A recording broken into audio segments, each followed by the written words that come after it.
Welcome, everybody, to the Onward VR Master League Season 11 post-season pre-show. My name is Nightfire with 2 E's. I am joined by several other high-quality casters, the best of the best, Wookie, the Sky Joker, and Triple Nipple. Well, we will get to them in just a few minutes. What I first want to do, sort of break down what we are talking about here today. We have the Season 11 Championship with over 14,000 USD in prize pool, over $10,000 in cold hard cash. First place gets $5,000 from Downpour Interactive, ProTube VR, Rebuff Reality, Cyber Shoes, and VRML. All those sponsors coming together to offer this cash prize of $5K. 6 HyperX Cloud Mix headsets from HyperX, VR cover kits, 1 TaxSuit X40 and 1 TaxSuit X16, and specialized Arma jerseys. Second place gets $3,200 USD, as well as HyperX Cloud earbuds. Third place, $1,600 USD. Fourth place, $900 USD. It is the largest cash pool that we've had and we've been able to offer. I think it's the first time we've given fourth place anything. So teams that make it to the semis are guaranteed in the money, so to speak. And how do you make it to the semis? Well, it could be a long road for you if you are Kai in particular. The Challenger Cup Group A and B happened August 7th and 8th. That was 5 and 9.5 hours, respectively, of gameplay. Accumulated in both Kai and Supermind being Group A and B champions, respectively. And they went to battle it off in the Challenger Cup final yesterday, and Trip and Sky, you both had the opportunity to both play and watch this Challenger Cup final. I mean, Trip, in that Challenger Cup, what was it like being back on that sort of postseason hype? I can say that was the first time that SMC has had to play in the Challenger Cup, and I do not ever want to do that again. It is stressful in a different kind of way. I mean, we've been in finals. Finals are stressful, but they're, teams you played against. Wild card is literally just that. It's wild.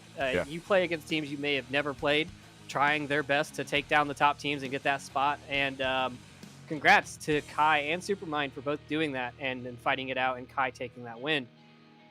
And I can't wait to see what they're going to do today. Yeah, they are going to be facing off in round robin Group B, which is happening today. That's what we're here for. We'll get into the teams playing into that. But Sky, I wanted to get your opinions on the matchup yesterday with Kai and Supermind. How was Kai looking? Do you think they're ready to go up against, well, their first matchup of the day, the #1 team in the world? So, watching Kai in the Challenger Cup work their way up to the final, and then actually watching them in the final, the way they utilized team tactics, they synchronized everything they did, they communicated what they were doing. I was very, very impressed with how well they're able to challenge everything. I mean, everything Supermind threw at them. Supermind didn't take a single point.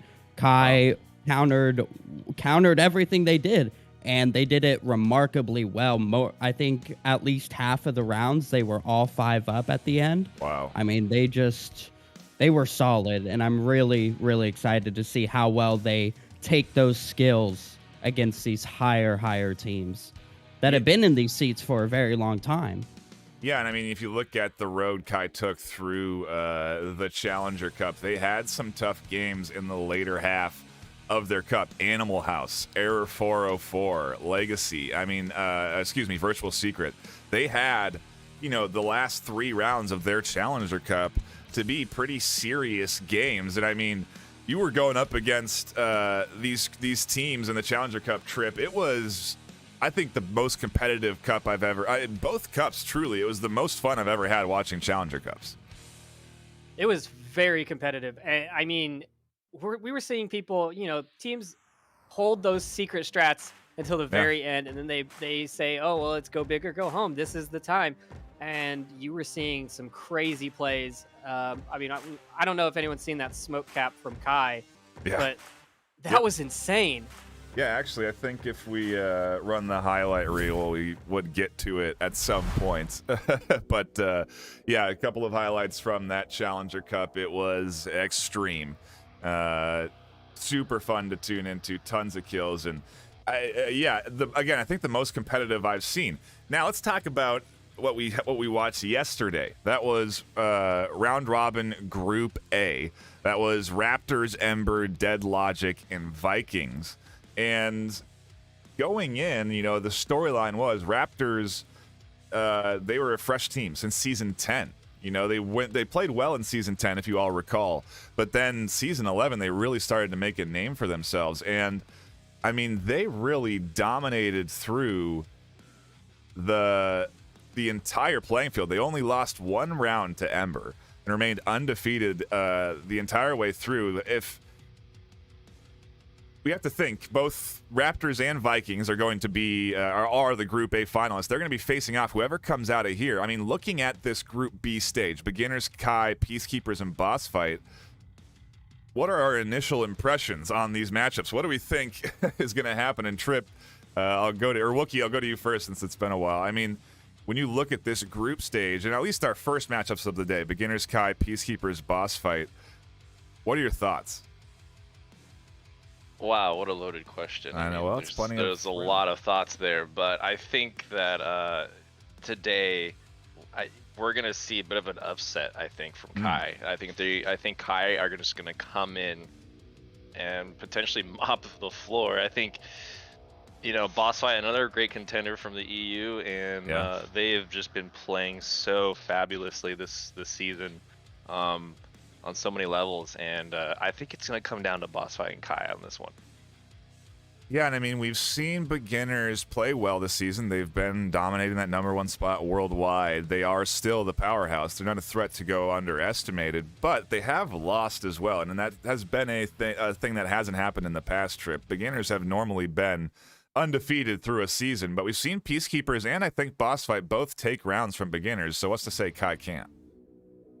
It's interesting because, Mayhem's, not to talk about my own team, but we started off the season pretty well, and we were actually beating Beginners. I think, one of the few teams to beat Beginners this season.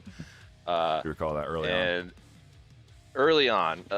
But it just shows how competitive things are at that level. We dropped down, they stayed up there, and people surpassed us. So I think Beginners are in trouble here on this final leg of the championships because... Well, not final leg, I should say, but in this particular round robin, they're going to have their work cut out for them today. Yeah, I couldn't agree more. We will see what these matchups unfold in just a few minutes. 20 minutes out, we'll get Beginners and Kai, Peacekeepers, and BossFight starting. It gives us plenty of time to theorize on these matchups and, again, what we're going to be seeing. Beginners with our first matchup of the day, that will be here up against Kai. Peacekeepers and BossFight will be over on twitch.tv/onward_VRML. We will be having both games broadcast live today because we don't have a overlapping Challenger Cup or anything extra going on. We can make sure to get all of that coverage to you. So if you do want to have both streams pulled up on different monitors or be watching in venues and maybe listening on or something to the other one, do whatever you want, but there is plenty of action that will be brought here today. We will be watching no BossFight, unfortunately, on venues, but again, if you do want to catch them, they are going to be strictly featured over on Onward_VRML. But let's talk about the first matchup. Beginners, Kai. Beginners, like Wookie already throwing out the potential for an upset. Trip, what are your thoughts on this first matchup, Beginners, Kai? I mean, when you look at Beginners, they are still looking very good this season.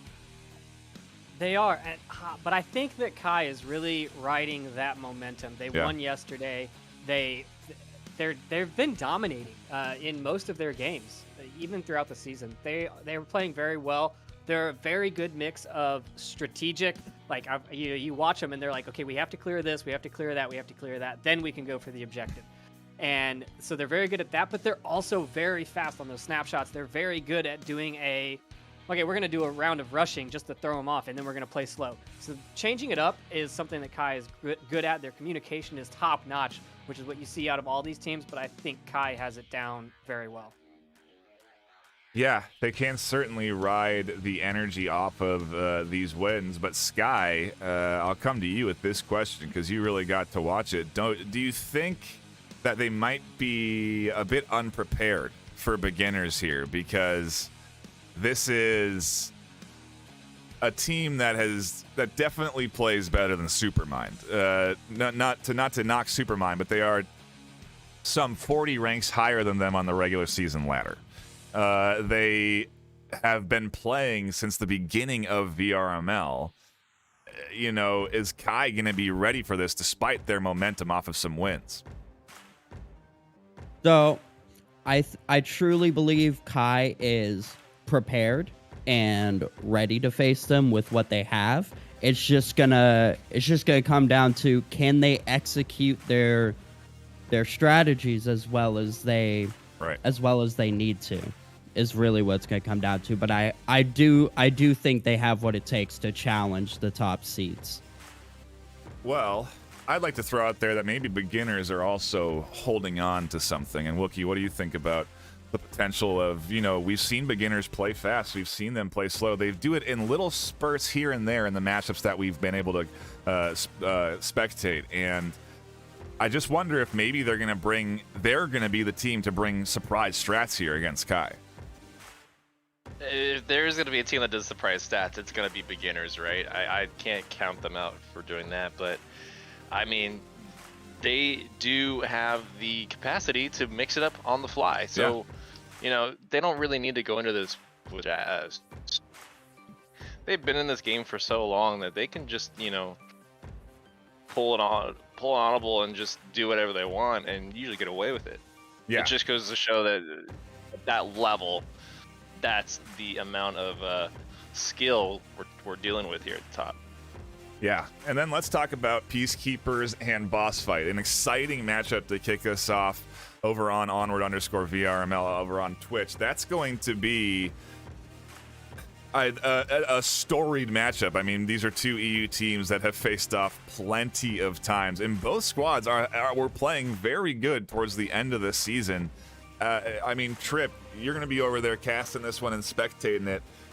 What are you sort of anticipating over there? I'm sure we're going to get. So let's think about the format here too for our first game of the day, right? 2 bans apiece. Do you think that BossFight are going to have any ranged maps available to them? That is a good question.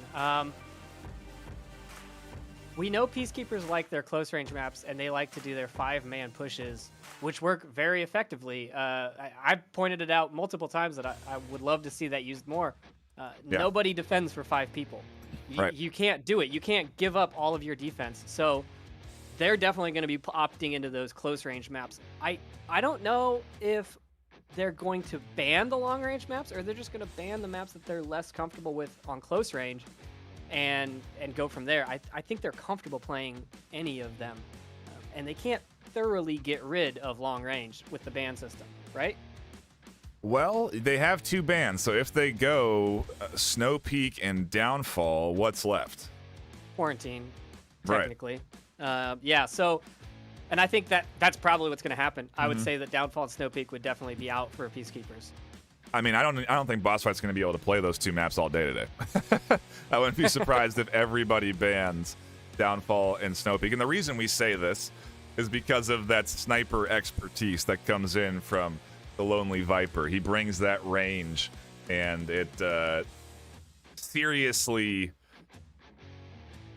hinders teams' abilities to navigate in these long-range maps like Downfall and like Snow Peak. To your point, Quarantine is still on the table, but there are ways to work around a sniper to some extent on Quarantine. You're not necessarily forced into the always open long-range angles at some point. So, curious to see. We look down at the next couple of matchups, Beginners and Peacekeepers, BossFight and Kai. Those are going to be 2 exciting matchups. Beginners, Peacekeepers will be here on venues. That's going to be another storied matchup. Wookie, when we think about these two, it's these are two teams that have been around for forever. I mean, Raptors, I think, are one of the youngest teams. Well, I guess Peacekeepers since season 9. The players certainly not since season 9. They've been around for a bit longer. But well, Kai's a new team, but yeah, they came. A lot of them are veteran members, so it's it's like an all-star team, right? I mean, it's the best of the teams that were before. Yeah. Yeah, and I mean, let's talk about That's it. True. When we look at the rosters, is that why it seems to me that this desk is leaning to be favoring Kai at least to be being one of our champions? Let's remember, there's 2 that come out here today. So, am I correct? And people are assuming Kai beginners, or I guess Wookie says Kai boss fight, where beginners not even in the picture in his situation. As we do get closer to the game time, Trip, we'll get these sort of predictions. But what are your thoughts? The rosters, who do you think is going to be 1 and 2? Boss fight feels pretty good to me, but also I just haven't seen anyone really put a stop to Peacekeepers rushes. So I don't know what kind of counter there's going to be to that aggression. I think we'll see people shutting them down today. I think there's enough footage of Peacekeepers pushing and all their strats that people have gotten, keen on it. So at least they'll be prepared. I mean, sure, but they've been playing the same way all season, and we know that they're going to do it. And you still watch them just absolutely demolish one side of the defense, and then it's open, and people have to rotate back to objective, or they're way out of position. I think that works. It's a 50-50. I think that works during the season, but in the postseason, I don't think it's going to work. I mean, let's remember how much the meta shifted in the Challenger Cup when we cut it down to 1 map. We're now down into a different format still. 2 bans apiece. The map pool gets cut down into maps that you're not necessarily comfortable on, and then each team gets a pick in or a side. And so it is different. You have to remember that this is not even... You have to work around this sort of meta. Caps are still going to be huge, and I don't really remember the last time I saw beginners pull a cap off, so I guess the point to them not being on your list there may be a good thought here. Sky, I'll come to you next. We've got these 2 arguing. What do you think? Who do you think is going to be 1 and 2 here at the end of Group B? So I gotta go unanimous on the Kai prediction. I really think they're gonna be the underdogs here, and they're gonna come up and rise up out of this group. Between beginners and boss fight, I'm definitely thinking Peacekeepers are gonna get shut down like Wookie's predicting. I think that at this level, there's just a point where that consistent way of doing things over and over again just isn't going to work. And I think we saw that with Ember yesterday. It's hard for me to pick between beginners and boss fight. Boss fight have been doing really well at countering the high seat that is beginners. But again, beginners just know how to compensate, how to change, how to flip what they're doing in order to in order to adapt to their enemies. So I don't know. I can't really decide between those 2, but I definitely think I'm unanimous with the Kai making it through. Okay, I'll let you off the hook.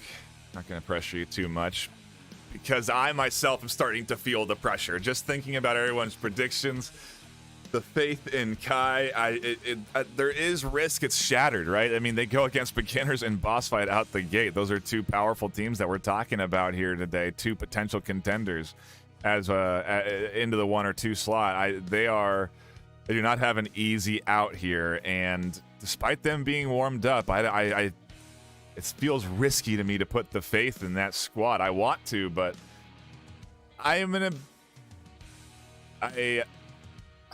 stick with the NA. I gotta put NA faith. I can't go out of it. Well, I'll put Kai on 1, but I do think beginners are gonna still play beginners.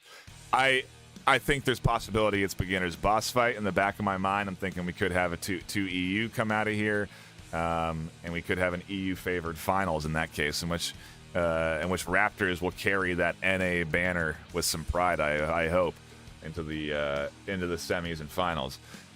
I think that's a fair assessment. I mean, they're both the most experienced teams on the list today, right? Yeah. Peacekeepers, Kai, both, from a team kinetic point of view, still this is their first real season of making it this far. Yeah, again, they do have experience on the player in their roster to deal with this kind of pressure. They have guys that have been at that high stage and played at the semifinal and final level, so they should have some help. But yeah, we'll see. The pressure is on. I'm starting to feel it already. We're 5 minutes out from game time, so we are going to cut to a brief intermission. You'll catch a few words from our sponsors. And then we will be right back with the start of this Group B stage. Beginners and Kai will be here. Peacekeepers and BossFight live over on the other channel, twitch.tv/onward_VRML, if you want to be catching all of the action. Don't go anywhere. Group B begins in just a few minutes.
Welcome back, everybody. Thank you for patiently waiting for the start of this incredibly hype Group B set of matches. We're going to kick it off on this channel with Beginners versus Kai. NA versus EU matchup. Kai winning all the way through the Challenger Cup. And Wookie, we're going to be headed over to Downfall for map number 1. This should be definitely a calm-paced matchup, I would think, at least. There, room for each team to feel each other out. Calm-paced matchup on Downfall? That's just sounds oxymoronic, but, I think because of Beginner's playstyle, it may just be a slow start to what's going to be a really exciting, action-packed day. Beginners, for those that are new to the league or new to Onward in general, Beginners are a notoriously slow-paced team on Downfall, and so they have 6 minutes, and they love to use Yeah, they certainly do. They, at the same time, have also been improving on that feedback that the community has been giving them on their methodical play style, and have instead started to do some quick plays. And so, again, they've brought out really unique strategies on maps like Cargo, close quarters maps that they've normally played very, again, methodical. And it's, I don't know what to really expect out of this Beginners team. They don't have a lot of matches recorded over the course of Season 11. They've been playing very well on the EU side. They've had some trouble going up against NA squads, and Kai has been looking good, but they're a very good team. Beginners have been around since the beginning of the league. They have a strong command over their teamwork and know-how of maps, and Downfall is a map that's been around since the start of the game, so they are going to be perfectly comfortable here, despite it being the tournament space and the competition definitely going to be ramping up. We are waiting for a 5th to join the lobby for Kai, and we will start this matchup, but it is interesting, right? Yeah. We discussed in the pre-show how Kai, while possessing many veteran members, is a new team to the league. Right. And perhaps the mindset here for Beginners is, well, we've been here since day one. Downfall is our jam.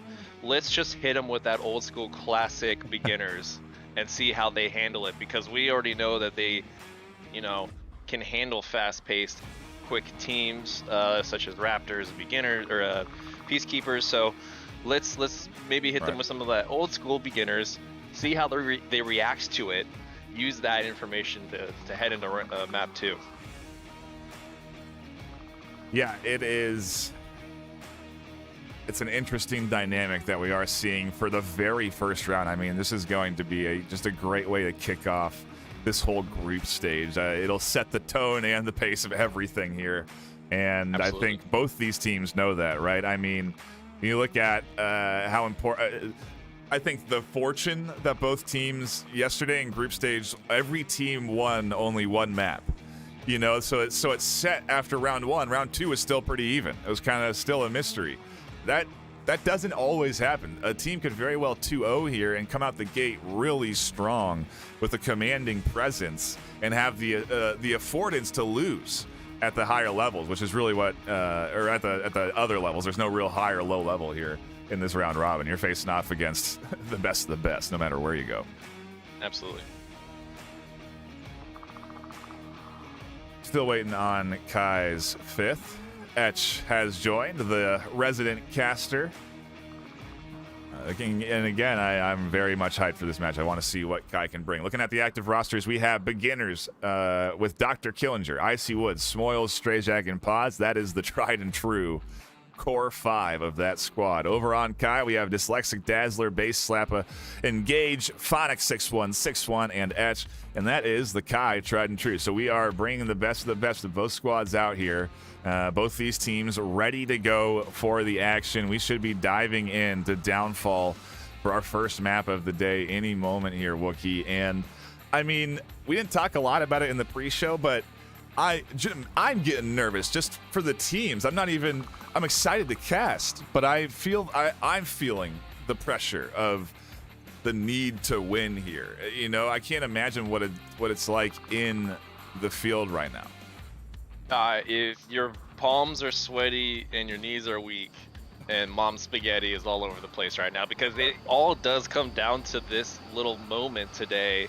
The top two moving onward towards the semis, and you know, it is exciting as a viewer, and I think Theta touched on this yesterday, but it is, you know, intense as a player, and this is a marathon, not a sprint. Yeah. You know, so it's really gonna come down to patience and mental state today for both of these teams. And you know, I said, you know, maybe beginners will bring out the classic beginners against Kai and hit them where they least expected. Maybe Kai will come out with a surprise and you know hit these guys in a way that they just couldn't really foretell.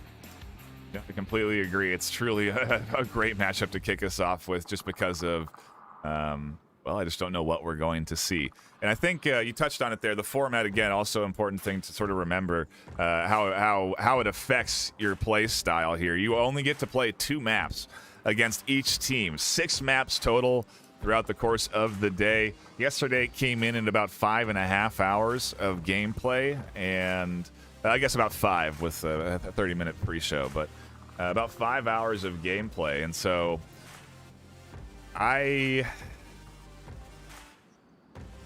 it's like you said, it's a marathon. Yeah. It's a marathon against the best of the best, though.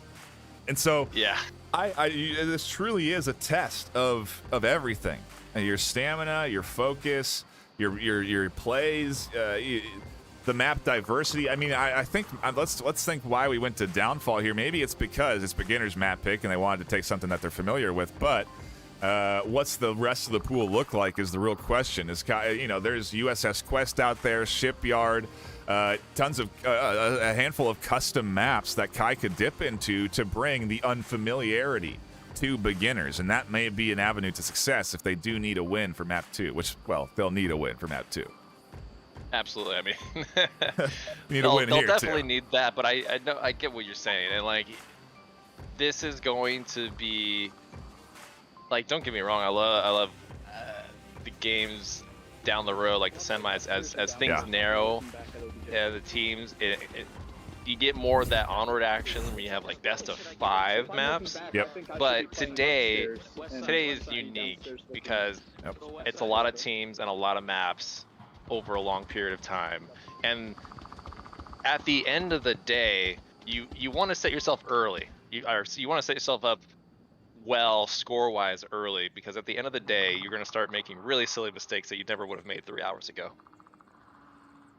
We are into round 1 as we kick off the spawns here. Woods setting up for any early picks, but Kai positioning themselves right away out of spawn. This is one of the objectives that you can have 2 spawns from.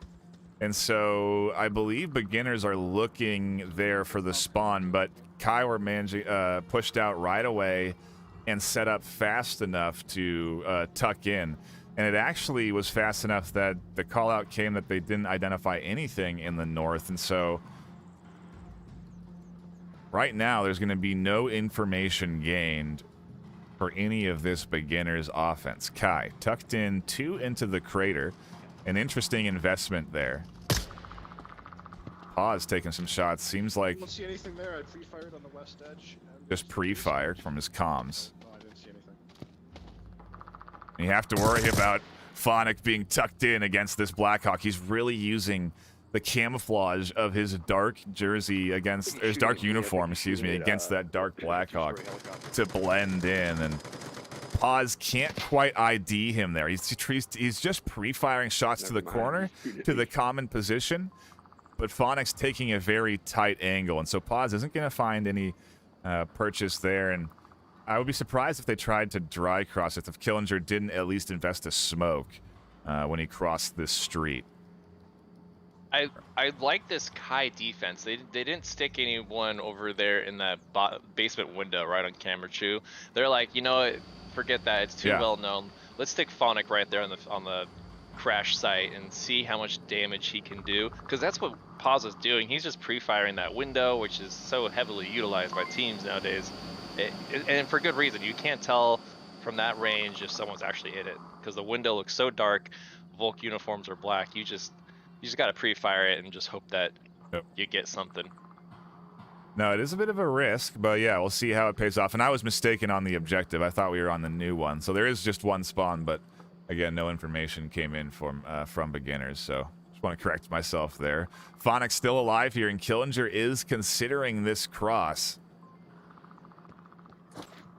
And there is the smoke. So at least some sort of coverage is going to be tossed. And it's one of the smokes that I like to kind of refer to as an on-point smoke. He tried to toss it at least over onto that Blackhawk, but it went a bit too far to the left. I think he wanted to directly blind Phonic, but didn't get the coverage he needs. Paz is going to try and follow it up with another smoke grenade.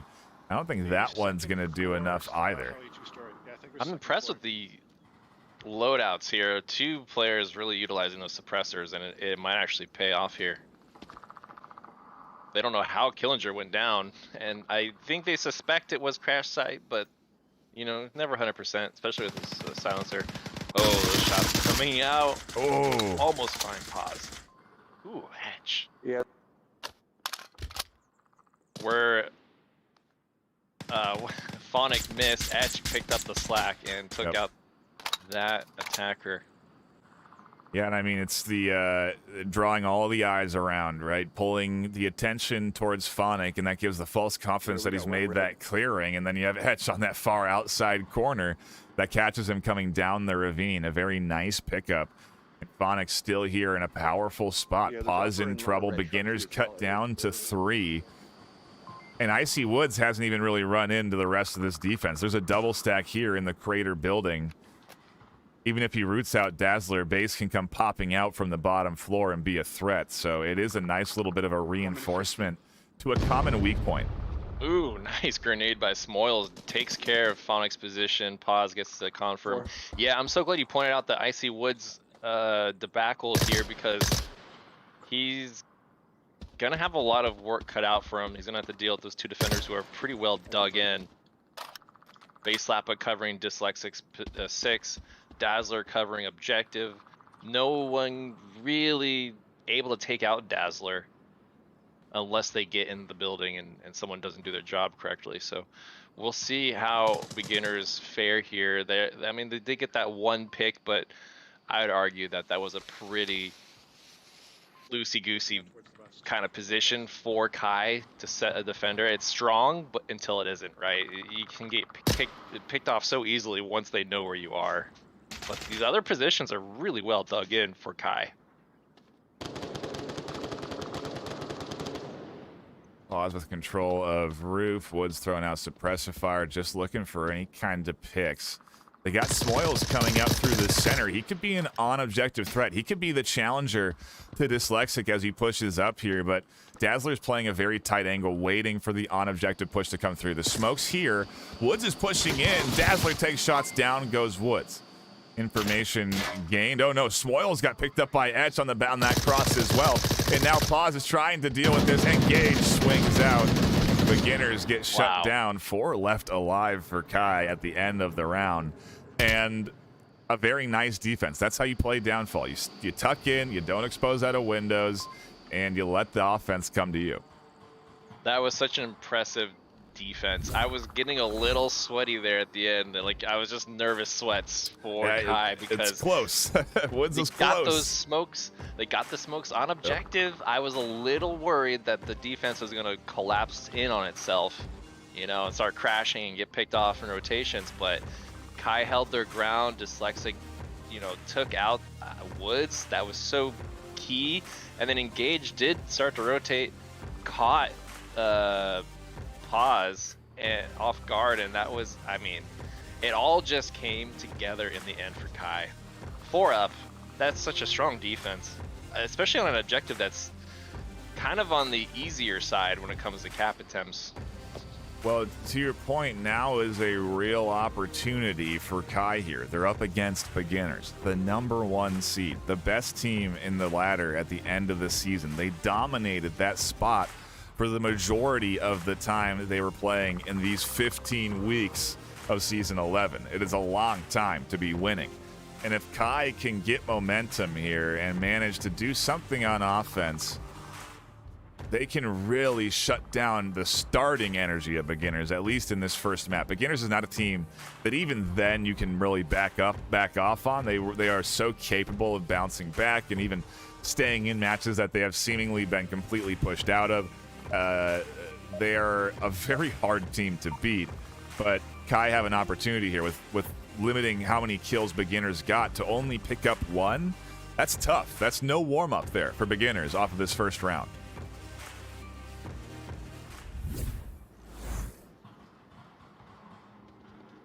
And we're seeing some defensive smokes get tossed because, as a caution, you can get picked out the gate here. And we do have that north spawn early, so there is a potential threat right away. And just straight out the gate, pre-fire comes through to, I think, draw out the shots from base. Icy Woods catches engaged, trying to cross. That's a full call from Phonic with a very nice refrag.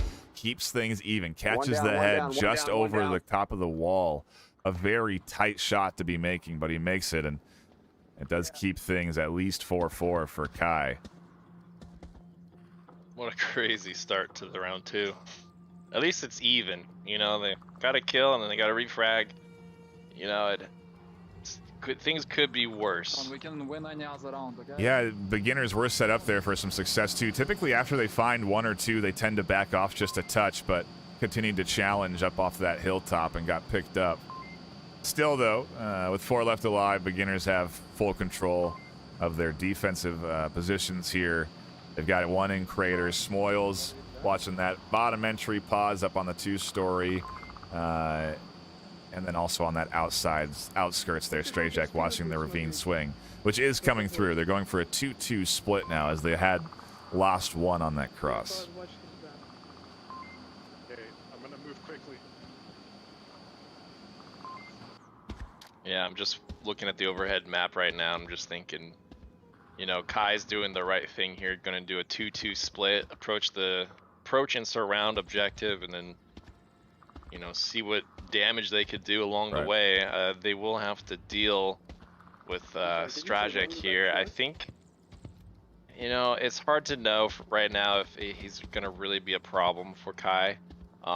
Currently, with him outside like this, I don't think he'll survive too long. I really want to see Strajic in a building, but hey, maybe he'll come out here on top as a defender. I don't know. Giving that mobility to defenders is sometimes more beneficial than, you know, hunkering down in a certain position. Yeah, it is an interesting spot to be taking. Really a heavy investment. I suppose if you look at it, it's also a late angle, right? They do have to, at some point, cross if they come from that ravine. And wow, he's actually going to peek up. Look, there wasn't anyone there. I just shot at nothing. Yeah, he shot Takes a shot at, yeah, he got caught up. He got baited by that bush, and now he tugs back in after taking those shots. He doesn't want to remain exposed. I think that's the right call. However, that is a bummer that he somewhat gave away his location. Kai's still too far away to really react off of that new information, but still, it's information given up nonetheless.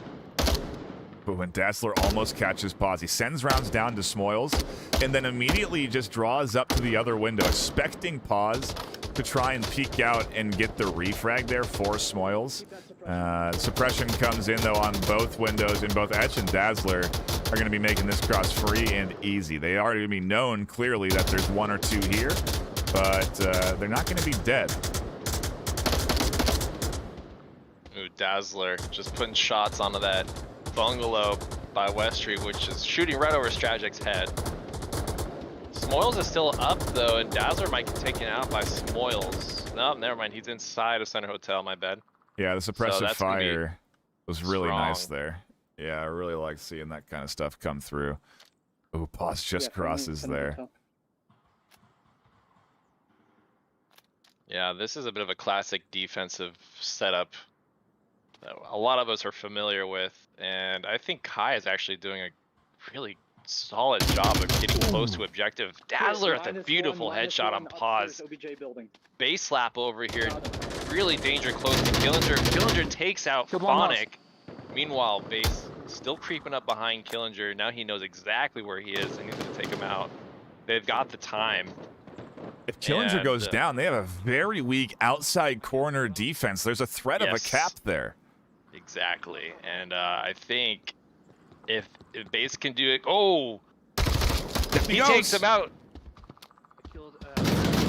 Stragic now torn. He has to kind of like shift his attention not only to the southwest, but now the northeast as well. Smoils rotating onto objective from the outside, catches huge Base. pick.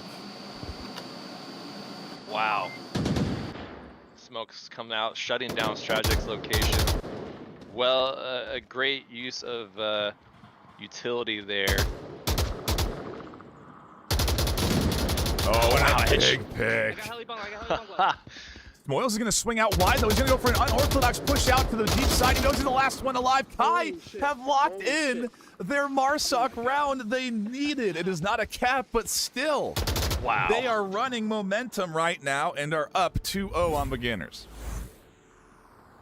You know, that puts them in capping range. You know, it doesn't really matter what happens here on the next round for beginners and Kai. All that matters is Kai has 2 points on the board. So if they can come out on top in that following round and get a cap, oh my goodness, they will have 3-rounded beginners on their own map pick. You know, this is exactly why I'm rooting for Kai here.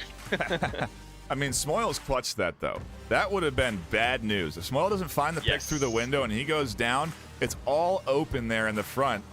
Stragic is split too many ways. He had invested in rotating up to the front of the wall at that point, and so there was big opportunity for a cap, but big plays from Smoils. He does the right thing by ultimately committing out into an exposed position, truly to get shot, because there was another play there. They could have just avoided killing him and gone into the back. They had the cross.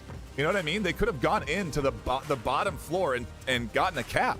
It was there and available, but the way that Smoils played it, he forced those shots to come through, and look at what happens. 2 points instead of 3. So really still, you got to think about it. Even though it's a loss, it was a tactical, what is it called? A stabilized decline or something like that off of that round. But still, Kai are up 2-0. And, you know, the threats of a caps goes both ways.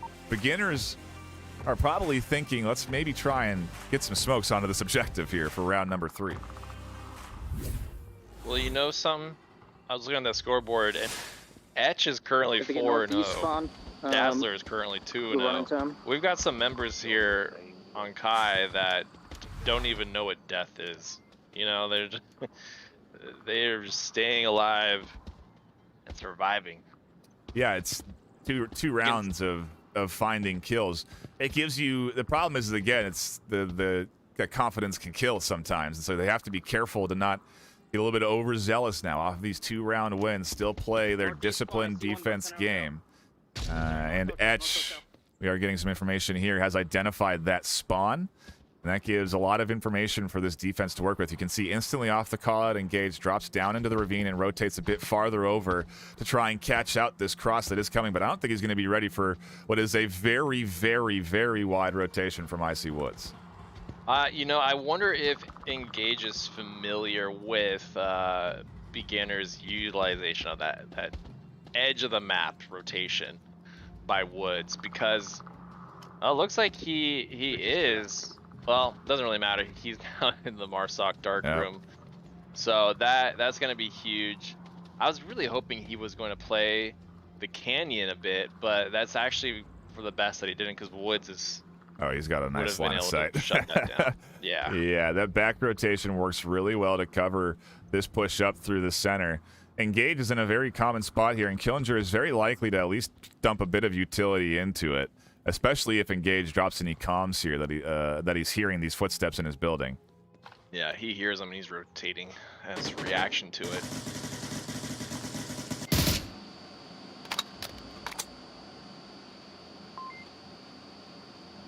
One of the dumpsters. Killinger just trying to like buy some time and see if he can get a reaction out of that defender. I'm sure of it, and like you said, it is a very common position. Yeah, and Engage staying quiet and holding a very tough angle to rebuttal against. He's in between these two barrels. I'd give it a 3/4 cover at very least, but Killinger doesn't seem to even want to challenge that, and frankly, he doesn't have to. If he does leave that position, though, eventually, when they do make their push, it's going to be a very hard threat to get rid of. Yeah. Inside that dark room with an angle down onto the entry up to objective, it's going to wreak havoc on their final leg. Plus, we have Etch over here in the White House in the south, so it's a really strong amount of coverage. Is that two? Against beginners here on that approach towards objective. I mean, Etch is going to have to. One at, I mean, he's got 3 beginners right here outside his window, and so he's out. Man, he's got a lot of work cut out for him. Let's talk about this. Engage is using click comms. Etch is asking questions, yes or no. Is that 2 Engage clicks, 1 or 2 clicks? And so there's information here for Etch. He knows that there's the numbers of players in this ravine. Impressive, and you know, Woods throwing the perfect smoke, shutting down that window. That's just gonna, you know, it's gonna force beginners to deal with Etch. But I don't even think they know anyone's in there for sure. They assume someone's in there, but no way to really confirm it. Oh, they're just going to smoke up this building as much as they can. Yeah, Etch definitely knows. They know that Etch is in here, and Etch has the callouts to cover this backside. The trouble is the beginners have managed to take control of that center hotel, so we're going to have to split our attention on both of these pushes because Dyslexic is very close to running into Paz and Strayjack as well. Oh my goodness. That looks like the Onward artwork with the Volk right around the wall. Right around the corner. Ooh. Oh, they trade! It's info for Engage to work off of, though. Oh, a grenade comes out. Oh, a great flash! He takes it out. Wow! Just like that, just like cutting down beginners like a hot knife through butter here. 4 defenders remain against 1.5 members of beginners. Wow, and just like that, Kai takes this round. What? Wow. 4 left alive at the end of Kai's defensive round. They shut down the beginner's entry with great comms, great coordination, just like Sky said in the pre-show. Kai are playing in sync right now, and they are up 3-0 on beginner's map pick on Downfall. This is not how beginners want to start. And I mean, we talked about a 2-0 being bad. I mean, Kai can go into their map pick here. And again, it's probably not a place they're comfortable with, considering that we've banned down to a small map pool. And so it's likely that their best maps for both teams are off the table. And so it does make you wonder where we go, but I guess we're not done yet. And Kai, you have to be remembering this too. Beginners is a team that it will not roll over easy. I mean, they have not found a lot of kills. Truly, the only kills that they got were last round when they nearly won that defense, and 1 kill from Paz in the round we just watched. So they are hurting to really feel their shots and get warmed up here against this Kai team. And I mean, geez, Etch 7-0 right now. I was just about to call that out. if they get rid of Etch, that's a big pickup. That's gonna hurt this Kai squad. You know, yes and no. I think what Kai is showing and proving today to everyone is that, you know, a lot of these members they just know how to play their positions to the best of their abilities. And yeah, if Etch does go down, maybe they'll have some issues closing out the round. But man, I mean, the positions that Kai are taking have been so thought out and just so well utilized that I don't even. It's Onward, right? I don't even think. Okay, we're gonna get a fast spawn from Kai here. Ooh, okay, here we go. Here we go, indeed. Smokes came out. Beginners have crossed over. They're getting into their positions, though, safe and sound. And the question is will they be very safe and sound? That's an interesting smoke. I'm not sure if that's where it was intended to go, but... Man, what do you think is going through beginners' mind right now? I mean, they're EU. They've been awake all day. They've had time to warm up and prepare. Kai's a, US-based team. I think a lot of members are on the East Coast and the West Coast. So not all of them have had the most time this morning to get warmed up, and they're just kicking beginners' butt right now. You got to be having a little bit of a nervous sweat, right? Yeah, it's the coffee kicking in for Kai just at the right time, you know. They are certainly playing locked in right now, and again, maybe it's the unknown. You know, maybe it's that they just haven't played Kai, and so they're not familiar with their style. Smoils is here into a very weird position, a very odd angle. Dazzler's it's going to be ready. Oh, he was on the radio. Nice refrag for being on the radio, but my goodness, that just an otherwise powerful position shut down by that use of the radio. You hate to see it, chat. Yeah, Smoils was ready and waiting, and he had definitely caught him off guard, but 1-to-1 trade keeps things 4-4. This is how I think every round has started, and it's worked pretty well for Kai. So seems to me that there's a shift happening here, Wookie, and we're seeing a bit of a drop off of that ravine. Well, I was just thinking, what if Kai 5-0 beginners here on map 1? This is the perfect objective to do it on. All they need to do is take out Woods.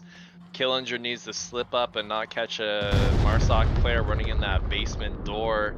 The next thing you know, Kai might have a cap. I don't want to curse it with my prediction here, but it is a possibility that we cannot ignore. I agree, but I think the Strazak Pause duo inside the 3-story is going to be trouble. It's going to be hard to root out, and Strazak holding an off meta position outside as he's just rotated there. That very well could catch anyone off guard. And they have to still yet rotate down here if they do even make it down into the south. I mean, there's just a lot of elements left in play. 3 minutes on the clock, so time going to become a factor in their decision-making soon. And we are going to see, at the very least, the setup for their final play, well, their attempted final play here to come through. I think, to your point, Woods has to get rooted out as step 1 for them. But they don't get the smoke I think they're looking for onto that window, and so they're just going to go with suppressive fire to work their way through.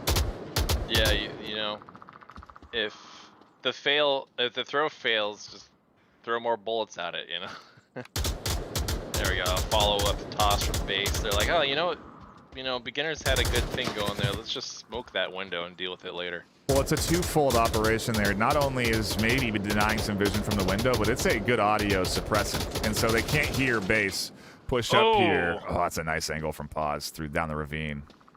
That was a very amazing angle. I think Etch just getting a little too comfortable with that pre-fire suppression. Base is pushing. White House just take it out by Killinger. Alright, not looking so good here for Kai on round 4, but maybe that's what beginners need. Yeah, a bounce back on defense here. It's certainly, I would have been very surprised if they had managed to 4-0 beginners, again, because beginners is not a team that gives up very easily, and now all up to engage in a 1v4, which is not a easy task up against beginners. He's got 1:45 left, and he's got to work through 2 in this 3-story, and from there it's some hard shots to be making. So Texas Tablet realizes he's alone and begins his push down the street. Classic Onward time. The moment Engage pulled back, Stragic peeked that corner and scanned where Engage's position just was. So let's see how easily he can creep up on Stragic, who thinks he just cleared that corner. Stragic does seem to be still somewhat aware of it. He's been checking from time to time. He is wary of that threat there. And as I say that, he peeks out, and down goes Engage. Beginners are on the board and have begun their comeback. We'll see what they can do on Marsoc as we shift over to another normal OBJ, one that everyone's familiar with, and I think one that honestly is pretty easy to set up a tight kill box around. Yeah, it is going to be difficult for beginners to set up a comeback on this particular objective, I think. But hey, you know, it's anything is possible, especially in semis or round robins. Yeah, I don't know what to expect at this stage in the postseason, and that's the best part. The unknown, right? The fact that these teams are so close in skill level, and the fact that the format brings in this variety that maybe would not be seen otherwise in terms of map picks and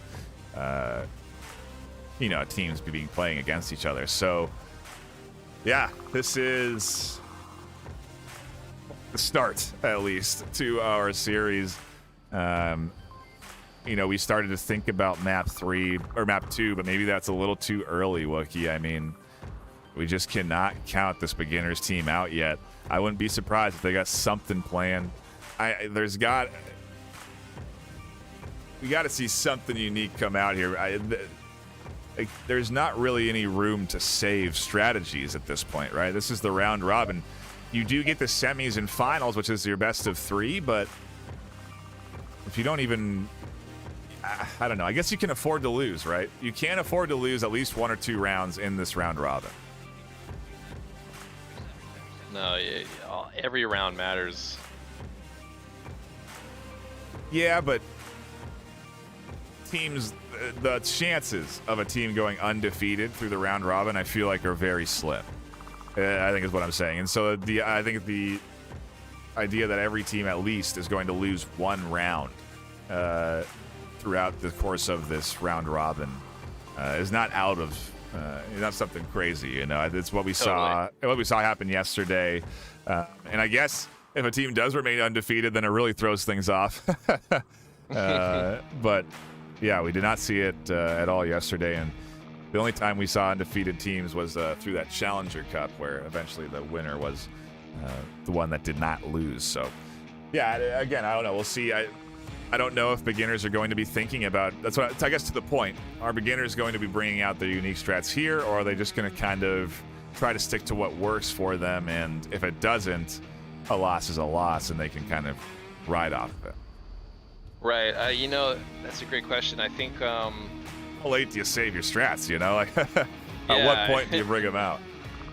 I'm tempted to say that they've maybe have already been trying out some new strats, and it hasn't really been working out for them, so maybe they're going to fall back on what they do know works. And that could be a trap in and of itself. We'll see. I think beginners have, forget the score. I think beginners have been playing, pretty well. So I don't think the scoreline necessarily does it justice, but, I mean, who knows at this point? Yeah, I mean, well, they played well last round. Otherwise, they had very few kills come through. Killager finds Engage out spawn. The full Conford comes in, and that's a heck of a start. Gives away their spawn position, but well worth the risk. They've gotten themselves a kill right away. Yeah, I'm sure Engage is kicking himself right now, because that is the most common way to die at that spawn. It's really the reason why we see teams smoke up that position as a defender. It's rare to use smokes as a defender, but that is the perfect time to do so.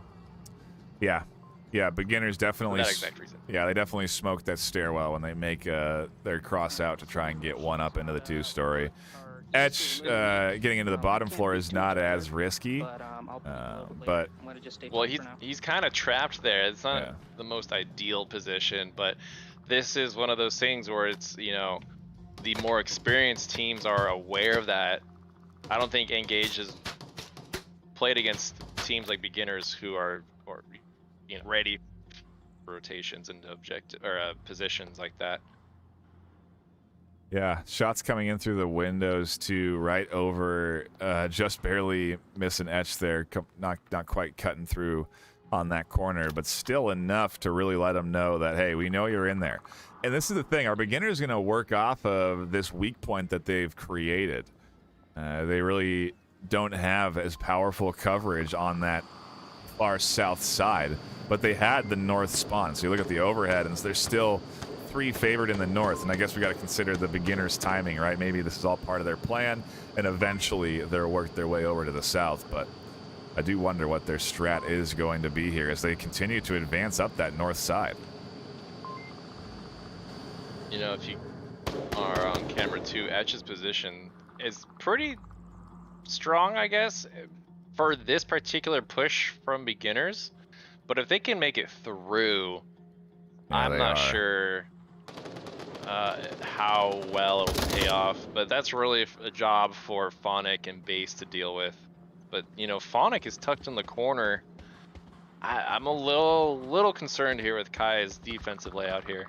Yeah, I mean, look at this. Woods and Strayjack have good control now of this north side. They managed to rotate all the way around. Strayjack has a nice line down into the backside of objective, but he's dead. Dazzler, very wary of the threat, was holding that angle and waiting for it. And yeah, if Icy Woods and Killinger want to push, they're going to run into the standard sort of defense that you find on this objective. Yeah, I was wondering if Dazzler could see him or not, because that fence cuts the laser, so I wasn't entirely sure if Dazzler was aware, but he sure was. Took him out. Now Icy Woods going up the white tower, going to have a nice like in the west, bit of coverage side of looking West Street. down towards objective, but I don't think he will find anything. Oh, but Dazzler found him as he was sticking his little head up through the window. Give himself a nice little silhouette for Dazzler to hone in on, and just like that, beginners find themselves a little on the back foot here, coming in, trying to get this objective with, you know, three members left, 4 members of Kai still defending. Oh man, X just saw Killinger do that cross, and I'm sure he radioed it. Again, I don't know if I agree with the. I mean, I can say I don't think I agree with this strat to continue the pressure onto the north when they had that advantage so early in the south. When they got rid of that coverage in the 2-story, you know, they then kind of just challenge into the rest of the defense instead. And they do have one way over in that south now who is working his way up and may eventually become an element, but they are not. With a ton of time left on the clock, 1:45, and Smoils and Killinger are somewhat close. You know, I kind of understand why they might, like, if they punch a hole in the north, maybe it's better to, you know, the devil you know versus the devil you don't, right? So you get a defender down in the north, you just know right off the bat that north is slightly weaker, and maybe you just go in for it. I don't know, but that one attacker in the south is way up on the hillside. Pause. He's over by West Stables almost. Base finds Pause though. That gets shut down real quick. It's pretty exposed, and Killinger does take out Phonic, but Base is aware of it. No, he doesn't They're seem all blind to be. with smoke. Put suppressive fire through. I think he spots Smoils there on the corner. Killinger drops off the top to find the shot. Beginners with 2 left block. Dazzler swings out. He goes down. No. 50 seconds on the clock. Killinger comes crashing in. If he can get a cap here, they can tie it up 3-3. Etch doesn't see him. Oh, he gets shot over the top, and Smoils does the right thing. You got to get the rounds when you're potentially going to lose, but beginners are not letting go of this one. They've found themselves some kills, and we're 2-3 now. If Smoils hadn't taken out Etch, Etch was taking out Killinger as he typed in that code, and who knows what would have happened after that. So I think that was the right call by Smoils. It's so hard to know too in the moment, right? You want to go for that cap, you want to even up the score line, but man, you just gotta, you know, play your cards that were dealt sometimes. And in that case, they had to deal with Etch. Yeah. A nice attempt. Etch finally getting killed there. I think he had died the round before as well, but still 7-2. Killinger 5-3 on that side. Smoils and Pause finding a bunch of kills there in the last few rounds. And hey, you know, it looks, again, like I said, beginners just didn't have a chance to warm up their guns. They weren't getting kills. They weren't shooting and landing targets out of those first 2 to 3 rounds. But now that they've found a little bit of a warm up, that they've gotten a few kills and gotten these few rounds, Kai have to keep the pedal on the metal or keep the pedal to the metal. Thank you. And keep focused here. They now have a Marsoc round ahead of them. They have to, if they want to take this map, they have to do what beginners did, and that is not an easy task. To kill out and uproot the defense on this objective is tough. Like I said, you can create a very tight kill box, and beginners are very good at it. So this is going to be a tough round for Kai to try to push into. And it does look like we have a disconnect on the Kai side, but we will take another look at the KDs while we're here.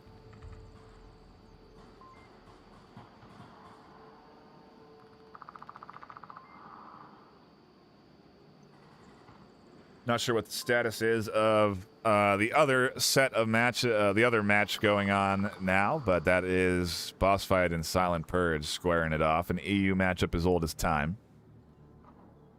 We'll be catching one of those in just a few maps. BossFight and Silent Purge, or excuse me, Beginners and Silent Purge will be the next game that we'll be jumping into. We obviously still have the rest of this map and another map with the Beginners Kai series, but just giving you a little insight into where we're headed. We have a long day ahead of us, Wookie. 5 hours expected of matches, and 5 hours of high-octane matches. And 5 hours of voice box stress. No. No, yeah, we're going to have to definitely pace ourselves. I mean, the action's been great here in this first round already, and I'm finding myself getting very hyped as I do at the start of these things. And yeah, I gotta make sure to save some energy for what could be that deciding moment at the end of the series. So that's the problem. We can afford to do that, but these teams can't. There's no relaxing. It's all go all hard all the time for every match. I just have to remind myself to curb my enthusiasm a bit. You know, I gotta not allow myself to get too excited to the point where I blow out my voice and I can barely talk in the last round. So I will have moments of silence, folks. So yeah, we'll try and maybe catch some comms out of the start of rounds. A lot of these teams very communicative when they get right out into the sort of opening lobby, right when the first 15 seconds, and so that definitely will be a time that we'll try and utilize a bit more here. These first few rounds also gives you a bit of an insight into what that high-level competitive communication sounds like. And I imagine some teams, well, I don't imagine, I know some teams keep it pretty quiet at the start of rounds, and others are very chatty. If you tune into the Raptors game and watch that back from yesterday, that team communicates a lot at the start of rounds. They are very chatty. Some teams just have that pre-round energy, I suppose. Like usually a lot of teams keep it in the tent and then it's all focused once you're loaded in and deployed. But yeah, some teams just keep up that chatty behavior, right? Like leading into the round, they're still talking, communicating. I mean, heck, I'd say all the way through the round, they were super communicative all the way through. Very active comms from that Raptors team, and maybe that's just their style, right? True. A very chatty team, and it's worked. We've seen. I mean, it's been a while since certain, as players have been confident in their skills enough where they're just open comming everywhere they go. I don't think that's what we were seeing necessarily with Raptors, but they definitely preferred voicing the information to their team versus not, and that's a decision you have to make in a game like this. But we do have that fifth. Yeah, we do have the fifth back from Kai, so we should be into the game soon. But yeah, comms are huge in this game. We don't talk about it a lot. Yeah, I mean, that's really what sets the top teams apart from each other, is how well do they communicate, how well do they handle that communication as well. I mean, you don't want to. You have to react in a positive manner, and if you just keep hearing, like your teammates dying and no kills over the radio being called out, it's kind of demoralizing sometimes. Yeah. But, that's neither here nor there. As we start this round, I don't know which number it is, but man, I am pumped. No caps, so do the math. 6 coming at you. Killinger Wood's going to split from into that 3-story. Nothing too crazy aggressive coming in there. They're just going to set up, I imagine, to be their tight kill box. A C4 tossed, several C4 tossed here from both of the defenders on this side. You're going to try and catch out them with explosives. And I think they were thrown to the point where they go through the ground. I don't see them. I don't see them Oh, either. no, there's one on the... They're on the poles. Jeez, they blend in great with those poles. What an interesting location. Those are I hard. like it. Yeah, those are super hard to identify. The problem is Kai. that no one is over there. Yeah, the Kai spawned in the southeast, and they're going all in on the south. I'll shut down that C4, and honestly, I'm kind of impressed that beginners have decided, you know, let's just stick 2 people in Center Hotel and see how it works out, because that in and of itself is a pretty risky maneuver, I think. Yeah, and it's kind of, I think, of their style of kill box that they set up. But yeah, I got to agree with you. It's I think the one thing I'm really seeing here is the weak coverage on this west street, at least seemingly weak. They have Stray Jack who can peek out that window. They got Woods, who's got some a late angle coverage there, but they are really giving up a lot of control of the south and the east side here, and so we'll see. You know, with this spawn and this setup, it seems to me that Kai are attacking into the weak point of the beginner's defense.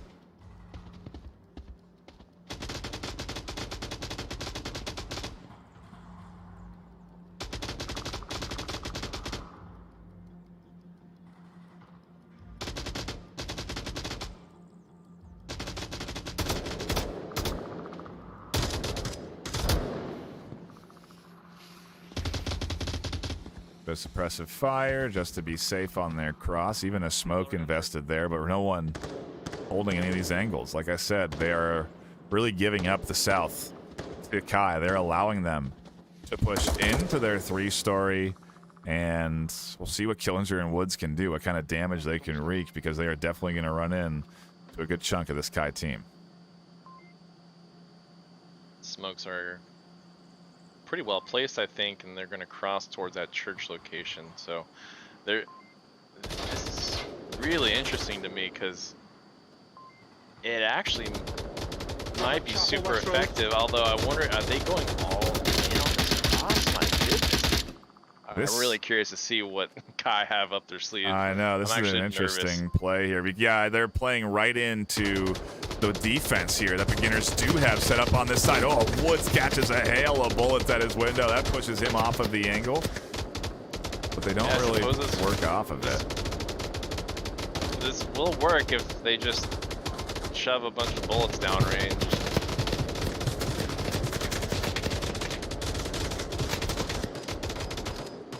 I don't know, though. They don't have an infinite amount either, you know?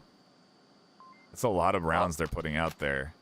Yeah, for no movement, no real terrain gained here, and engaged base hanging a little too far back to really capitalize on anything. So, yeah, a little worried here because beginners, you know, they're pretty spread out here. Strategic does find Dazzler, though, on that West Church area. I don't know. It's a pretty risky play here. Used by West Church. Yeah, playing it tight along 3-story seems to be the best option, but then you do have to challenge Woods and Killinger inside. Strayjack is just hunting for the suppressive fire shooter, but Ash has a very interesting and unique angle here. He has this small bit of a hill that's denying the vision. It's providing just enough cover, and as I say that, Strayjack fires some shots. Now they know where he's at. Grenade being tossed outside. They know Phonic is outside the building somewhere.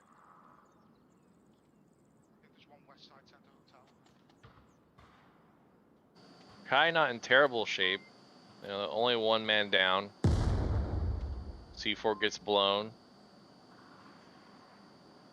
Goes over there on the another one. Wow, that smoke is perfect, although not perfect enough as Phonic found out. Challenger taking him out. Kai is just, you know, I think. Look at Engage. He's managing to get through under this chaos. Woods has dropped off. Engage is charging up to Strayjak here. He's getting past this defense. Strayjak is the sole contender. Engage may tablet out and push up to the objective now. Killinger and Woods aren't checking. Woods does peek around Killinger, pops up and catches him. That was an incredible setup. Whew. Okay. Gonna be a close one. So risky to go for that, but they were running out of options as they were losing. They lost that to that early pick, and they could not find any kills through those windows. They didn't know where Strayjak was.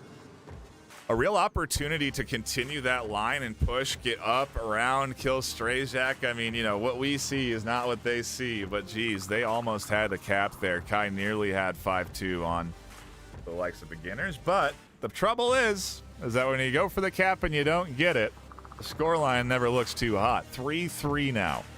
Beginners versus Kai, and where do we go?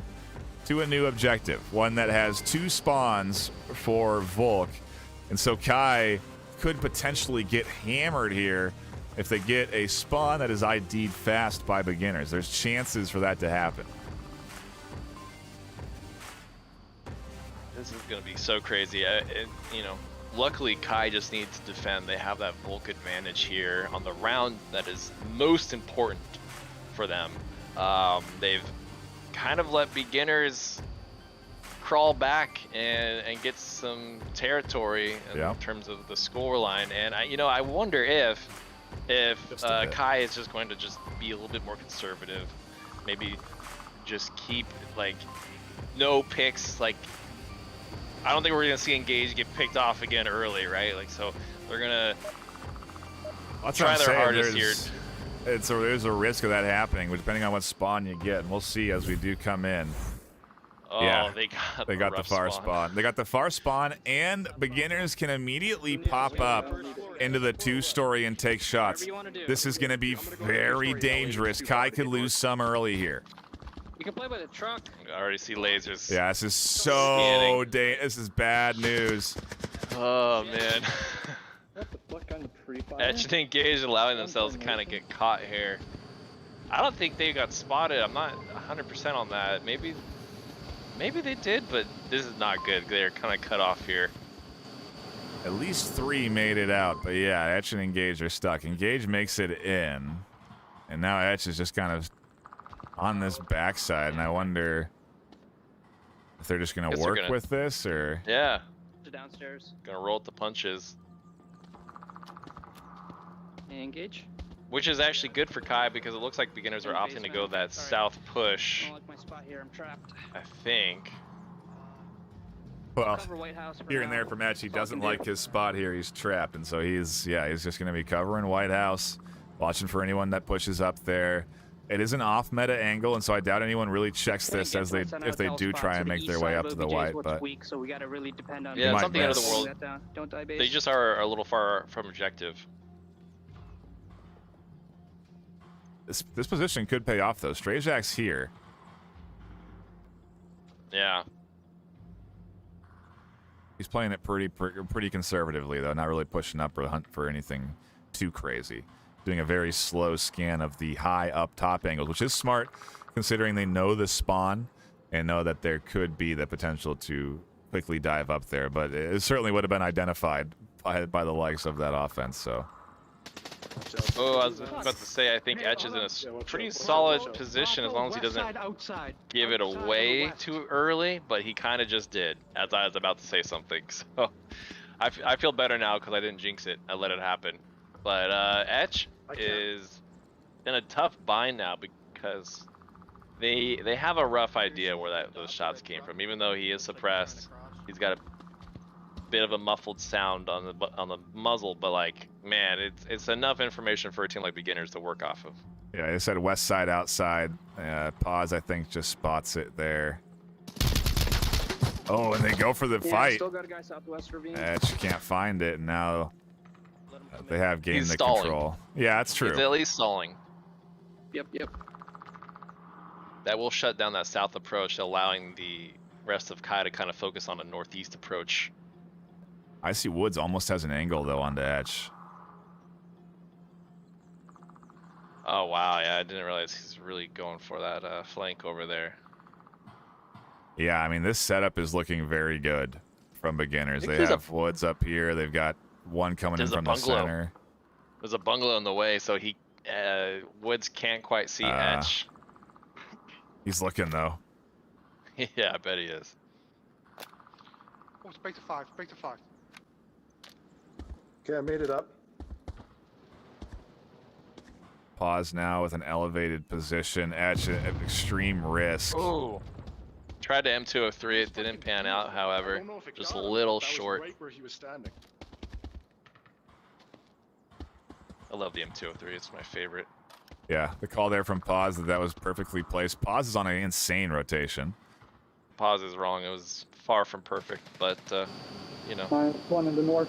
That's a big What can you pickup. do? Woods going down. A very nice shot there from Dazzler. Didn't he get taken out from that same position last, or 2 rounds ago? I'm not sure exactly, but I'm pretty sure Dazzler took out Woods from that exact location last time. Very similar anyway, not precisely that one. Oh, Phonic taking One out down, Killinger one just like down, that, man. over It's here in the not north. looking good for beginners here on the round 7, the most important round of map 1 right now.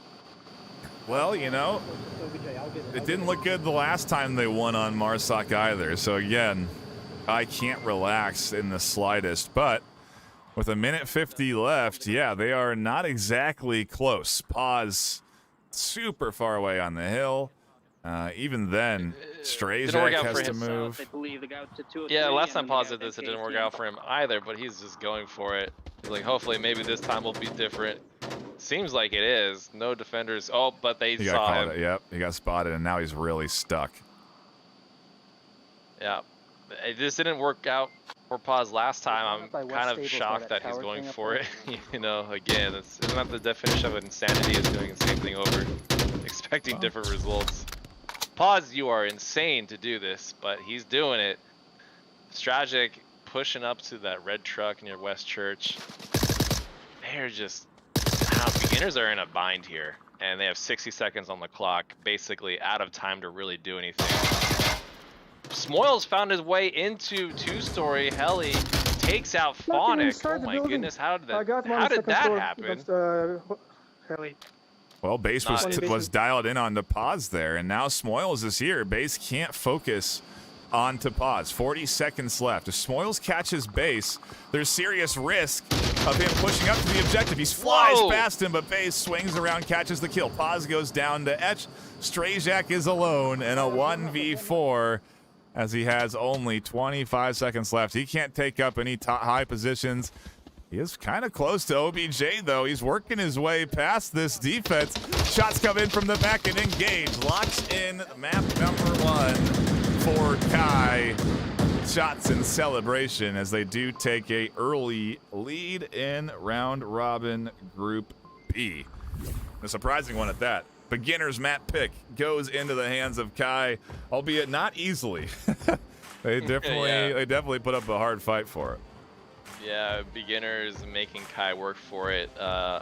Checking the scoreboard, we got Etch with 8 kills, 3 deaths, Dazzler with 7 kills, 4 deaths, you know, and Phonic with 4 kills.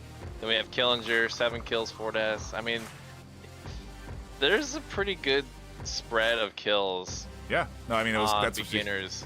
what you get when it's Kai. 3-3, right? You're gonna get a Yeah. pretty close kill spread, but yeah, a solid hold there from them. And now it's Kai's map pick for our second map. Where do we head from here? The question that we can't really answer because we're not sure on the 2 bans apiece from each team. But still, there's a lot out there.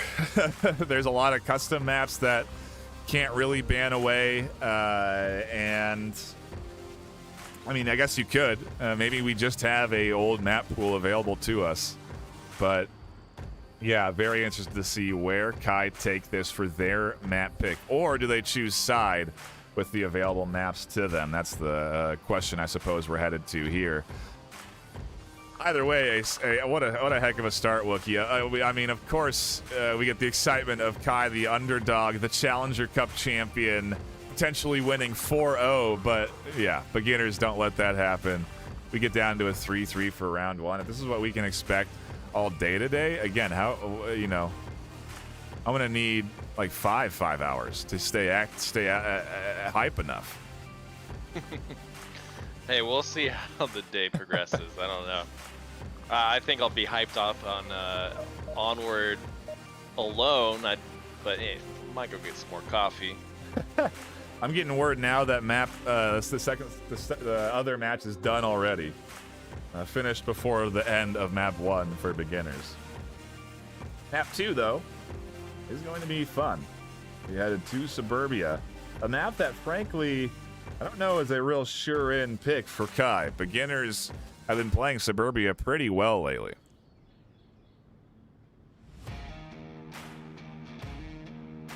Yeah, it's a pretty interesting pick, for sure. I mean, this is not your typical beginner's map, so I think Kai really just hoping to seal the deal here against beginners. Yeah, I mean, I don't know.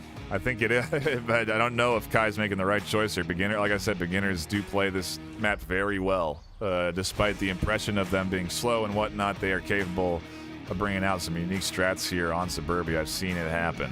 And if Kai are not prepared for that, they're going to run into trouble. But I presume they are. There's footage out there. If I remember it, then it's out there. So I'm sure they can be somewhat prepared if they've done their extensive homework. It's hard to do, though, again, when you don't know what maps you're going to be headed into at the start of the day. How could they have really prepared for every single map and done the research on all of them? It would be a tremendous amount of homework to be doing. So, again, I'm Right. You know, map picks or have not got the map pick of beginners didn't go their way. We'll see if Kai can take 2 here. That would be the real achievement. Yeah, you know, we'll have to see. You know, luckily for beginners, it's a pretty easy objective to defend right off the get-go. We got the bulk house objective in the garage. And there's only so many places you can cross into here? that. It might not be headed here. What? No one's in the lobby.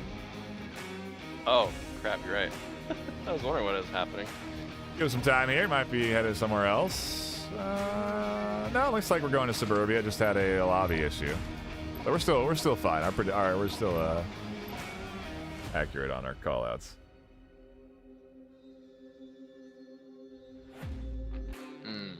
But just a brief tech pause as we get things sorted.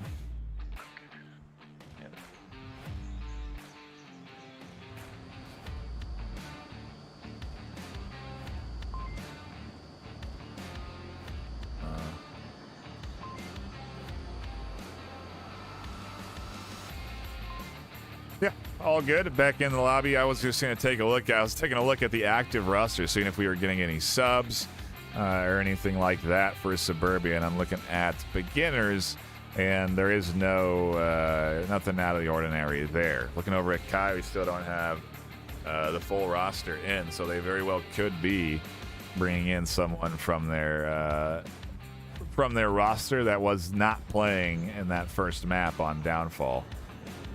I don't really know who they would want to be subbing in here, considering they did pretty dang well against beginners on that first map. To kind of ride the energy feels like the right choice, but still, just waiting for that final 3 of Kai to join, and then we will be back into the action. I guess it's the time now to shout out everyone that is tuning in. Appreciate all the folks stopping by on Twitch or on Venues, YouTube, Facebook. We're live on all of the platforms right now with this action. If you don't know what Venues is, if you have a Quest and Quest 2, I recommend you head on over to the App Store and pick it up. You can search Venues Beta, I believe, and it'll come right up. You can download that, and it allows you to watch games in a theater environment with a bunch of your friends in VR. It's a great space to hang out and enjoy the matchups. And again, I highly recommend that you check it out if you do have a Quest or Quest 2. It's a really cool way to watch these matchups with the rest of the community and other players and stuff like that. It's also a great way for us to sort of connect with other viewers that may not know what Onward is. And so shout out to anyone that is tuning in maybe and is unfamiliar with what they're seeing. It is my favorite game. I don't know about yours, Wookie, but a fantastic 5 versus 5 military simulator. And we're just waiting for that 5 of Kai to join in, and we should be into the action. It's the only game I play on VR. I'll put it that way. Okay, it's pretty good. Besides Beat Saber, you know. Yeah, I'm gonna take a look here. We may be into a timeout of some kinds. I was trying to get any sort of information from any of the teams, but not seeing anything yet, so hopefully we can get into the action shortly and we don't have too long of a pause. And I imagine Kai don't want to spend too much downtime here. I would think they want to get right back into the action, but we are just waiting for them to fill up their roster, and then we should be underway. Might be time for a quick intermission, and when we come back, we will have a full 5 versus 5 lobby, and we can get into the action. Until then, don't go anywhere. We'll be back with round number 2, map number 2 of round 1 of Group B. That's a mouthful.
We are into the action. Welcome back. I told you we'd come back straight into it. Kai have solved their tech issues. Have everyone in lobby. Nothing out of the ordinary on rotations or subs. And beginners all set up on defense for what is the garage OBJ, as identified earlier by the likes of Wookie. And a pretty slow, methodical rollout here from Kai. They're not getting anything crazy out here. They're not pushing up too far forward through the center. They're taking their time, making sure that beginners aren't going to put out any aggressive nades up through the middle or any hard rotations up into some common spots. You see Dazzler putting out some pre-fire pods there to challenge, but he doesn't land those, and now they know there's one at least here. Porch. You can actually see the flashlight set up here. Oh, this catches one with the C4, swings out to get the confirm. No one there to prevent it. Another one tries to come up. Semper on the outside. Killinger's there in an off-meta position outside of the wood. And he swings wide to look for more, and the carport doesn't find any, but 2 down for Kai out the gate. Beginners coming out strong here. Yeah, like you stated, they are pretty good at Suburbia. So is Kai. So, I mean, we'll see how everything bounces out in the end. But, man, very strong start for beginners. And the thing is, with Suburbia, there's a lot of variety. You know, there are meta positions, sure, but there's a ton of little off-meta, little corner spots, little different pockets you can tuck into that you can threaten this offense with. Strayjack playing a little patty cake here with bases. They both dip around back and forth, and neither finds each other. Oh, they're going to cross paths. Oh, base! Such a strong slice coming around that corner. Takes out Stragic. Phonic throws a grenade. It's a flash at pause. Thought it hit him, but he decides to rotate around instead. Gets inside the house. You know, that was a good play by Phonic. Oh, no! Whoa. Oh, that was such an amazing setup. Oh, man, you're just kicking yourself at your base right now. Yep. That's tough. But when the pressure is on, I think base was flashed too. Or something, you know, he didn't know that the rotation came through there, and I was anticipating pause to be there, but I think it was all nerves because Phonic threw the flash at pause. I don't think base was close enough for it. I think that was just nerves because they're both hunting the same guy. I'm surprised we're not seeing more of a crazy rotation from beginners right now. I mean, I imagine the kill count's solid. You know, you're up 2 against Kai. 4 members of beginners total. Oh, pause. Takes out another one. Make that. Dead bodies, 4 yeah, dead bodies, 3 members second up one. against Kai now, who's got 1 member. Etch, team captain, resident caster. All eyes on him here on the on round 1. Man, he's got his work cut out for him. But interesting though to not see any rotations from beginners. They are glued to their positions. yeah, it's a bit of a reversal of what we saw on Downfall.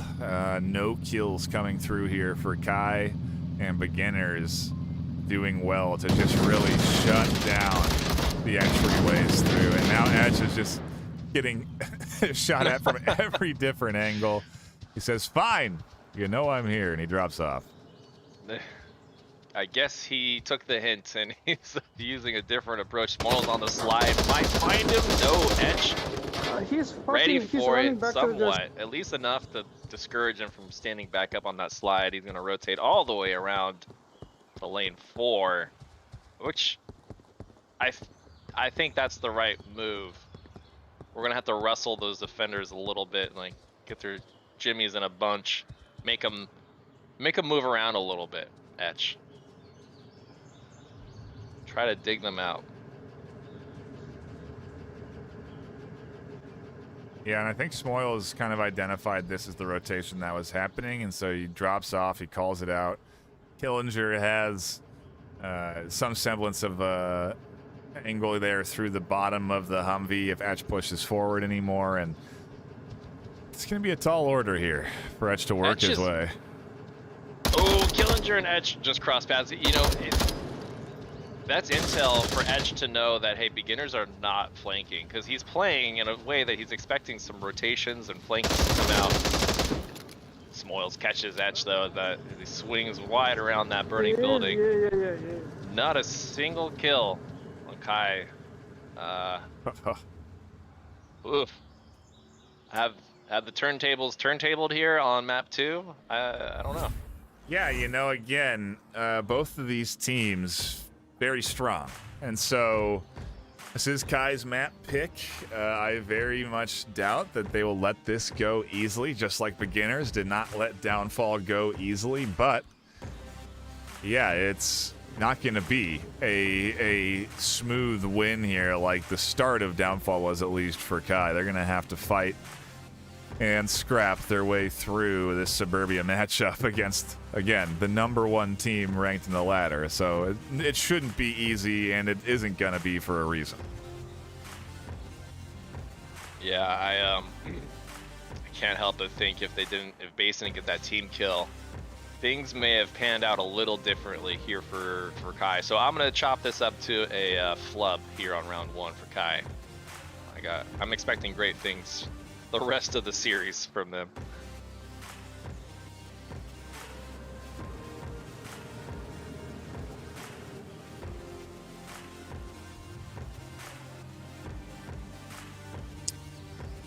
Minute and a half timer between rounds so teams can chat and talk about strategy, and I'm sure that's what's going on here with Kai. They're trying to figure out, how do we play this defense? Do we invest in pushing far forward and maybe potentially getting caught out or finding picks, or do we just play this one tight and allow beginners to come to us? It's the age-old question, but we'll see what Kai roll out with as we do pop back into the action. Round number 2 underway.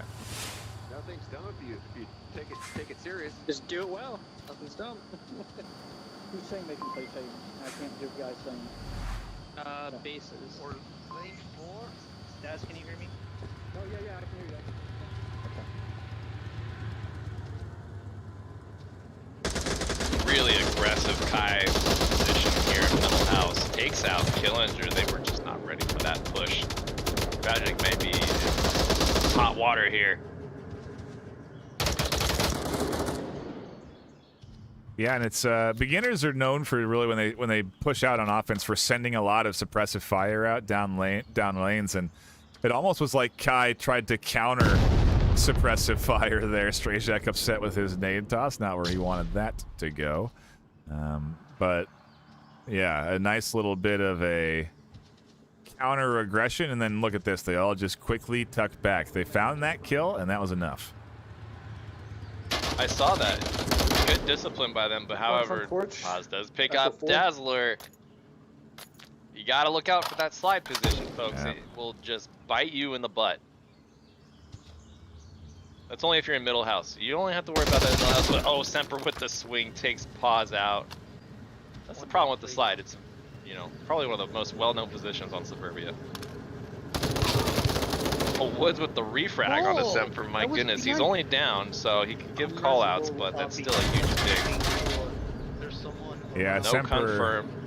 not happy about that, but from what I saw, his toes peeking out the back, the kinematics not following exactly what his body was doing in real life, and so he seems upset, but rightfully so. It felt like he shouldn't have been shot, but Woods got him. He then also thinks he confirmed him, but Semper's still very much alive and can radio in if Woods does continue this push. He's going for that revive too. I'm pretty sure he radioed that Woods moved. Oh, come on. Little difficulties here getting a revive up. This is not good. This Woods. Oh man. Wow. First the feet and then the bad revive doesn't work. Oh man. If you're Semper right now, you just have to keep a healthy mental state, because that will phase you for sure. This Woods is going to be ready for another here, though. You know, he's peeked out, he's confirmed, he's done a lot of work. He feels comfortable. Gun's not really in hand. He's on the slide. Base looking for that. He's going to get it, too. He's going to shoot Woods right in the butt. -1 on slide. 3 members of Kai remaining. It's 2. Oh, beginners down to 1 after that trade with Smoils and Phonic. So Strategic here, all alone. This is kind of what I was expecting. You know, there's such a strong Volk advantage on this objective that we're just gonna end up with a trade here of Volk rounds. Yeah, not as smooth as beginners, but Kai hold on and put up a defensive round to tie this up 1 apiece. No one's running away with a lead here. And, well, or maybe a bit back into what we should have expected on Downfall, the back and forth of rounds. And, yeah, this Suburbia, this is going to be so fun. That was, again, just both teams feeling each other out. Right, and both times now, Kai having some weird issue, right? Like, first it was the team kill, then it was Semper getting killed and the needle not working when they go to revive him. So it's like Kai has been held back these first 2 rounds. And I think once they are fully unleashed, all cylinders firing, I think that this will be a very different game against beginners. Yeah, well, we'll see. It's hard sometimes to get enough pull into the fire when you got to be chugging at full steam 24/7. That is what they got to do here, and they've had that big break, which is kind of tough to deal with sometimes after you've just gotten a nice 4-3 win. Oftentimes it's the best to be quickly going into the next round after you manage to sort of take that win away from the enemy team, because that's when you feel the worst, right? After you lose a 4-3, it's like, you know, everything you worked for was just wasted. Right. So yeah, I don't know. We'll see if again they can get their momentum going again. As we do pop back in to the action, Kai on offense now. We go to a tank objective for round number 3. Let's pop into the comms of Kai, see what they're chatting about. I should be worried about. Guess they're not very chatty. Well, that's a lot of password reading. What that is, they are getting ready to punch in that code and go for the cap, which is interesting. It makes me, I mean, I think it's just part of the standard rollout for offense, but what is their plan to get set up for a cap? Strong middle house presence by beginners, so Kai will have to dig them out of there, although that is pretty much to be expected at this point on this particular objective. You know, really kind of standard meta defense here. Woods on the tank, Smoils watching Woods' back. Killinger, although, is a little off meta there in the front yard at the pick and fence. Never seen that really utilized before. Yeah, he did that last round too. I guess it's like you can consider it 3/4 coverage. One cross suit. Boss. Yeah, you do have some concealment there. I'm guessing those wood planks are not penetrable. So. I don't know, but he bounced over into the sandbags now. Yes. Oh! Did I hear someone go down? I don't know, that was weird. I just thought I heard someone go down.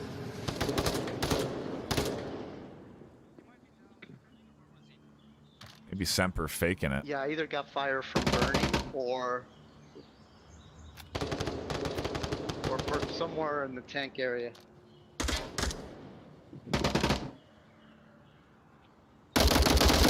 Semper doing some squats, catches Smoils out. Woods on a rotation.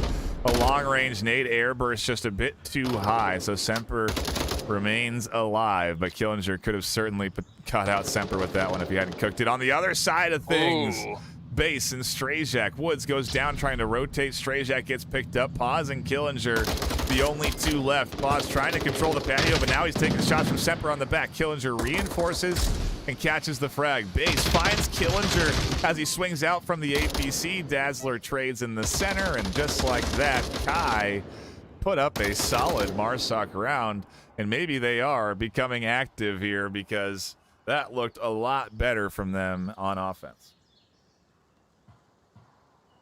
That did look much better, and that's what I'm talking about, where I'm like, hey, you know, I feel like Kai has been held back.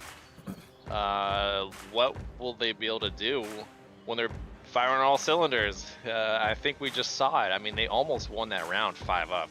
It was real close.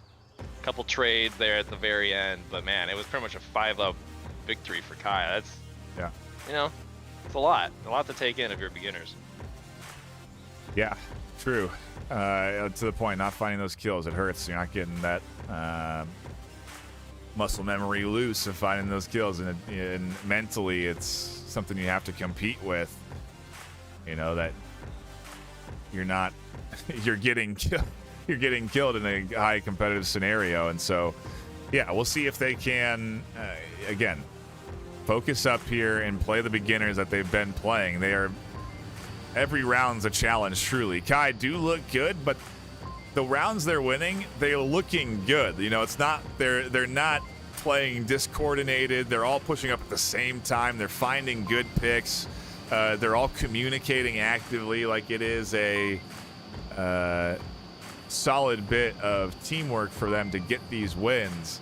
And so I you know, again, beginners kind of playing a bit unorthodox there on defense for Smoils to be peeking, for them to really be looking for any sort of early kills like that is not the standard beginners defensive style, but you know, they've got plenty of rounds left ahead and do pop back into the action for round 4. Beginners going on offense. Yeah. It dies and then Looks like they're gonna Kai gonna do that pre-fire early on, or Semper ducking down, doesn't get shot.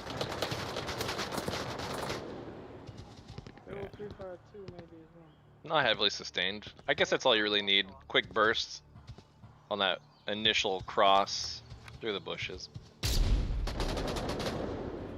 Flash at carport. Dillinger then advances forward, but interestingly enough, the defense still rotating into positions, and Semper does what Smoils did, tries to peek out and goes down, but this time much earlier. Beginners with a nice early pick, and that's a good nade coming in up over the top. Does it find Etch or base? Ooh. No. That was a very nice nade, though. If someone was on tank position, they'd be dead. Semper, unfortunately, getting just too peeky over here behind this Esco. I was watching him for a moment while you were talking there, and Icy was ready for Semper's position. Yeah, you know, it's a risk to play too tight. You know, allowing them to get too close. These teams are very good at then attacking. You know, they have the ability to use utility and stuff, and so, wow, what is going on up through the center? That slide position, just MVP every time on Suburbia. It's the last thing you think about. Last time you think about it, it's too late. You got killed by it. Oh, that grenade finds Etch behind those sandbags. Not good for Kai. No, they Hitter's are now 5 up on this approach against 2.5 members of Kai. They are just falling apart on this defense. Base can push up, but Killinger might swing out. Woods also might be on the hunt. The flash comes up, and yeah, down he goes. Etch not gonna get res. Dazzler in a 1v5. Are beginners gonna think cap here? They gotta have an accurate kill count. I mean, if you're Dazzler, you're listening to comms from Etch and kind of just playing it safe, sitting there in the house. You know, you have plenty of time to get suicidal. I am worried though, because Dazzler. Oh, there we go. As I say that, Dazzler's rotating. Checks the tablet, swings out, commits to making sure nobody's capping, and you have to do it. You have to check the other side of tank at that point, and that's what he was going for. And so, a very good Marsoc round from beginners. Another fantastic rebuttal. We are trading rounds. Beginners don't let up. Right when Kai strike, beginners say, hey, we can do that too.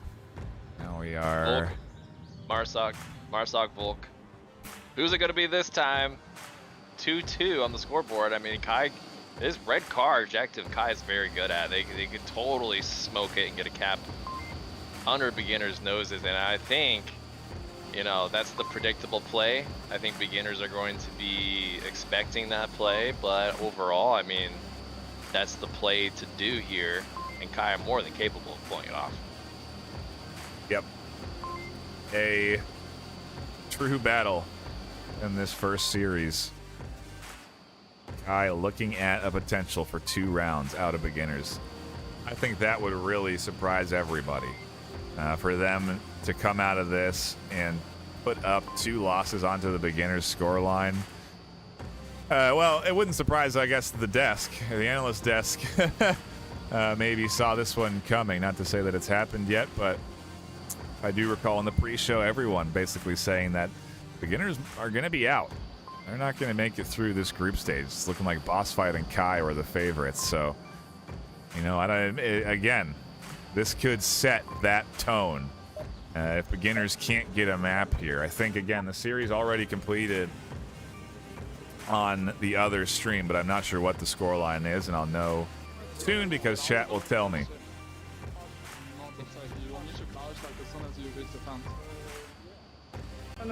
Either way, action here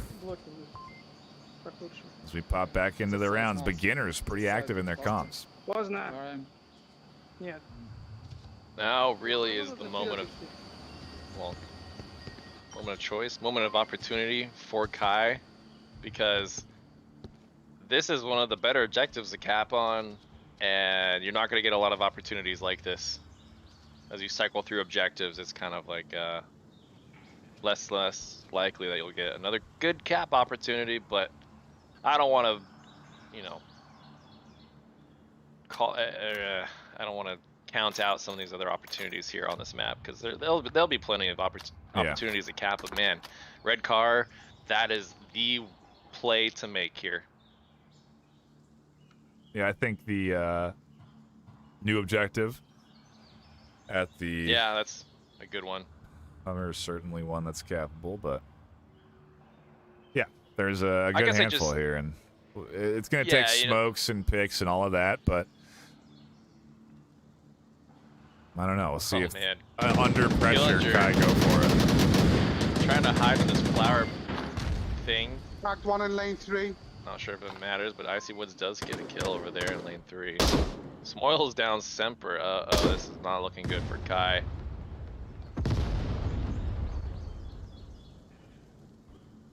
Not yeah, sure they just get thinking.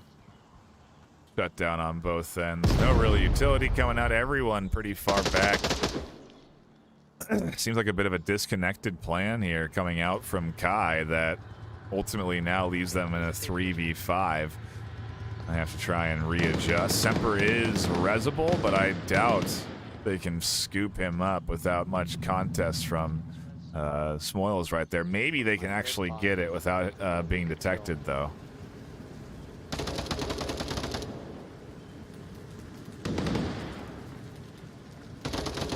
Ooh, an action to go in front. That's a big risk. Killinger just still laying prone here in this front yard, and it's really working out well for him. Until it isn't. But so far it is. Oh, there is a revive. Smoils missed it. Oh, so our Semper is going to continue making a push foolishly. Oh, but they trade. That is a huge pick by Semper.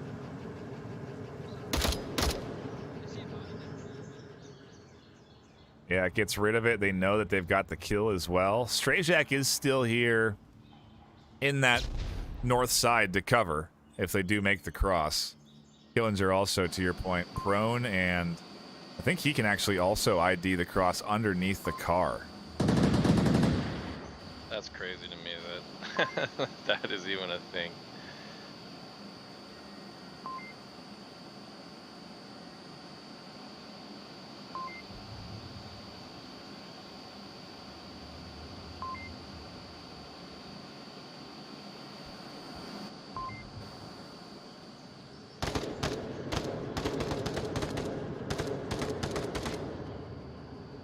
Tragic rotating off these gunshot sounds. Hey, there's a guy in front of us. They're gonna find base off guard. No!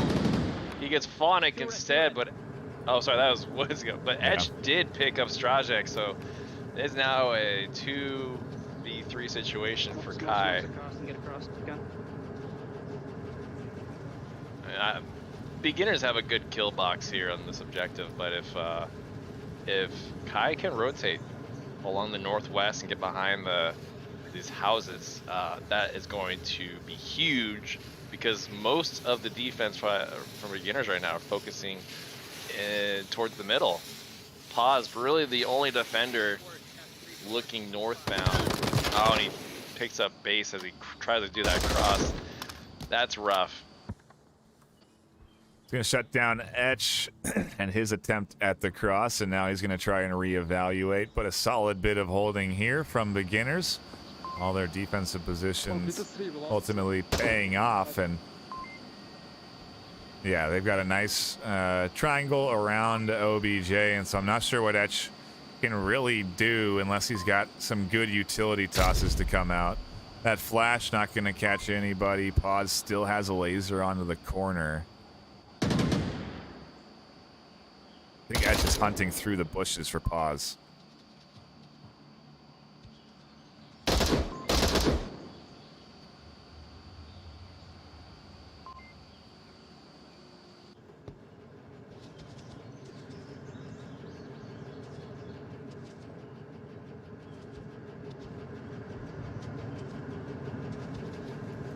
.53 seconds left. Etch gonna cross Killinger's line of sight. They trade. That works for beginners.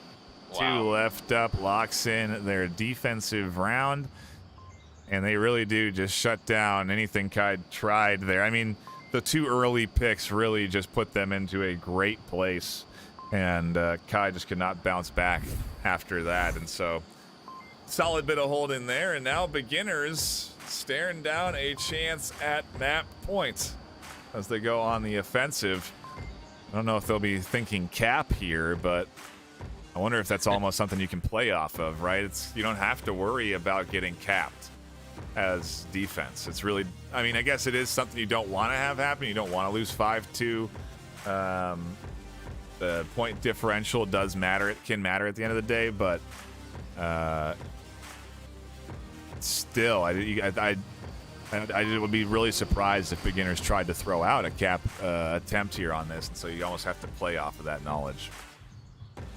Yeah, that'll be really interesting. I mean, Kai did not approach this objective at all the way I expected them to, and I think maybe those early picks by beginners are partly to blame for that, but Kai here really, you know, on the back foot on their own map choice. It's so ironic, right? Like, they beat beginners on map 1, beginners map choice. Now here we find ourselves map 2, Kai map choice. They're losing to beginners. Can't count them out of the, you know, can't count them out just yet, but man, I mean, it is so close. Yep, it is indeed a good bit of back and forth here. We'll see if Kai can lock in their Volk round. We've been trading rounds apiece, and so now it's Kai's turn to keep this thing close and take us to a round 7, which is frankly all I'm rooting for. The more rounds with these teams playing, the better. And so we'll see what Kai can do, and if beginners bring anything unique here. My front side seems off.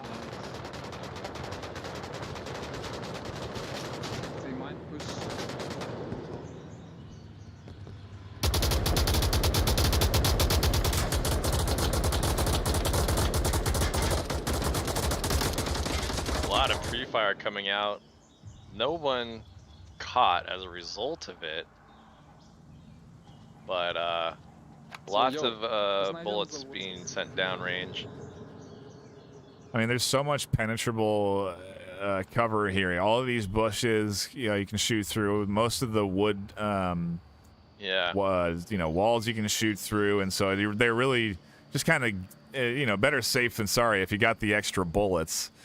Just put them out where maybe you can clip somebody. Sometimes you get a kill, but yeah, just a standard strat that we do see beginners roll out with on both offense and defense. They didn't do it really, I feel like, the last few rounds, but yeah, a good base of suppressive fire up through the center and everything to try and catch anybody out, but nobody gets too aggressive on Kai. Lots of concealment, not much cover. Not always a great thing. Yeah. If you're attacking. But, you know, it's interesting because beginners are opting to pretty much go the same route Kai attempted to last round. Looks like they're really pushing for that northwest cross at the white car. And then from there, who knows? But right now, I think the plan is just get that cross. Not gonna happen. A lot of them are holding back, not really committing to any direction either way just yet, but I'm speculating here. They're going to go for that white cross. Yeah, Killinger grabs, I believe, a nade from his teammate. I think he's going to try... Oh, interesting toss. I think he wanted to throw that into that little crate spot, but either way, that would have caught him out through the... Here comes the play. The smoke's coming through. Oh, and more nades, actually. No smokes. Doesn't find anyone, though. Yeah, that's fine. Crazy. Alright, now we got this smoke coming out. There is that white car cross coming in. It's pretty good, I think. Yeah. Pretty good coverage. Yeah, it's got Dazzler blind, it's got Phonic blind, Edge can't see. Semper has an angle through. Yeah, Dazzler's not going to see this. Is Phonic going to see him? He does. Killinger takes out Semper. Not sure where Semper was. Oh, he was on the front yard. That's right. Dazzler gets taken out by Stragic, who pushed him. And it's going to come down to Edge, who gets taken out by Pause. Now it's just Two down. Phonic finding Stragic to get that refrag. Just like that, 2 members of Kai remain. Beginners. Dr. Killinger and Phonic trade.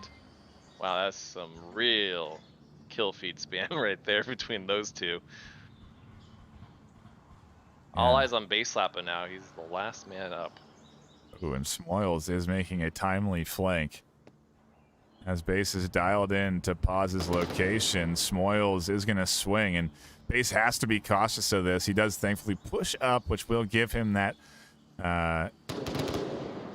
what did you say? Cover, but not, I don't know what the word was you used. I liked it. Oh, concealment. He has the concealment, but not the cover there. Smoils won't see him here. Yeah. Odd certainly knows where he is on this other side, and so this is a tough 1v2. And I wonder if Base has any accurate kill count. He probably doesn't, considering the chaos. I would be really hard pressed if they have an accurate kill count. Yeah, that would just, there's too many trades, unfortunately. So Base just gonna have to trust his gut here. Yeah, he actually moves a bit more forward to cut off being shot in the back. Oz tries to make the cross. He goes down. Wow. 1v1. Gave away his position by almost killing Smoils. Base working with it. Oh man, I'm liking this rotation from Base. This might catch Smoils completely off guard here. Oh man, this is incredible. Minute 30. Base hearing all of this suppressive fire, definitely getting an idea. I don't think Paz can give any call-outs because, you know, he can't see Base. Oh, dude, this is some top-level play here today. Oh, he's going to continue to push. That's a good corner to be in if you're, you know, last man up.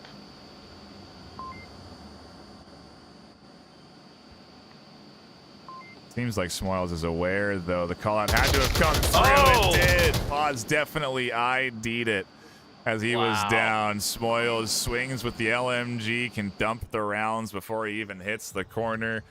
Beginners lock in a map of their own, 4-2. Kai's map pick bites them in the butt, and that's it for round number 1. That's only the first round of 3. Next up, we have Beginners versus Silent Purge. That matchup should be quite interesting. A storied matchup between 2 EU teams. And then I believe we see... BossFight or Silent Purge? Silent Purge. We don't see any boss fight on this channel. After that, it's Kai and Silent Purge for the final match of the day here. So, some great matchups coming up. But we are going to take a brief break as we set up and get ready for that next lobby. Don't go anywhere. Charge your headsets, grab some water. We'll be back with more Onward postseason action, the round robin Group B. Don't go anywhere.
Welcome back, everybody. We are diving into beginners versus peacekeepers. I was wrong on when I said Silent Purge. I was thinking of the Challenger Cup last weekend and got my EU teams mixed up. But beginners versus peacekeepers, two EU teams that have faced off plenty of times, Wookiee, and where we're headed for map 1 is going to be Bazaar. This should be, I don't know, it's, you know, beginners certainly capable of playing this one well, but I really don't know what to expect here. Basically, because I haven't watched a ton of EU matchups. Yeah, I don't know what to expect here either. I mean, beginners just kind of played a semi-aggressive team like Kai. Right. Kai knows when to mix it up, but Peacekeepers are like all-out aggression, and it'll be really interesting to see how they play against beginners here on Bazaar, because you know it's got some close range areas, it's got some long range areas, it's got a little bit of everything. Yeah, I'm looking at the win rate here. We used these to sort of go out, get some sort of information yesterday, but they proved to be not necessarily accurate. But both teams actually with a 67% win rate on Bazaar. So both teams pretty good on it, which is what I had also thought. But yeah, somehow this map gets through the cracks on bans. Both teams, I guess, feel comfortable playing it, so that neither one wanted to ban it. And beginners, being home, have chosen the map for this first map of the day. So this is beginners map pick. And we are going to start with a new objective, the one in the middle of the southeast courtyard there, surrounded by buildings. This one filled with all kinds of unique little defensive positions to take up, and you know, now is the time to show off and debut your secret spots, right? Right. And I mean, who knows how many secret spots one may find here in Bazaar today, but yeah, overall, you know, a lot of opportunities to get a flank or something else going on here, and it'll be a really entertaining matchup here. You know, the active rosters over on Peacekeepers, we have Nardu, Captain Soda, Seaclick, Rushers, and Virus. Over on Beginners, we have Dr. Killinger, Icy Woods, Smoils, Paz, and Strayjak. A strong roster on Peacekeepers' side, the standard that we've seen from them. And, you know, again, they've been around since Season 9, but familiar faces like Captain Soda and Nardu. I mean, everyone on this team has been in the league for longer than 2 seasons. Right. I mean, all about those veteran, experienced players at the end of the day. Yeah. Yeah, it reminds me a bit of that discussion we had with Raptors, them being a new tier. Was it Raptors or Kai? Them being a new team, but being still very stacked and strong. And yeah, it doesn't mean that just because you're new, that you're not capable of challenging the best of the best in the VRML. And we'll see if Peacekeepers can challenge beginners like Kai did and at least take a map. See if they can take at that beginner's map pick as we hop into round number 1 of this series.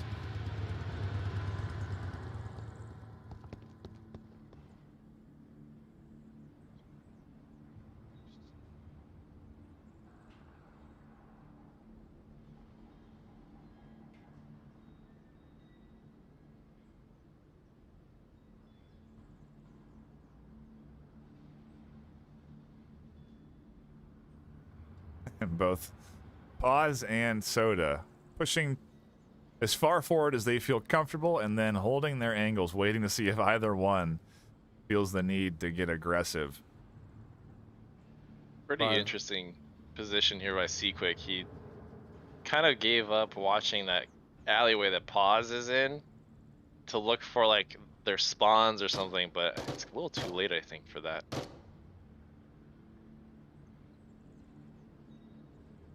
Yeah, he's watching that deep north. No one has been swinging around there yet. If anything, they are seemingly investing in a push that's going to come up from the middle Bazaar space. They got one down in the far east that may swing across the street and try and come around from the south, but for now at least, the setup is Moyles, Woods, and Killinger all up in the middle.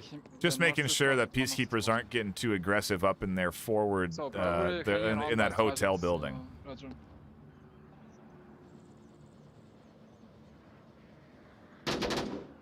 It's in the east courtyard. Already Building calls 1, that 2. out. Crossing east courtyard.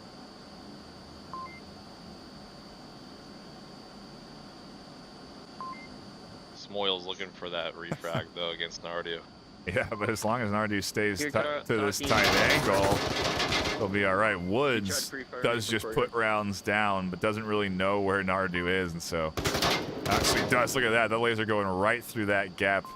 Nardu fortunate he doesn't get tagged as he backs off.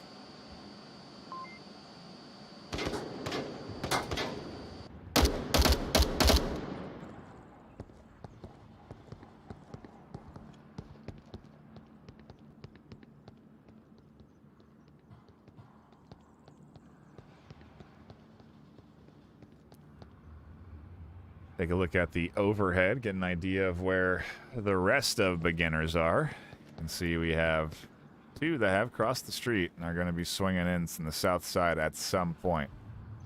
Does mean we should keep our eyes on an angle from Virus, as he is that forward-most defender in the south side.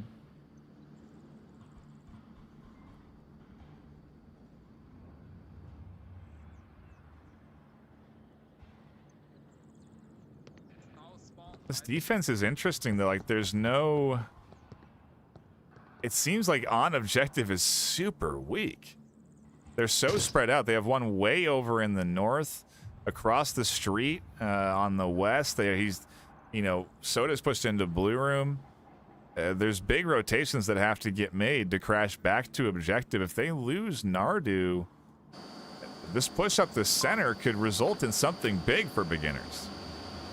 Yeah, I mean, it's one of those objectives where people just don't want to position themselves on it. Yeah, there's not much to gain, I suppose. Rushers finds a nice shot on pause as he was tossing a smoke, I believe. 54. That was the B2. So they're, you know, Peacekeepers opting to just have a more pushed out defense. There's always, I guess, the ability to condense and crash towards it. But man, so far it's working out for them. Virus able to stall their advancement as well. Woods tries to take shots. Killinger can't find him. Strajak doesn't have the confidence to push forward now, and their time is ticking. Yeah, I mean, look at this. Like, Rushers is way over here. I feel like their defense is a little too heavy on the east side. And beginners must be sensing that because their push is coming in from the west. Killinger finds one. Nardu's going to look for the refrag. He gets it, but cost of his life. Their on-objective defense is gone now. Virus maybe doesn't feel so confident in sitting here and waiting. Rotations certainly have to come through, and beginners have to capitalize off this. A minute left. They are going to start their push at the time that these rotations have to come through. Wow.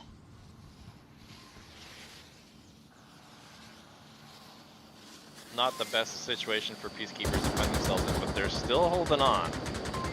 They're actually back on objective. They did manage to get their rotations. Both Seaquick and Soda are close at the very least. Woods is going to have an angle onto Virus soon. Down he goes. Soda catches one off the back. Woods flies down. Strajak actually covering the back of Woods, and Woods catches the final kill from the stairs. Seaquick goes down through the window. Beginners come out guns blazing. Nab a Marsoc round on their map pick.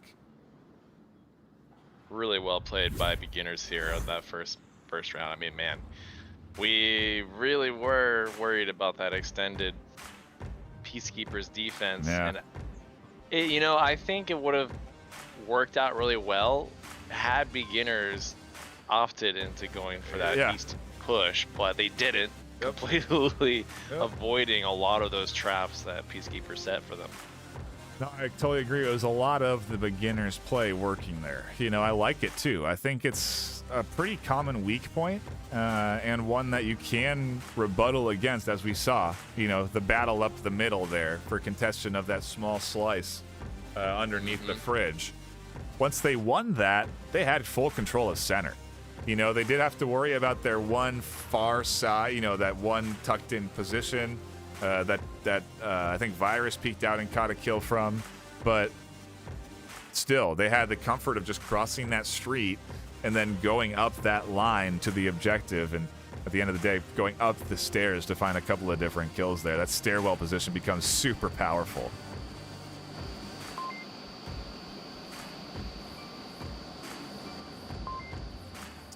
But hey, this is the round robin. And just because a Marsoc round is won by beginners does not mean Peacekeepers are done. We'll see what they can throw up on the offensive. See what their comms are like as we do pop in to round number 2. They're not out of the woods yet. Looks like I can see that south cross. In fact, the woods are just beginning. The icy woods. It'll be 5 minutes. They're smoking off. Don't want me to go that way? You can go there.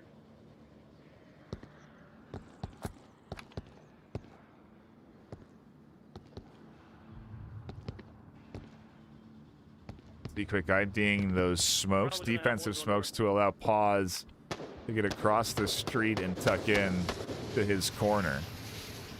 Once those smokes dissipate, that'll be a good spot. Yeah, Peacekeepers wasting no time. Oh, wow. They're almost on objective already from the south approach.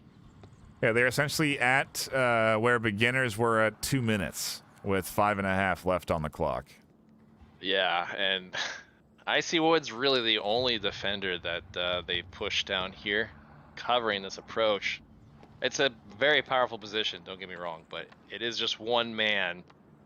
And if he goes down or gets, you know, smoked out, I don't know. It could be bad for beginners.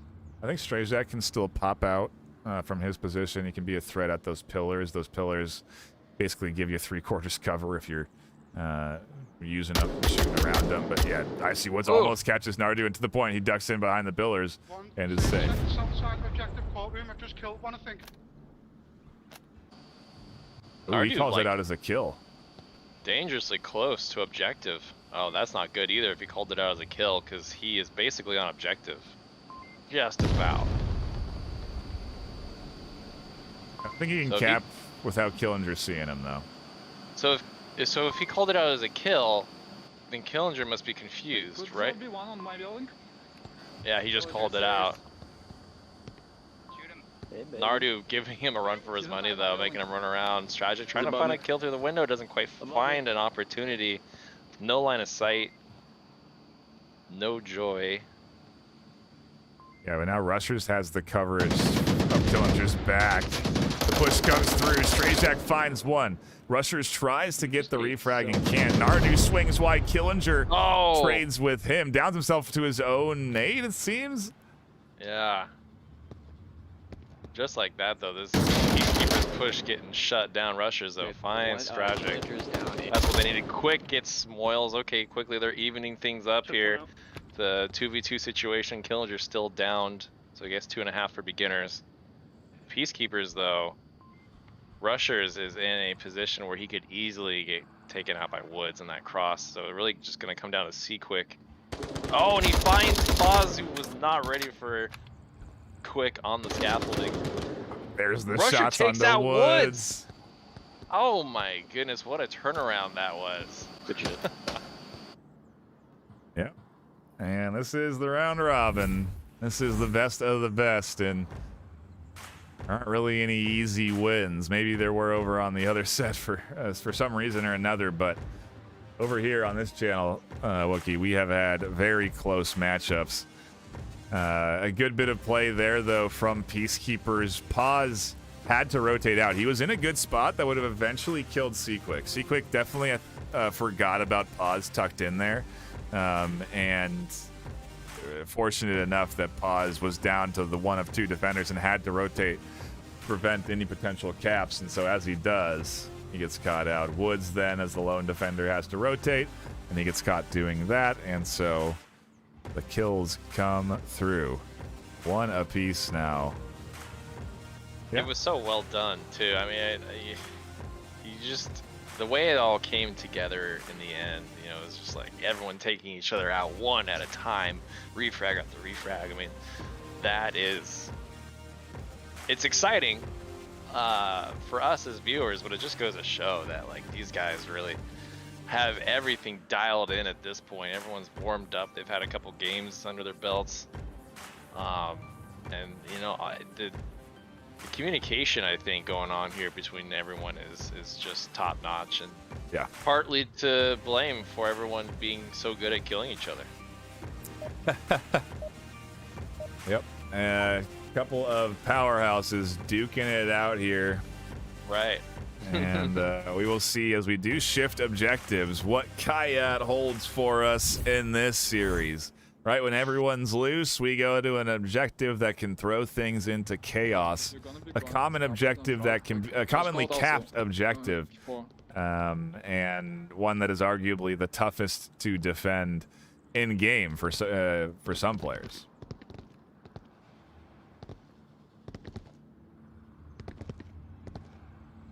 Interesting. Beginners holding back with 2 of them, 3 of them just rushing up along that west side wall. Soda's gonna have a line on it. Oh, Killinger found him. He's about to fridge, That usually doesn't happen. Impressive shot by Killinger. He's only down though. Rusher is gonna get that revive. He's still alive. So that's some bad intel potentially for beginners if they think that they killed him. Killinger called out he's still alive, so he saw that Reds come through. More shots there from rushers. And yeah, beginners are definitely identified out of their spawn, and Peacekeepers are throwing a little bit of pressure their way, but it's risky to do so. You know, the peeks into the windows can cost you your life. And fortunate for Soda that he was able to get res there. The peeks up these stairs can cost you your life. Rushers had just done that and then dropped off. Soda decided, hey, it's my turn. But then Woods had been dialed in at that point. That's why Rushers dropped off, and so Soda goes down and is not resable. Did he peek the same window twice? Is that what pretty much Soda did? Shame on Soda. He should know better. Well, he didn't, but he peeked the window that he peeked the stairwell that Rushers had just checked. So. Ah, okay. Yeah.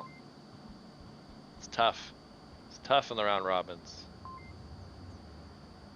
You have to stay super locked in all day for every game. Everyone is doing the same thing, and Killings are throwing a couple of utility over onto the north side just to clear out some common defensive angles. What's pre-firing? No one, however, extended that far out. I wonder if they are just hearing each other and mistaking it for an enemy or what. But yeah, a lot of utility invested in that corner, that north pocket where nobody is. So it must have been some bad information exchange, not sure. But this defense position on the backyard of Kiat, I don't know, I think this is really strong. It's easy though to get a single pick and then slip in unnoticed if you're fast enough. Yeah, that's the true danger of Kayat. There's been a bit of utility utilized here from beginners, though, just to get out of this dang east side they've been stuck on. Just that bit of challenging from the stairs and the windows really put a pause in the pace for beginners here. That could be all part of the plan, though. You know, again, we talk about the strategy of beginners. They like to play the clock. And so with 3 minutes left, now may be their time where they're going to advance up into the mini courtyard after they've done their due diligence to clear north and all of that. Maybe send Smoils up through the center with suppressive fire. He's got that LMG, and he's ready to just start shooting.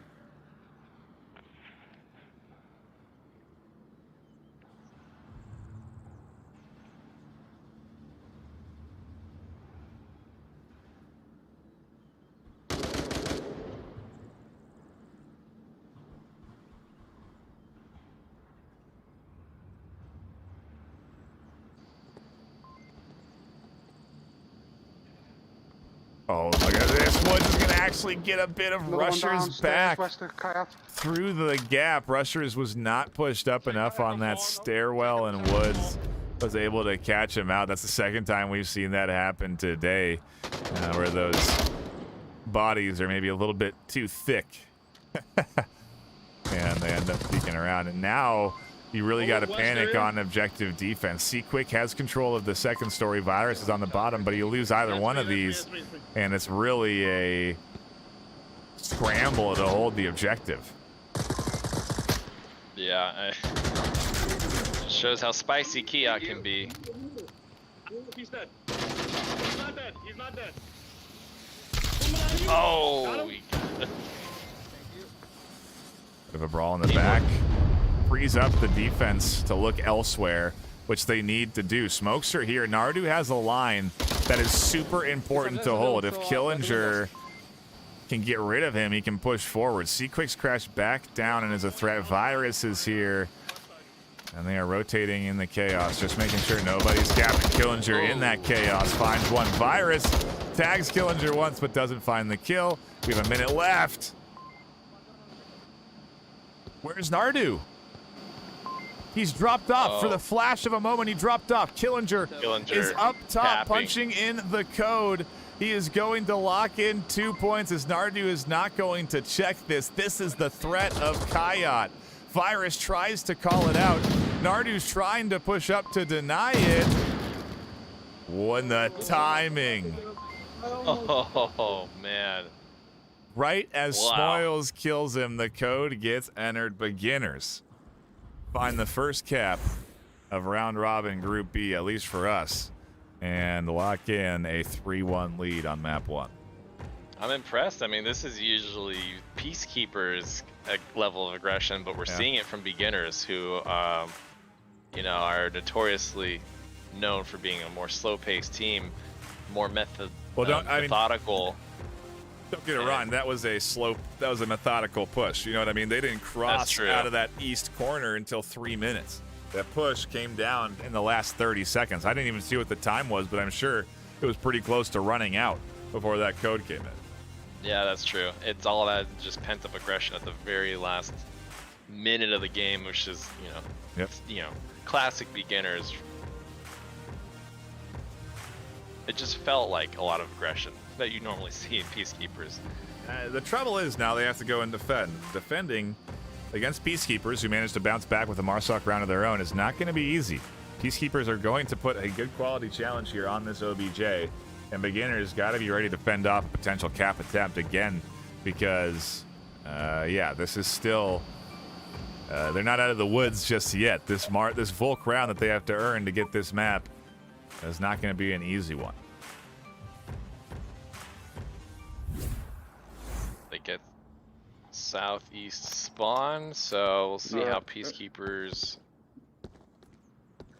approach here. I mean, this is the last thing you want as Peacekeepers. Looks like they are going to go all in on this east push with maybe C-Quick heading up the middle to mix things up a bit. Beginners are going to send 2 out towards the east, though. And it's enough info for beginners to know that they spawn on the east. Tragic goes down to Captain Soda. Or sorry, other way around. So that's a good pick by Peacekeepers right off the bat. Yeah, it does put them down 4-5. Rushers is going to go back to it. He's going to look for the refrag and finds it, a very key one. Opens up this courtyard for them to push into. Shuts down that aggressive defender. Smoils is up next in terms of being aggressive, but he's not quite as far forward, and so beginners now tied up 4-4.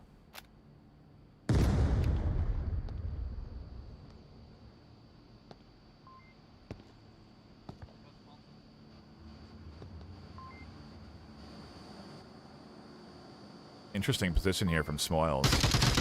Bit off Mana. Rushers finds one kill through the window onto Killinger up over the top. Smoils not able to refrag that. Although I guess he could have there if he peeks up and over. Pause catches Virus over on the far side with silent shots. And so that's going to be information not gained. That is a position you don't normally see played like the cement bags up Yeah. against that north wall, but Echo Paz 2. immediately getting off that position now that he's got his kill. Happy. Moving on. Seaquick I finding think I took one Woods out in in front that of OBJ. middle push here. Man, Seaquick kind of actually doing a lot of work here against this defense. Alright, he's going to come up. He's going to catch Smoils out. Paz is alone. And he's defending it right. He actually gets the kill. He's in a 1v1 situation now. Seaquick certainly has to go for the kill. The cap, I doubt, is in his mind here. I think he's about to find it.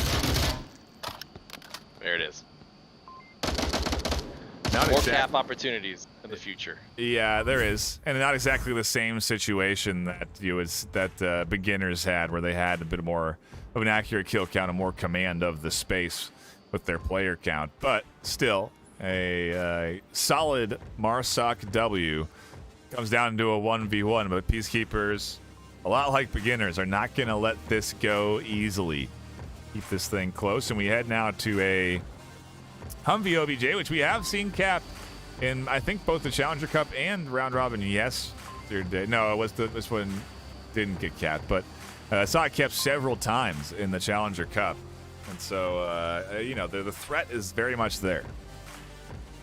Yeah, it's just one of those, another one of those very capable objectives. Yep. So, all about that strong, solid defense. We'll see how Peacekeepers kind of set up. I based off of what we've seen so far, they like to really spread out and then converge back towards objective mid-game or later. So, yeah, we'll see how Peacekeepers, how extended they'll be. And I mean, that's Bazaar's speciality in terms of like a bulk aggression. If you get really flanky with rotations, push out, you can find yourself on top pretty quick in certain scenarios. So yeah, I'm really excited to see how Peacekeepers approach this. Yeah, this should be interesting. They are on the back foot, but they have the opportunity to stay tucked in and try and shut down a presumably coordinated beginner's attack. It will not be an easy challenge ahead of them, but we'll see how they face it. They've been doing well to take rounds, to my surprise, against beginners like they have been. And so we'll see if Peacekeepers can tie this up 3-3, take us to a round 7, give us what we want here at the desk, or action with these two teams. Beginners investing heavily on that east push. Rushers waste no time finding Smoils going down the middle. Huge advantage already for Peacekeepers. What? They may find themselves in a situation here where beginners get themselves boxed over in. here on the courtyard. Fuck. Southeast corner, east side building. Seaquick watching this east approach somewhat. He's more of like that forward scout, so if Seaquick goes down or finds a kill, that's a lot of information. Yeah, they don't really have much coverage on the cross, so Woods was just able to make it there uncontested. They've got the eye on Seaquick potential and where he could hold, and so they can cross here pretty free and easy. Soda could be looking, but I don't think he is. And so they've got one kill, but still, beginners can kind of do this full east push stealthily. Seaquick in a really powerful position here. I don't know if as long as he's patient, he should find some picks. Yeah, he's ID'd Woods, calls it out to his team so they know that someone's over in the southeast.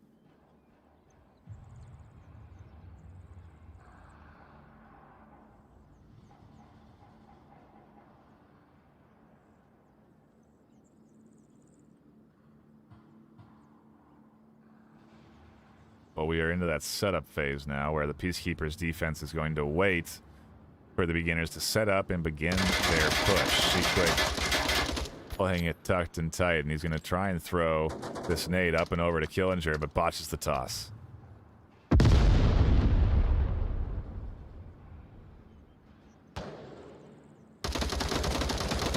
Oh. Killinger finding that pick on rushers is pretty clutch.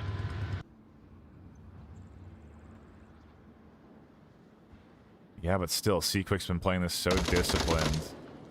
Just not going to be expecting him here. I'm afraid that they have beginners have a number advantage, though. It doesn't really matter if Seaquick gets caught because there's so many potential refrag opportunities from 3 other people. Right. So yeah, Quick will have to be very patient. Well, he could go down to pause potentially too. Yeah, I think he realizes that potential as a threat, especially after he hears those shots from pause. But the push is coming. Woods is here on the corner.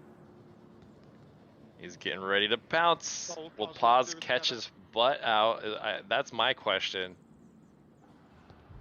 Oh, that's a press shot. Just muffled enough to throw off their positions. Oh, Strajic was almost caught as well.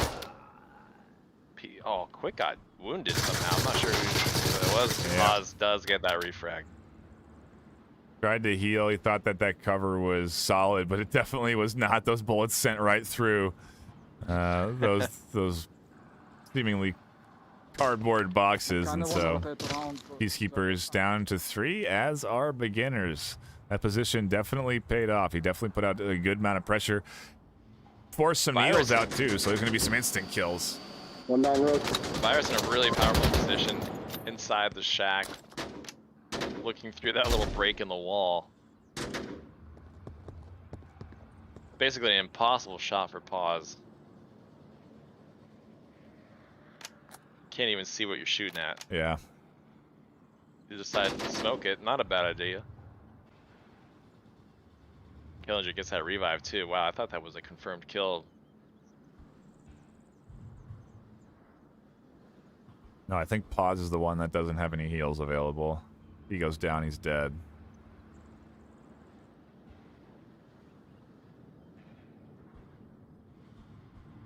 But yeah, tucked in the dark. Beginners taking a quick pause. Soda finds Strajic out on the cross. They're going to invest with Killinger as well. The smoke at least comes through, and so Killinger can use that to push up. But even then, it's not fully covering. Yeah, you know, beginners are not out of the woods yet. Like they have that score advantage, but we've seen them. Oof, that was a great pick by Killinger against Soda, man. 2-on-2 now. Paz is hunting for Virus. I don't think Virus's attention is trained correctly in Paz's position. Oh, but he will now that Paz is shooting. Find the backside of Paz. He's just gonna go out for it, get it. Just like that, they trade at the end. Now it's 3-3. We've seen this before where beginners kind of choke on Bazaar. We saw it against, you know, when they played Mayhem. They were up 3-0. Mayhem just came back to win it 4-3. So definitely some choke potential here from beginners. It would have been like 15 weeks ago now.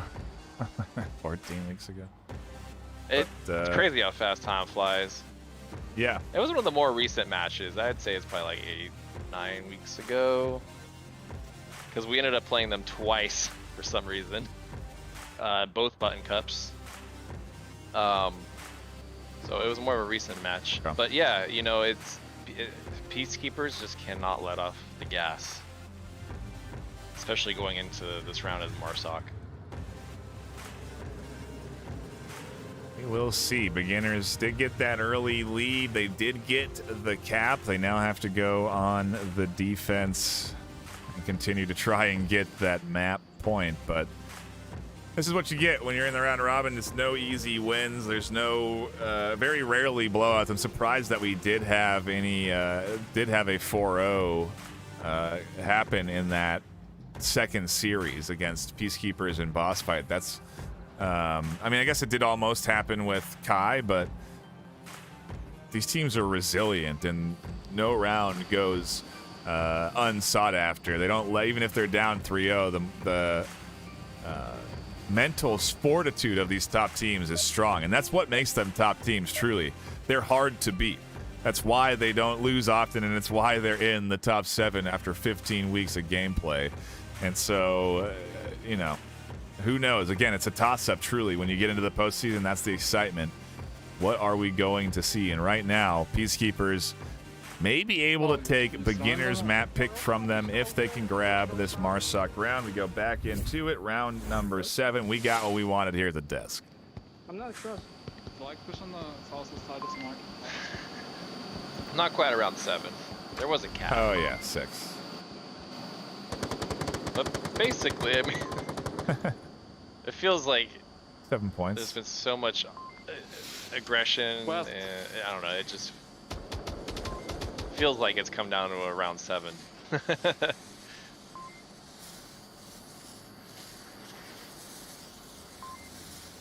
Already getting real One cross risky minimarket. with it.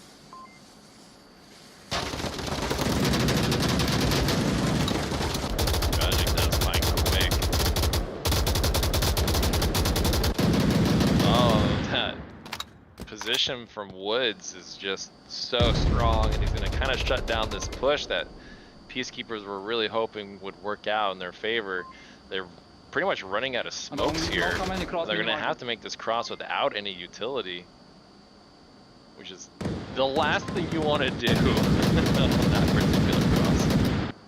Yeah, they got Killinger in a super strong spot. He's staying perfectly denying the vision from the angle from Rushers and watching this line down onto Nardi. Rushers does finally commit to the swing out to get Killinger, though, and so at least 1 kill comes in, but they are cut down to 3 before they can even cross the street.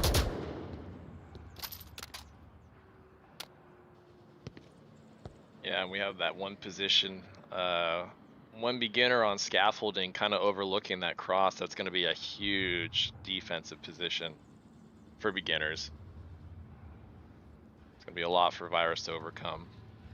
He does have an M249, so that's at least the potential for suppression is there. Just as effective as smokes, if not more so. But it's going to really require some coordination from Peacekeepers, and they're kind of spread out right now.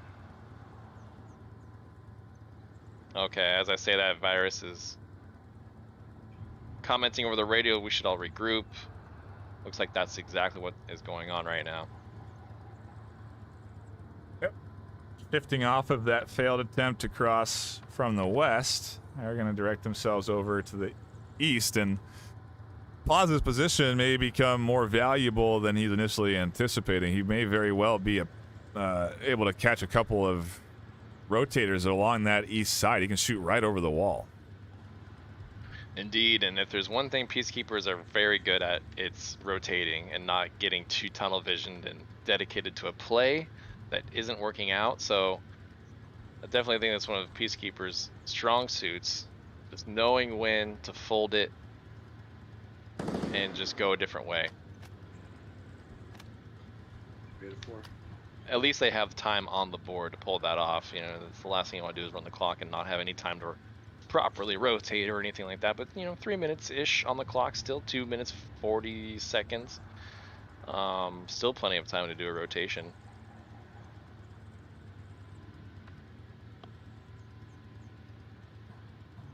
Pressure getting into them. I mean, they're kind of running out of time, not really doing anything, and I think that's just a side effect of the immense pressure that they're under right now. Yeah, trying to clear all their angles. Soda's there. Can get caught out by Paz, and One in the east, and I think yeah, he gets picked up. Paz also calls out Virus there, so not done with that corner just yet, but killed one. Virus is definitely on the hunt, and as he swings out, Paz pops back up looking for more. The other one's already Paz can't find it.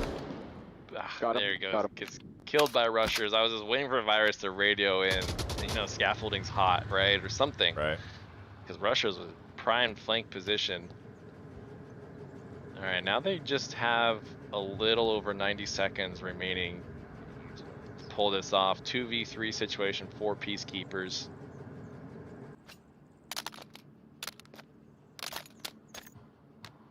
Rusher is taking his time, not really like forcing anything. Smoke does go out on that east cross. Virus is now in the southern hemisphere of the map. Rusher's still just sitting here in the middle, though. I'm kind of concerned that this is time spent that could be spent rotating. But he's looking for some oils. Yeah, I think the play is to get one down into the south, cause a bit of a distraction. Rushers comes in from the middle, and then they end up pinching on that objective. 50 seconds left. Yeah, I'm just a little worried. I think Smoils is going to hold it down. The more time they spend building this up, the more narrowed down the approach is. Like, as a defender, you can kind of tell the options slowly dwindle. Yeah, I mean, the time delay is all coming down to Virus pushing up here, and Woods catches him and instantly kills him. That over-aggression, the need to push, does not pay off. Rusher's going to come charging Rusher's going to in. find Smoils. Does he find another? 19 seconds left. There it is. Beginners take the round. Nice headshot. Nice Woods against Rusher. Yeah, kind of what you would expect, but a solid bit of back and forth here from both of these teams, and Peacekeepers doing well to keep this close, but Beginners do take their map pick. Finally able to find that map point win after getting up that early 3-point lead. And now where do we go from here? The Peacekeepers have their choice of map to try and go to a place that they're most comfortable in and can potentially give Beginners their best run for the money. The map pool is the most diverse it's been, with custom maps being integrated in Season 11, and so I really do wonder what is available and what Peacekeepers will be picking. Again, to remind those folks of the format, this is a round robin, so there are 4 teams total. Each team plays the other. There are 3 rounds, and so we have 2 matches being played at a time. Right now, there's another match live. It is Kai versus... why am I blanking? BossFight. They are facing off right now over on our other Twitch channel, twitch.tv/onward_VRML. And at the end of the day, the top 2 teams with the most wins will be moving on to our semifinals, which is next weekend.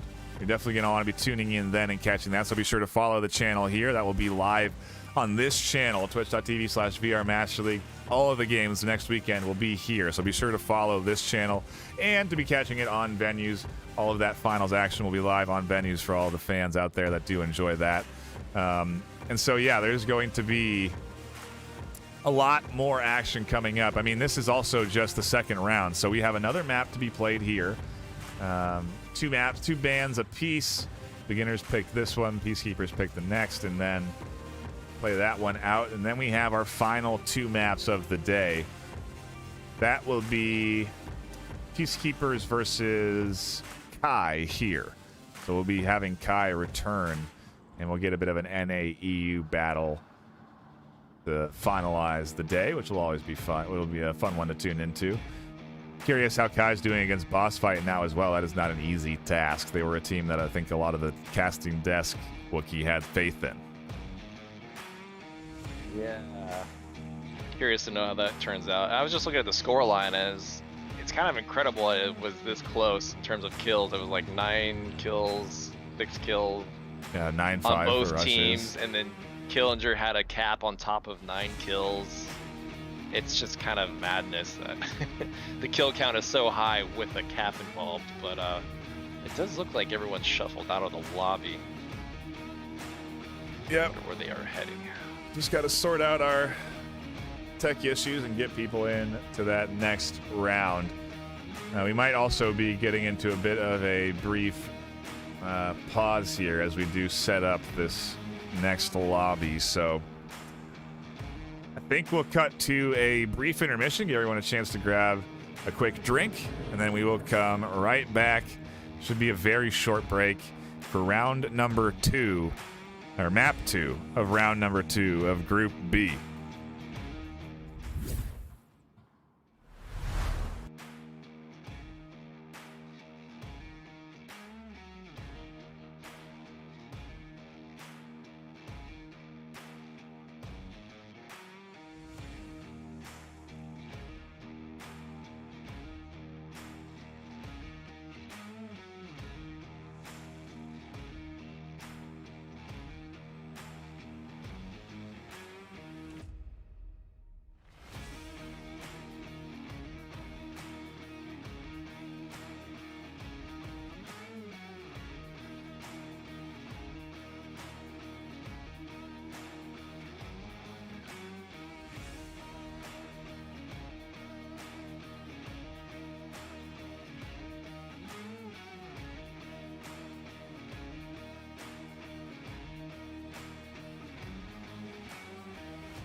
Welcome back, everybody. Thank you for patiently waiting. Hopefully you have rehydrated, because we are getting back into the high-octane action that leaves you parched because it is so intense.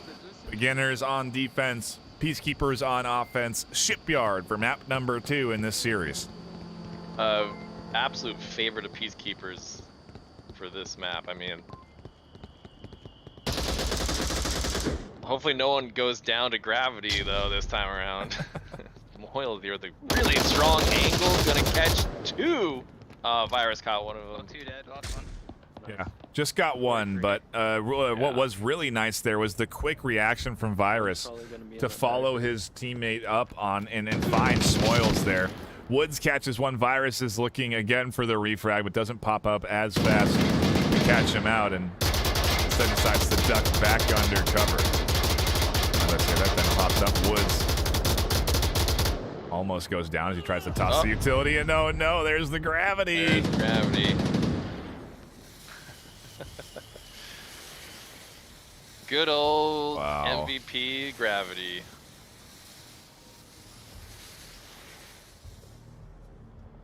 Jeez, this 3rd kill in the postseason. 4th, maybe even. This is the only reason I'm against this map. It's not OSHA certified.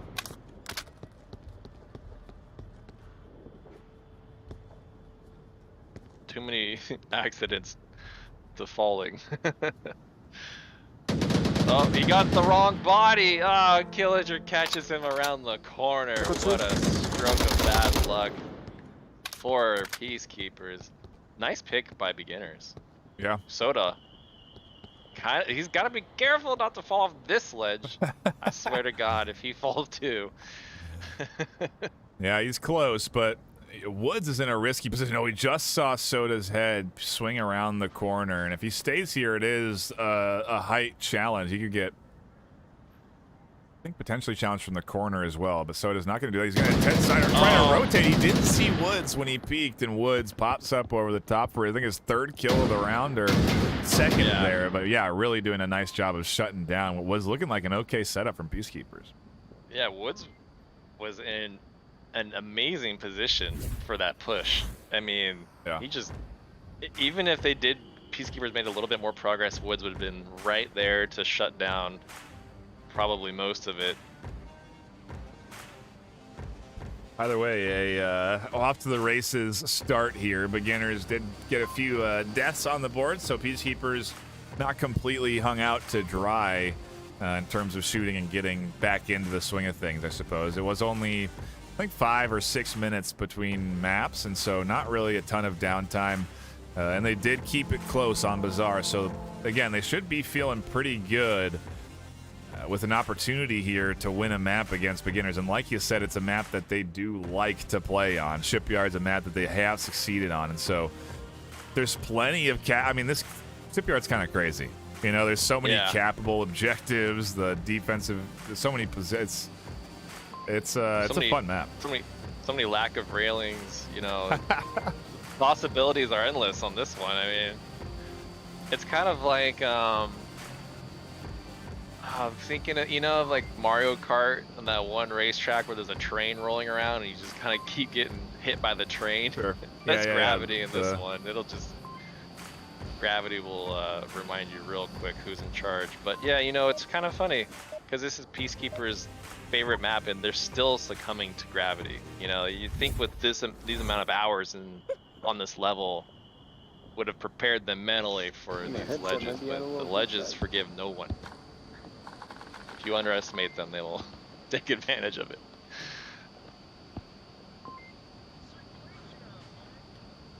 Yeah, a tough bit of unfortunate circumstances there with that gravity. We'll see if it impacts them again. It's a risk to take the height, and Soda clambers right on up to the top to look for any sort of early picks. Virus also getting a bit aggressive. This is a pretty far forward off defense setup here. Nardu pushing up, as does Virus onto the roof, and Beginners playing this one very passively, not even going out of their spawn building.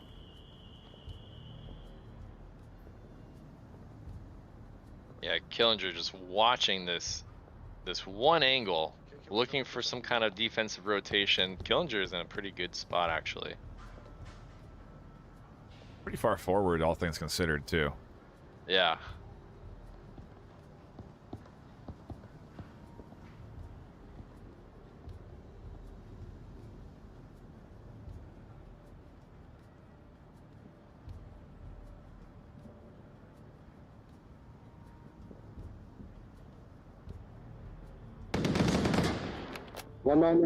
Oh, what an angle from Soda. Finds pause. Killinger kind of reacting off of that. But there's not much he could do, ultimately. Sorry, I double confirmed it. No, there really isn't. Ruster's in a nice little tucked-in position. I mean, I think they had two. the problem is that playing it passive, it really allows all the time in the world for the defense to set up, and Peacekeepers are now all nice and ready for beginners to come into that, to push into them, and so, you know, we'll see what beginners can do down a player. Doesn't look like they have much control of Shipyard. Virus has dropped off, but is still somewhat of a threat if he does want to kind of hunt for toes. If he's tall enough. I don't know if he can see shoot over the top of this. Yeah, this map is kind of all about the prone positions, right? Shooting toes and falling off heights.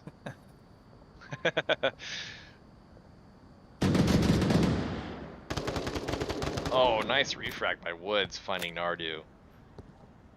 That is one less Marsoc member, though.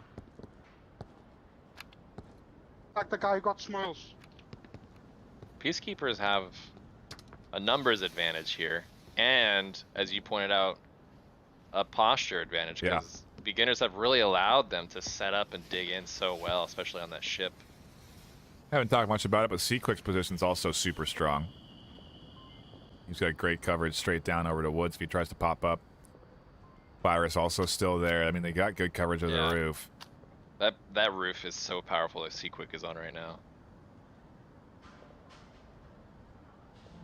I mean, Woods has not a lot of options to rotate out from where he is. Unless he gets rid of Seaquick. Yeah, and they have so much ground to cover to get to objective. A lot of open opportunities get picked off as you run and do a cross or something. So, you know, Peacekeepers, I think, will show ultimately that they, I don't know, this is their map in my personal opinion. I think they have the hours and the strats down on this map more than probably any other team in the league right now. So beginners, I guess is what I'm trying to say, is beginners have a lot to overcome here. Mid-building. Especially with being down a guy and having Seaquick on that roof position is just so dang powerful. Yeah, he calls out roof, AC position, and instantly Soda, Virus, and Seaquick all lasered in on different sides of that, and yeah, it's going to be tough. I think they're talking about what they got to do here, and I don't think they have the utility to do what they want to do.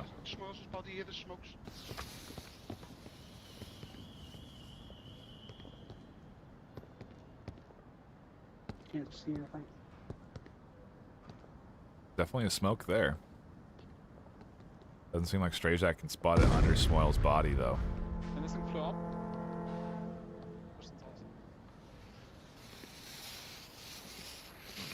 Wow, good smoke utilization. Woods takes damage off the fall. Has to heal himself, so that's a potential res gone. One in the north building, one in the north building.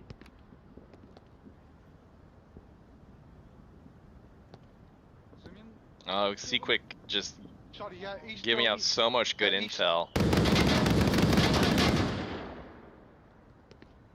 Decides to drop off the roof too, because he knows his position is hot and called out. Yeah, Rusher spots Woods and just barely misses. Gonna be tough for Killinger to make that same cross.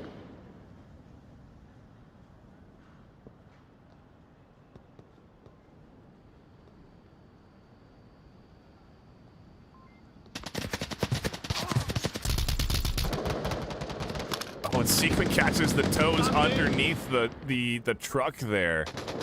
Just wondering who was shooting at him. Virus finally finds Woods. He'd been looking there. Strazak goes down to Seaquick, and Peacekeepers hold on with a nice defensive hold. 4 left alive at the end of the round and tie it up 1 apiece.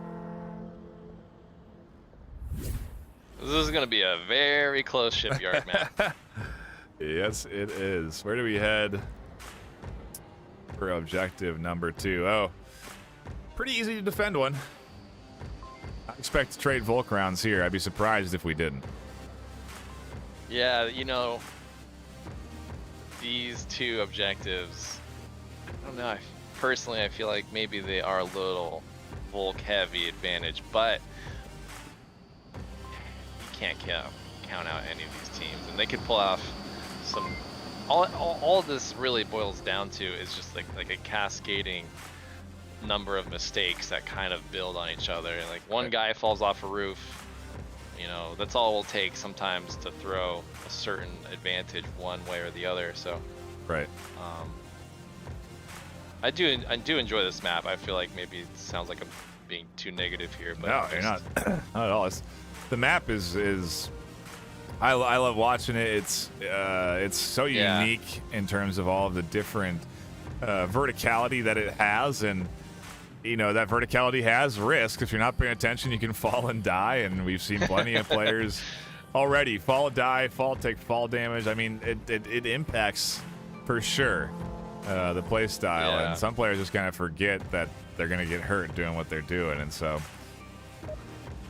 we do go into round number 3. Curious to see what Peacekeepers throw up on offense, as they do have to go on the attack. We can pop into their comms and see what they're chatting about. Yeah. Drums. Oh, boss fight. You want a soda? No. I'm good, girl. Oh. Can't wait to go back and watch the other channel No. for all the games that I'm missing right now. So hopefully people don't spoil it too hard. No, I'm just kidding. I see the leaderboard standings. It's okay. It is what it is. Side effect of work in production on these things. You know everything. Oh, we have to. We gotta be able to convey the information Right. to the crowd. No secrets. What a grenade. I mean, it didn't find anyone, but man, what a grenade. Pretty good flash from Killinger. Yeah, that was. I don't know if he knows there's 3 above him, but he hears a lot of footsteps. There's actually 4 with Soda on the roof. Quick pushes Killinger, takes him out. This is not looking good for beginners, because this is what Peacekeepers do every time they come from that ramp on the ship, smoke up all the entrances where they can get their feet shot, and then they just push in. Nardu finds the back of Smoils, who is prone, finds Stragic objective wide open with all these smokes. Nardu's typing Tablets out. Code out. Pauses running back. Oh, what a quick cap from Nardu. Insanely fast. He gets there and slams that thing home. 3 seconds at most. Peacekeepers take a cap off of beginners on their map pick and have the lead 3-1. That was a very impressive cap. And that's what they do. They do that play so well. I don't think any other team can come close to Peacekeepers on that push. You know, I'm not denying it was a really nice play, but it was a weird defense from beginners as well. And oftentimes, you at least invest 2 along this lane, and they just had no coverage. I think they had one all the way behind the cargo crates back here, and they just stormed through. That suppressive fire got rid of all audio cues of what was going on, and the double kill up the middle to get the shot up onto the roof. Insane. Perfect plays, gets them the cap. Definitely earned, and now beginners have to do the same, or at least take a Marsoc round here, or Peacekeepers could take 4-1 from on beginners on map 2. Indeed, and you know that's what's so amazing about getting a cap. You immediately switch to defend, and you have that Volk advantage right after a powerful victory. So beginners really on the back foot now, more than ever, because it's a lot to overcome all at once, especially on a map like Shipyard, where you know a lot of variables are at play between like certain positions, a lot of people going prone and shooting under those semi trucks. I mean, stuff you just wouldn't really expect. Yeah. That's the beauty of the postseason. It's all trying to shake it up, trying to get off of the meta that's been developed over the course of the 15 weeks and do something unique. Because truly, the minute you do something unique in season, that becomes meta. That everyone's doing it, and that what was unique is no longer. And so, yeah, we'll see again if beginners can play their style, find picks. There it is. That's a good pick early. Strategic over here trying to find a pick on the roof. No one, however, is on the roof. Oh, they are. My eyes deceived me. Quick is up there in that one position by the AC unit. Okay. Strategic got wounded, or got a hit on him, so Quick is wounded up there too. Oh, that Nardu finding a kill through that crack. So strong. Killinger looking for a refrag on the ship. They're going to play a little dance here between the two of them. Oh, Killinger victorious on that approach. Just like that, beginners are 5 up. Yeah. Peacekeepers finding themselves down to just 3 members. Not good. And you know, I think what happens is that Peacekeepers do so well, get this lead, and then say, hey, we have the comfortability of now maybe trying something unique on defense. They get that aggression out there, and it does not work. I think there's not 5. I think 1 died and then DC, because there's only 4 on the map here. Oh yeah, you're right. Okay, I stand corrected. 4 members of beginners. That seems more plausible, because I could have sworn they did get 1 kill. Yeah. Sorry boys, the UI is bugged. Oh my god, I thought for sure Soda had that, but Smoils takes out Soda over the defensive box position by the truck. So well done by Smoils. Man, beginners just picking this defense apart. Yeah. Virus last man up on objective. Probably the most stressful situation to be in right now. Yep. Especially with all the smokes out, you get that. I'll just like surrender if you don't cap. I'm listening to him talk. He's like, I'll surrender if you don't cap. The funny thing is he can do that. He could just do that right now. Yeah, he could. He really could. I don't know why he's It's an option. It's an option we never talk about. Nobody ever does it. If you're on defense, you can actually defuse your own objective and give the team 1 point in preventing them from capping it for 2. The Virus can do that if he wants to. Instead, he's basically doing that by putting his life on the line. No one's going to cap underneath his nose without either, without killing him. It's funny how quickly things can change, though. You think you have it under control, next thing you know, there's a smoke on objective and someone's capping instead of it. But Pause does take him out, so there it is. Yeah. You know, there's holes on the roof. You know, like drop a smoking through the roof. Yep. Next thing you know, they're capping. And here we go. Yet again, another battle to just lock in AW. We shift objectives to the other side of the map. The far other side. I feel like this one actually kind of hard to cap on just because the defensive setup is so powerful with all the different angles you can take. Yeah, definitely. This is man, this is gonna be a real tough one. I think we're gonna be trading Volk rounds here, at least getting us to a 3-3, which hey, again, I'm not gonna complain about. Perfectly happy to see 3-3s in the postseason. It's exactly what you want. It's a testament to the matchmaking system and how good it works and everything, and how good all these teams are, and it's everything working to come together to give us these really good matchups between both of these teams. Between all these teams, really. Yeah.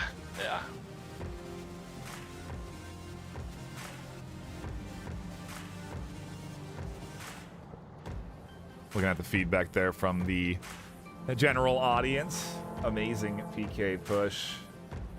Speedy. Yeah, I couldn't agree. A really nice cap from Peacekeepers. Beginners are capable of doing that as well. So I don't know if they'll have to, though, really. They just got to defend here and then kill the team in their Marsoc round. Peacekeepers could potentially cap, get a bit of a point differential, 5-2, and actually, I think, then win the series, so to speak. But if they can also win a Marsoc round here, 4-2, I think they'd also win the series. We'll see if they can put it together. Peacekeepers attacking for round number 5. What do you do to that? I'm good. I can't get it with my grip. 133.0825. I got a feeling Paz is gonna rush this flash. I don't know. Yeah, that was the plan with aggression. Alright, No, pull your send it. panties up. Send it. Let's get it. Looks like Peacekeepers opting to go hard on aggression, pushing through the ship. I think that is definitely their best bet to break through this defensive setup here. Beginners opting to pretty much hunker down in the blue room, and the remaining defenders just kind of surrounding the concrete barriers leading up to this objective. So yeah, it'll be really interesting. Icy Wood's already finding a pick though against rushers to try to climb up on the roof. Didn't work out.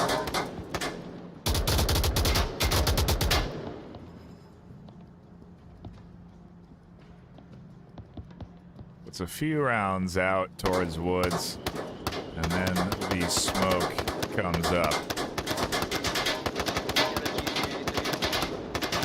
Pretty strong position that Woods is in right now. To Peacekeepers' credit, they did smoke it out. Now we have Sequick and Nardu moving up closer and closer to Paz with plenty of smoke coverage, hide footsteps and gunfire to confuse them. Yeah, I mean, they could get past this defense, in which case Woods and Strajek have to kind of scramble. Woods has no line of sight. It's really Paz and Spoils covering this, and they're trying to get rid of Woods, but they don't have to. Soda finally finds it. Now Paz decides to push out. A trade between Sequick saves it. Nardu finds Smoils. He has to get Killinger next. Killinger prone catches that out. We're into a 2v2. That just so fast how quickly that played out. Soda blind, he might walk off the ledge. That was close. That was. Imagine that as a play. You blind the guy at height so he falls to his death. That's a heck of a use of a flash. Look at Soda, though. He just dialed in to Killinger here. Possible one's gonna flank.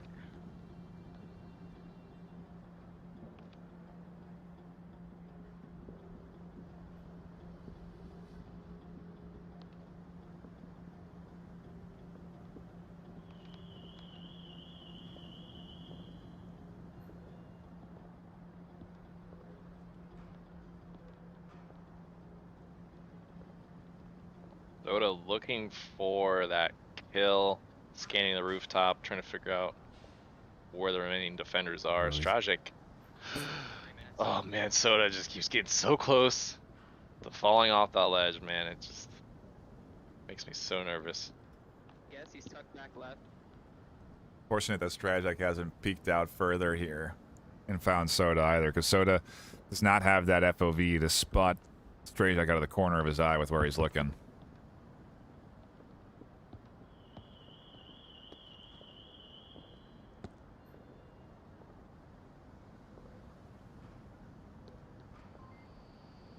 But if Killinger goes down, I wonder what Strajek's plan really is.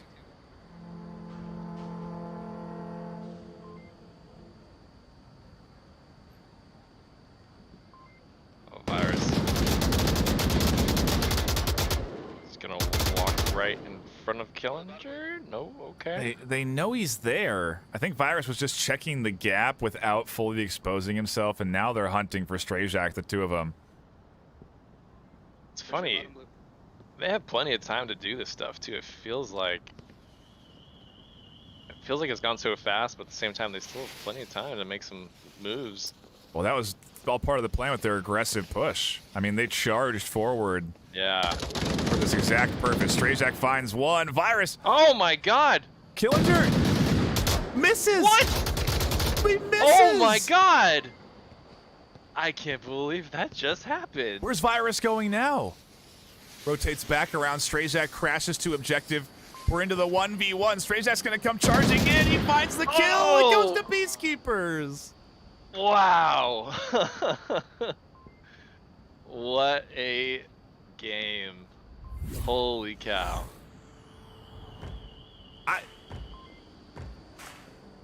Killinger was taking a nap. He had been on prone He too was. long.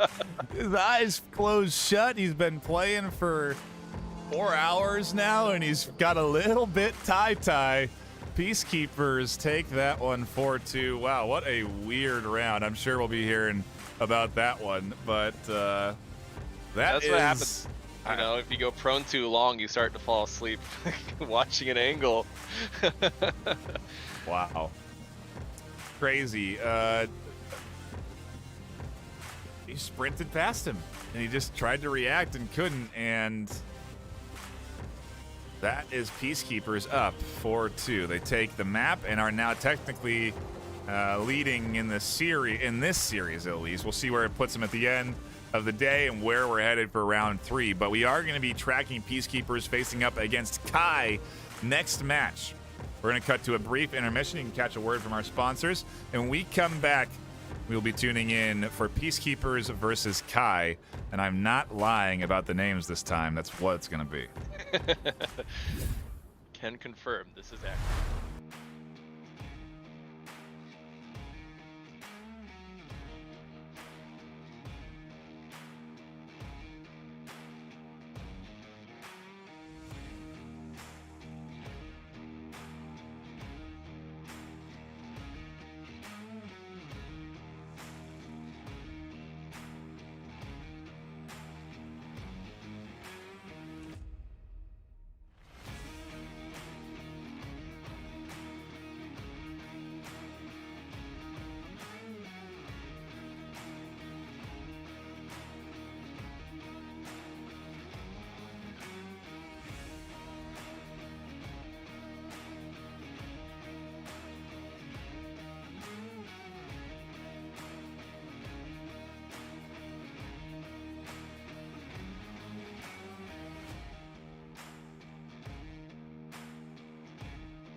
Welcome back, everybody. Thank you for patiently waiting for the start of round number 3, the round that decides it all. Who is the top 2 teams that will be moving on from Group B to compete up against Raptors and Vikings, our 2 champions from Group A yesterday? That is the true question, and we're going to find out today, Wookie, after the end of these 2 maps, who's going to come out on top. It's still really unknown, isn't it? I mean, there are so many possibilities as to who could win based off of both of these series and their scorelines. Indeed, and we're still trying to figure out just where the chips lie currently. I mean, nothing's been updated on our end. I know everyone's patiently waiting for an update, which I'm sure we will get soon. Yeah. But yeah, it really all does come down to this, and I'm not exactly sure how the scores have been for the other channel, but did I hear correctly that Kai is a bit down in terms of wins against BossFight? Yeah, it's tough when you lose 2 in a row there. They have 3 total losses, and so if you look at it from a loss perspective, Beginners have lost only 1 match. Peacekeepers and BossFight have both lost 2 maps apiece, and Kai have lost a total of 3. The thing is, if Kai can sweep here and Beginners sweep BossFight, I think there's a chance where we get into some crazy 3-way tie with Peacekeepers, Kai, and Beginners, or Peacekeepers, Kai, and BossFight, and it'll then come down to, I think, point differential as our second determinator if we get into a tie situation like that. Wow. So there is that possibility. On top of that, I think there's still the unknown of who is the second, right? If Peacekeepers only win 1 and BossFight take 2, where does that put everybody? Who's our first, second, and third? You know, there's still a lot of what ifs for even the second place between the 2 teams that are doing well, between Peacekeepers and BossFight. So we'll have to see. BossFight really did good to keep themselves in it by getting that 2-0. I think if they hadn't 2-0'd, it would be a much obviously different situation for them as they go up against Beginners. And well, I don't know, they managed to beat Beginners before, so who knows what's going to happen. That match is live over on Onward_VRML on Twitch, but Peacekeepers Kai is going to be equally as fantastic, and it is starting on Shipyard. You can see there I've updated the map for you. We are still waiting for Kai to fill their lobby, but man, this has been an insane Group B so far, Wookie. I have been having such a great time casting these matches, and it's been a long one.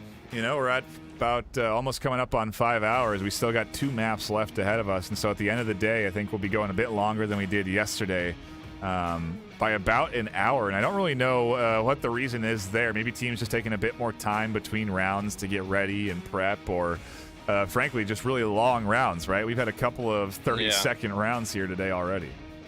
Yeah, no, it's been crazy today. I mean, this matchup alone is going to be insane because it's the end of the day. This is where all the mistakes come out. You know, you're fatigued. Again, it's a marathon, not a sprint. So hopefully teams have been not sprinting too much. And just been going slow and easy in terms of, you know, pacing themselves and, you know, staying hydrated, getting food in your system whenever you could, because you're gonna need every edge you can get right now. Maybe they made some cups of coffee along the way, who knows, but it's all gonna come down to this. You're gonna see some wacky things going on here in match 3. Frankly, I can't wait to see how it ends. Yeah, this has been a super fun weekend of games, and with Shipyard to start it off again, it's going to be pretty dang fun. To your point, this is going to be very wacky, I think is probably a good word a good way of putting it. Kai with their style and Peacekeepers both clashing off against each other. I mean, yeah, I don't know what to fully expect here today. Apologies for that audio cue there, but yeah, I don't know what to expect here today, and I think again that's been the true beauty of the Challenger Cup. We're getting a lot of the unknowns. I know the Challenger Cup of the round robin. The Challenger Cup, I mean, heck, we saw seeds 3 lose to seeds 20. You know what I mean? Like, I just didn't know. Yeah. I think that kind of shattered all expectations for me in terms of, yeah, who knows? Anything could, I mean, who knows? Kai could maybe 2-0 Peacekeepers here and be in a place where they could take second if BossFight lose too. I mean, there's chances left, and it would be great. I don't think we've ever had a wild card make it to the finals. I'm trying to think if a Challenger Cup champion, it used to be called a wild card, if a Challenger Cup champion has ever made it through the round robin and into, I think maybe to the semifinals, but I don't know if they've ever been our season winner. Either way, excited to see what we get here. I think we've killed enough time, Wookie. Seems we have 5 in both lobbies. Everyone's here. Yeah, everyone's here. The roll has been called.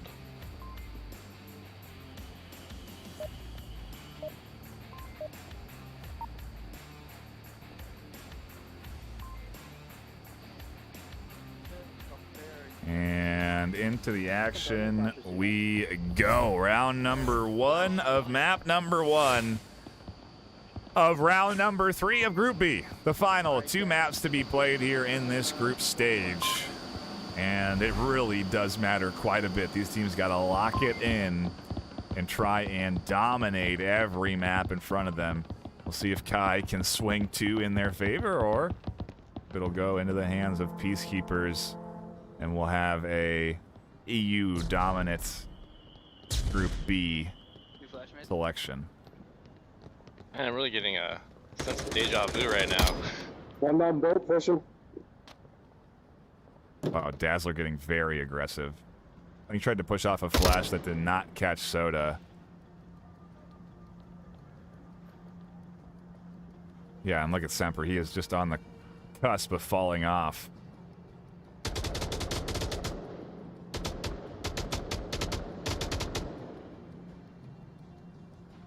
Strongest toe in the world.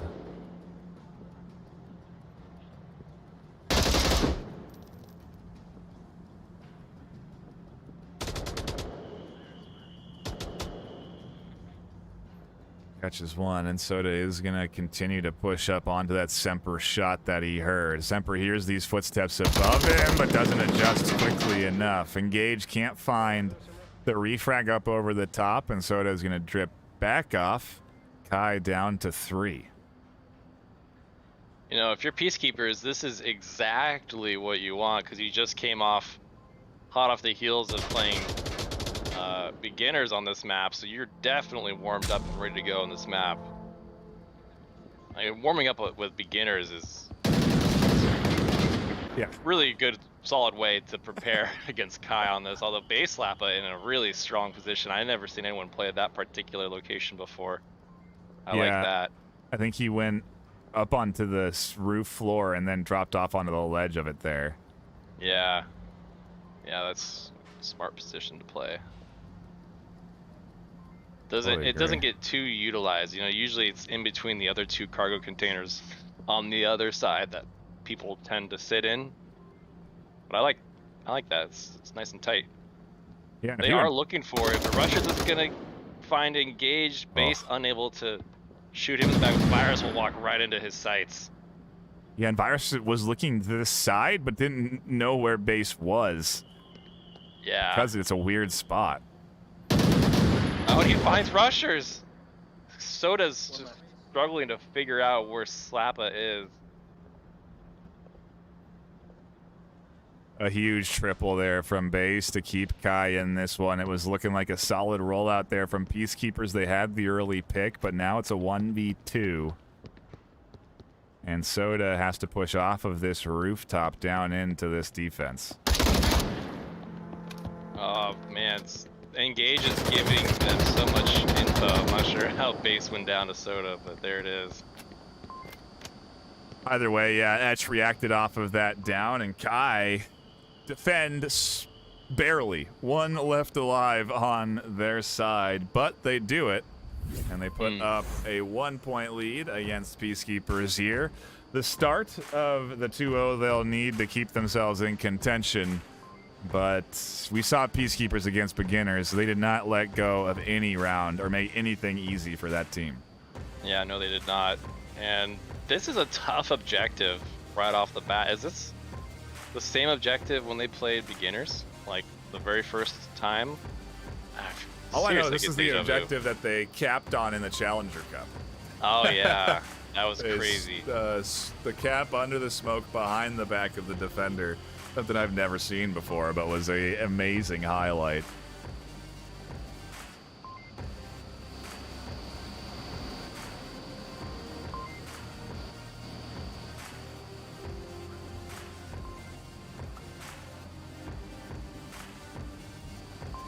And we don't have any drops, so it's that full minute and a half being utilized to talk and strat and try and prepare for this next round. And yeah, we're going to be getting in here in 10 seconds. Round number 2. Yeah, this has been, again, a fantastic Challenger Cup, delivering on all fronts. This series delivering so far as well. I mean, down to the wire. I always say those first, 2 rounds are a good indicator of the series you're going to get. And, well, shoot, if we end up getting another 1-1 here, I'm going to be a happy camper. We very well could be on track for a couple more round 7s or round 6s, I guess, technically. But Yeah, somewhere around there.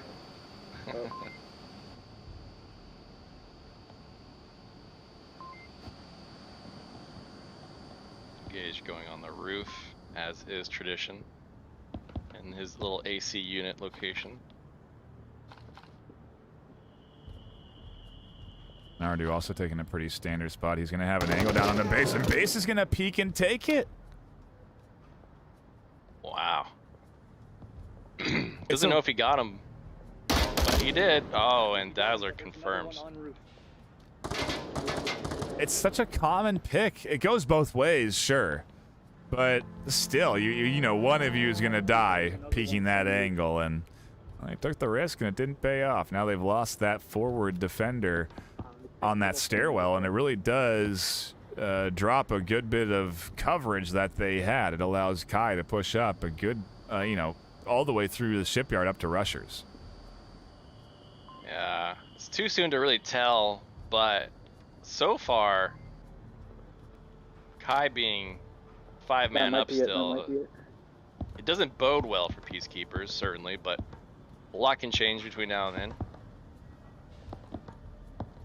Again, we'll have to see what the plan is. 3 pushing up in the shipyard, the other 2 slowly following. And actually, no, they're only sending 1 here. Dazzler just kind of pioneering his way forward, making sure there's no C4s or any tricky placements of defense. And if he doesn't find anything, it means it's clear for his team to push forward. So as he does clear that out, another follows up behind him. Base trailing Dazzler. And actually, I don't know how he would have spotted out Virus, but makes a call out that someone could be here. Rushers and Dazzler kind of talking to each other and joking around.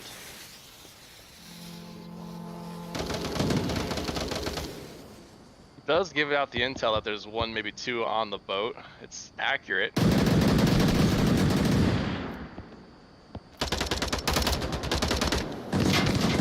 Oh, Soda saves Virus. He was getting pressured under the smoke.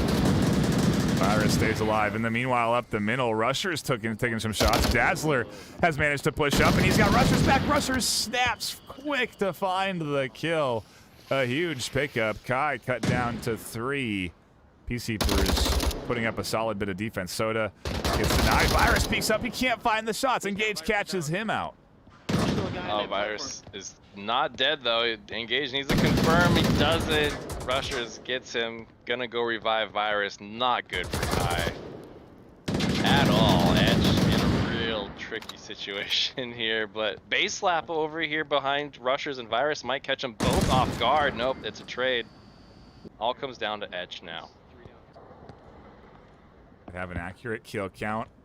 They've got another the res. revive. So it's a 1v4, and yeah, Peacekeepers looking to bounce back, put up their defensive round, and this could very well be the pace we get, just trading of rounds between these 2 teams.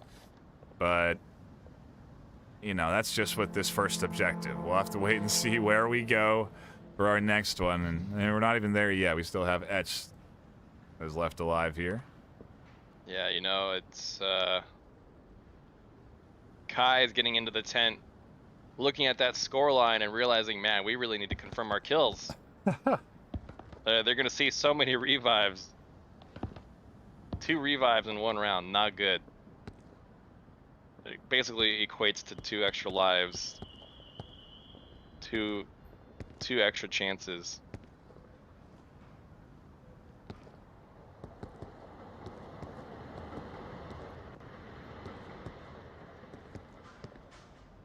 But yeah, I mean, having those 2 revives allows Peacekeepers to still be up 4 members against Kai's lone etch here, who's doing pretty good job of surviving thus far and get a little bit of a rotation going. I mean, one of the benefits of being the last man up is you just shoot everything that moves, and you kind of, it's like all gas, no brakes, so to speak. So we'll see what happens here. Less than 90 seconds on the clock. Etch does find Soda, but that, you know, unfortunately does zero in his location right now. So we'll see how Peacekeepers react to that shot. Virus already looking for the shots from the roof in the middle. Oh, actually, he gets spotted out on the rotation. Those shots just almost clipped the head. With a minute left, what really are Etch's options, though? He's going to have to push in soon. Yeah. Virus has good coverage of the ramp leading up to objective, so yeah, not looking good for Etch right now, sadly, but we'll see what happens. 40 seconds on the clock. It's still got smokes, apparently. Looks like he was overthrown.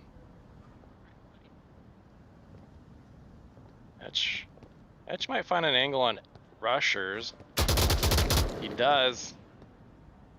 Still trained on Virus, but he is quickly running out of time to do anything. Yeah, Virus is not going to move. He's watching the wrong ramp. Etch is running out of time, however.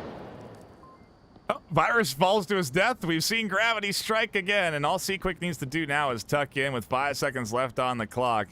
Etch can't do much. Almost runs it back, but can't quite do it. Seaquick stays in on defense, and they win off of time. Could hear Etch a little bit disappointed there, but I guess he keeps his kill death scoreline looking nice. 3-0 at the end of the round. Yeah, our resident caster is quite the killer, I gotta say. Between downfall and this, and yeah, he's been playing. Guy good is on a roll. Totally agree. He has been looking good. We got a next objective up. I don't know. You know, I feel like every objective on Shipyard is certainly capable. It's just a matter of how does the defense set up, and if they, you know, do get picked off in their advanced positions, then yeah, you know, cap's always an option with pretty much any objective on Shipyard. I mean, shoot, we saw one come in on the one objective that I would say is the easiest to defend. We saw a cap on it, so you know, it's truly a toss-up on to how that defense sets up. And with a map like Shipyard, there's just variety on variety in terms of where you go and how you have to set things up. Yeah, you know, it's funny because I feel as though some of these objectives are a bit Volk biased. However, the current objective that we're on right now next to the crane, that is such a Marsoc advantage because you can sneak up and cap from so many different angles, and there's so much coverage. So this is Peacekeeper's opportunity to get a cap in the board. Yeah, it really is. We'll see if they can do it. We're tied up 1 apiece. We're diving back into the action. Map number 1 of this 2-map series. Shipyard tied 1 apiece, and see how Kai's communicating before we start this round. Well, I'm gonna help make sure they don't get on solution. Oh, it is pretty active. Which one are you, December? Oh yeah, I know what you're saying. Just chatting about spots and what's gonna work, and this is a feel like a Oh, why did you left? standard defense. Go ahead, It's sorry. so weird. Oh, sorry, I was talking over you, but Quick is over here by himself while all four just push up, and he seems to be watching this crack that leads up to the roof, like the stairs. But it's just such a strange position. Train quick. There's four members a lot closer to that crack that could also watch it. Interesting choice. It's a strange observation from a Wookiee. Anyways, four members of Peacekeepers basically next door to objective already, dyslexic, both watching the ramps or listening for footsteps. Already was a flash, I think. Yeah, flash doesn't find anyone though. I mean, they're going to get full control here of ship and try and push down from it. That seems to be the play. I just wonder if Dazzler's going to be ready. He seems to be holding for a different angle.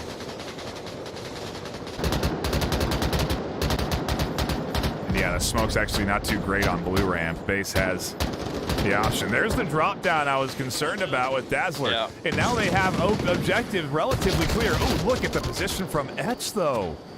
How did he get there? Magic. I honestly have no idea. Quick looking for it. Yeah. Oh, he's having some trouble shooting through the geometry there. Gets him, and he's on location, and he is capping just as I predicted. It's hard to defend, and they all realize the error of their ways. You can see Base engage Semper. Everyone stands up to crash in, but they did not react fast enough. Peacekeepers on map 1 push it up 3-1 off of a cap. Wow, what a cap. I don't know how Etch got where he did, but even then, for him to not react off of bullets flying at his face, I don't know what his plan was. You know, it's like I said, it's gonna get wacky here towards the end of the day. People making silly mistakes as they are getting tired. And those mistakes tend to cascade into caps for certain teams on certain objectives. It's like, you know, that particular objective, like, you know, we discussed, is just really hard to defend. And Peacekeepers really know their way around on this map. So do you think Etch went up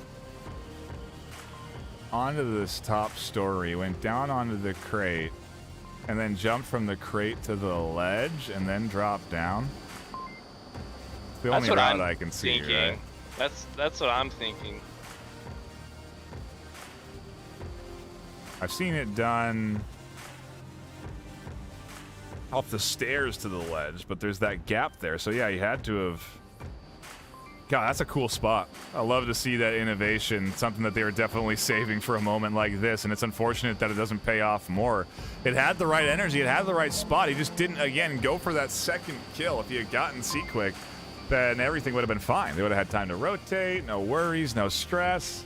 Defense is a completely different style. Yeah, indeed, Knight. This is gonna be a crazy one. This is why I like the end of the day matches, because they just get wacky and they're fun, and you just never know what is gonna happen next.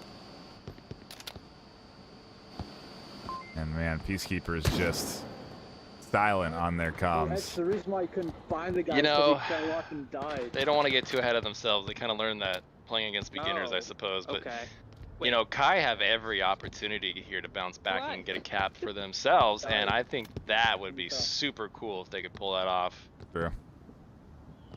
Wow, Peacekeepers though getting very aggressive with this push up towards the center roof, which makes sense because you want to get control of that roof in the beginning.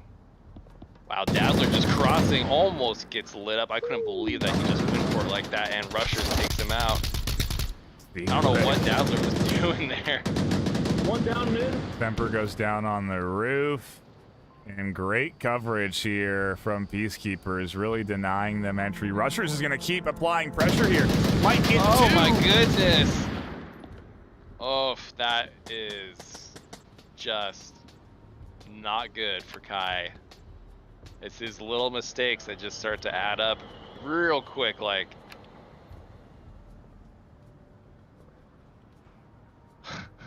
Wow. They are down to 2. Now they got a long road ahead of them. Engage has to find some picks here. Got to really scoop up at least the heads of Seaquick on the roof, and then potentially Soda as well. He's dialed in, and I think he sees Seaquick trying to peek there. He sure does. Oh Wow. my god. He's still there. Why bring a sniper when you can bring a suppressed G36? Wow. The SMG class takes out the, what is that, a 2-time optic that you can flip on? Yeah. Yes, it is. Yeah, it's impressive, you know, control of the gun. Really Yeah, nice good. shots. It was a great shot for sure. You know, Fish Slappa down here in the basement at this point is gonna try and pray for a miracle. Just pray that this tunnels gives him a position where he can, I don't know, get a kill or something. Trying to think where this really pops up at the, I think it's out It's in the middle. Okay. I wish the tunnel extended all the way to the back. building that Seaquick is on. Yeah, I just don't feel like these tunnels are never utilized really because they don't go far enough. But yeah, base just grab walking around the basement tunnels. This one's in the bag for Peacekeepers. 5v1 for their map 1 point. It is their map pick. I think that's important to remember. So a place that they're most comfortable on, at least in the available map pool. And Kai clearly not ready for the different strats that Peacekeepers were bringing here. So Yeah, does that kick Kai out then? So this will be their 4th loss.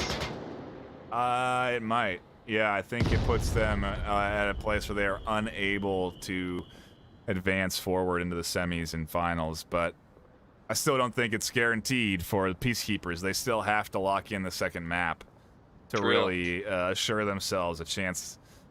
And even then, I think if BossFight win 2, they don't take it. Or it comes down to points because they're both 5-1. So yeah, you know, it's still, you know, Peacekeepers are really, they still got to play all the way through this. I mean, Kai's still going to play hard too. They're, you know, you're in the round robin. You want to try and go as far as you can and have the best scoreline you can. But yeah, I don't think if they lose this one, I think they're out. So a lot on Base's shoulders right now. I'm sure he's feeling the pressure with 2 minutes left.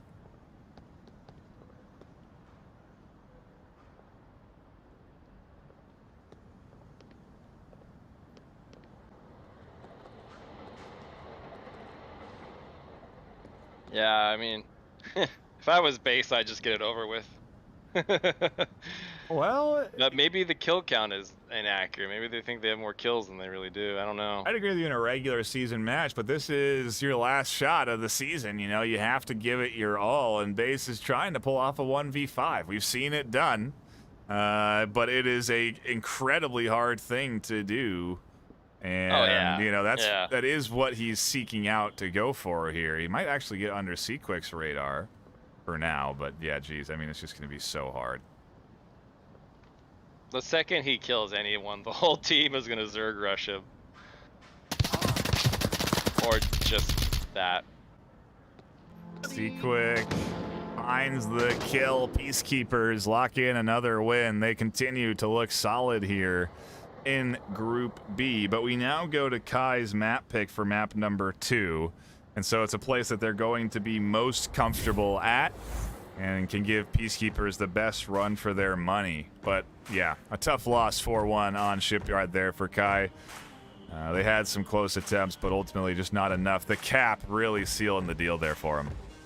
Yeah, that momentum of going from winning with a cap to defending as Volk is just, I cannot state enough how powerful that is. And that's what'll happen when it gets pulled off. It's just a difficult hole to climb out of. Nonetheless, Kai, you know, scoreline does not do it justice here, for sure. I mean, this was a pretty crazy tight game. Yeah, really was a fun one to tune into, and we'll see how map number 2 shakes out. It is going to be taking us to Suburbia, so it should be plenty wacky, just like Shipyard was. You know, I was thinking to myself, Kai, please don't choose Suburbia again. Please don't. And then what do? I didn't put it into the universe for a reason, but they did it anyways. So here we are, back on Suburbia. Back on Suburbia, indeed. We'll be able to check out the action here for our final map of the day. Curious to know what the scoreline is over there with the boss fight and beginners series. I'm sure that's a fun one to be catching. You can catch that live right now over at twitch.tv/onward_VRML if you do want to catch or see what's going on over there. I'm not quite sure again what the current scoreline is, but I can check. Second. I don't think challenge has been updated still. No, it hasn't, but you can go to the stream that's live. Oh wait, it has been. I stand corrected. Ooh. So we do have some updated information. Yeah, beginners 4-0 boss fight. Wow. And so boss fight have now lost. Wait. I think 3 matches. If Peacekeepers lose here and boss fight win, I think I'd say there's still a contention for second place. Yeah, because I see beginners first, Peacekeepers second, boss fight third in the ranking overall, but that... Yeah, if they win 4-1, it's probably, we'll see, but it's looking like it's gravitating towards beginners and Peacekeepers as our Group B champions, but we're not there yet. Still a map apiece to be played on both sides. And then we'll have everything reported in, locked in, and we'll be able to tell you who is where. You know, lucky for the action here. Go ahead. Lucky for Kai, this is the perfect objective that you want. The new objective right off the bat. Yep. Perfect rushing opportunity. Yeah, it's probably what they wanted up against the likes of beginners when they were playing on Suburbia. Right. One of these new OBJs, but they didn't get any of them. They got standard ones. So, yeah, we'll see how they play it. Really interesting that they're all crouched on the rollout, avoiding that suppressive fire that's very much coming through. Rusher's almost killing his teammate multiple times. I don't really understand the point of pre-firing that particular angle, but okay.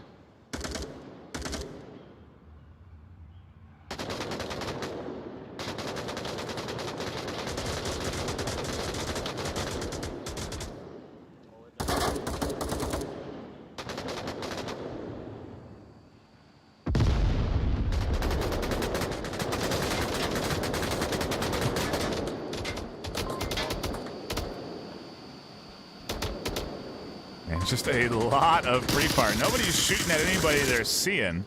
They're just dumping rounds through the hedges, preventing anyone from really being able to push down any of these lanes. And I mean, look what it's done. It's forced everybody over onto this north street, which they're now trying to push down.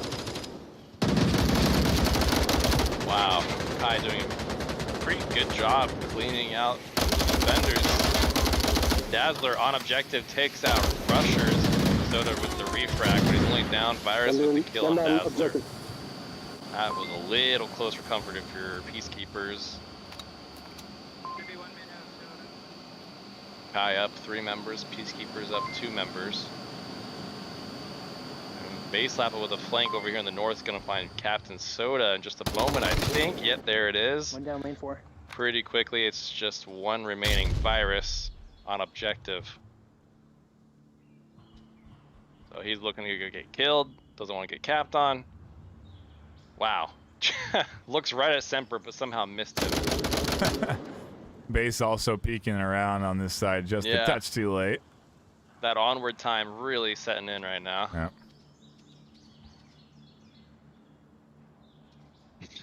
There it is again. I mean, onward ridiculous. Time. Watching Gage look right at him and miss him too now. Just there's a trend setting. Oh wow, Virus with the pickup on base. And Gage with the refrag. So Kai go up round 1. Do a good job in that chaos of the new objective. The intense pre-fire, the crouch out of the spawn point, and they do take an early 1-0 lead in quick time. Really just playing spoiler to the goals of Peacekeepers here right now, but it's not exactly looking great for BossFight either. They are still having to compete here and try and snag at least a map from beginners. But that has been a challenge. You know, Kai barely got their point, and, you know, it's...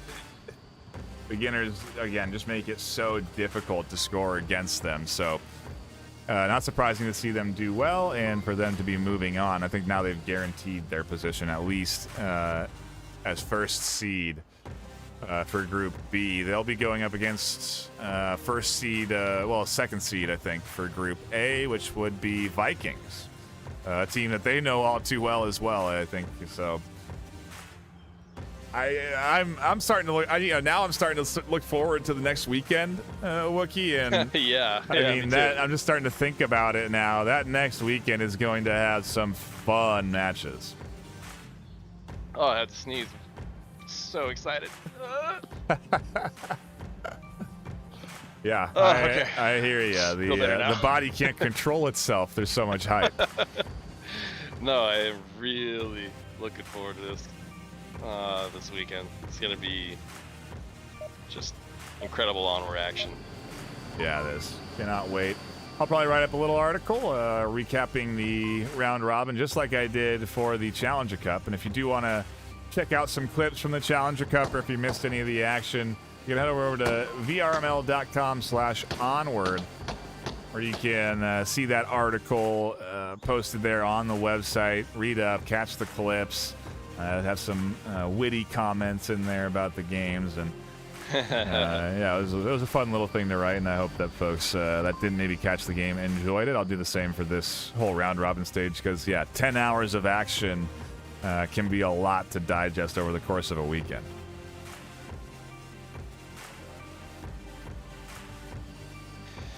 You know, there was a round reset, and I don't know if it's just the end of day wackiness, but Peacekeepers just started shooting each other. Yeah. And that completely gave away their spawn, so now Kai knows exactly where they're gonna spawn. So, questionable antics from Peacekeepers. I think technically everyone had forfeit though, so I don't think if anyone was in lobby when they shot for Kai. Oh, like no one loaded in. Like, yeah, like no one was there to maybe. hear direction of the shot, so. Yeah, maybe that was it. It seems like Kai knows where they spawn. Maybe because of all that free fire. Yeah, I'm gonna say the shots right at the start of the round indicating where they were might have been a bit of a help. Just being cheeky. Oh wow, Dazzler finding quick. That's a good smoke that Soda had thrown, so that's kind of covering his push forward towards Edge. Oh, that grenade doesn't find anyone, but that was a hell of a throw. Yeah, a bit too far to the back of the bus where no one is. Did someone just reposition a smoke? Oh, that flash was so good by Nardu. I think I got both base and Edge. Not sure if I got Edge, but he did go down to Soda regardless. And now, just like that, 4 members of Peacekeepers still up against 3 members of Kai. 3 of those Peacekeepers are right on objective. Kills come down on objective. Rushers is typing the code in. 2 members are typing the code in. We need Semper to do something. He does nothing. Peacekeeper gets another tap. Wow. This is the wackiness. This is the wackiness. Yeah, it just 2 caps in 1 match, or in the 3rd match. It's so hard to play at a high level for so long. You know, the test is the postseason of how good your team is in different capacities than you've been tested over the regular season. And you know, you have to stay focused, and that really just seemed to me like a bit of a lack of focus. They didn't have full comms. Both players didn't check tablet, and they kind of just let their defense get picked apart to the point where then the cap comes through. And That doesn't happen if you're super active on comms and locked in and you're panicking about the potential of a cap, and that's going to be the end of everything for you. And so, you know, I think that loss on that map hit Kai, and yeah, Peacekeepers capitalizing.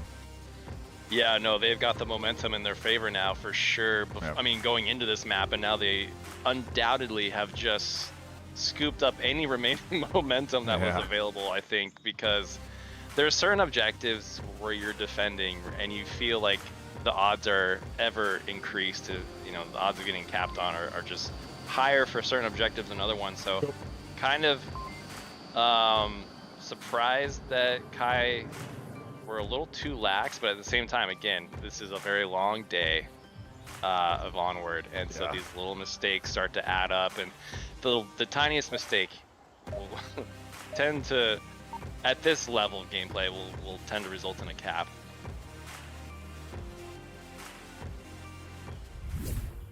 Back into it we go.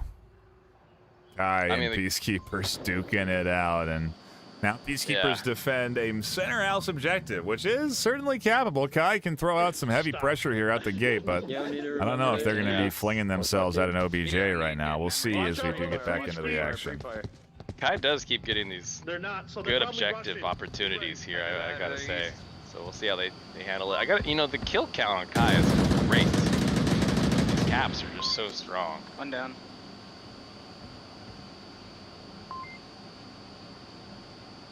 I don't know why Virus called out one down, but yeah, that's not good. Bad info right off the gate. Who did they even see? Virus not in a real position to be confirming kills, but okay. I'm gonna guess Seaquick shot through and thought he killed him. I can't know for sure, yeah. but Hard to put ourselves in the minds of these players. Interesting though, I've never seen two on the front porch like this. I kind of dig it. Virus supporting Rushers. Rushers does find the kill on Semper. oh man, that angle from the slide almost there from Edge, can't quite get Virus. Oh, that smoke, so good. Just completely shuts down Virus. He's just gonna keep firing until he runs out of ammo. Dazzler the flank around, looking for Seaquick. Oh, Quick not ready. Kai in a good position here to get a cap opportunity going.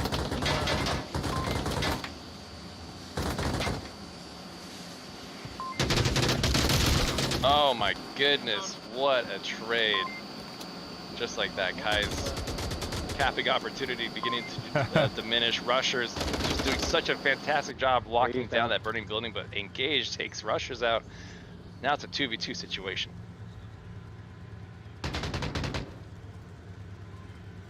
Opportunity for a cap definitely off the table now. With both Nardu and Virus up on that second floor, it's going to be incredibly hard to make that happen.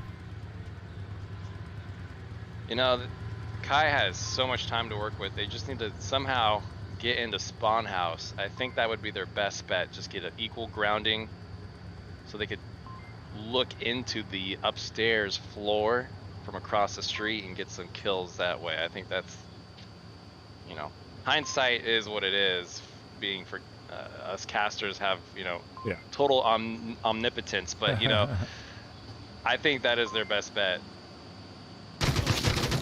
Whoa. One down, probably one left. Yeah, pretty sure I heard And his we need footsteps one getting- more piece of utility to just smoke out that window that Nardu is looking through. That would, just one more utility edge. Come on, I know you got it. I know you got something on, don't you? Yeah, you got one smoke. Use it, man. Something I don't think players do enough. You can just land a smoke grenade on the balcony of that ledge, and you just shut down that position so well. I never see it utilized enough. Blows my mind.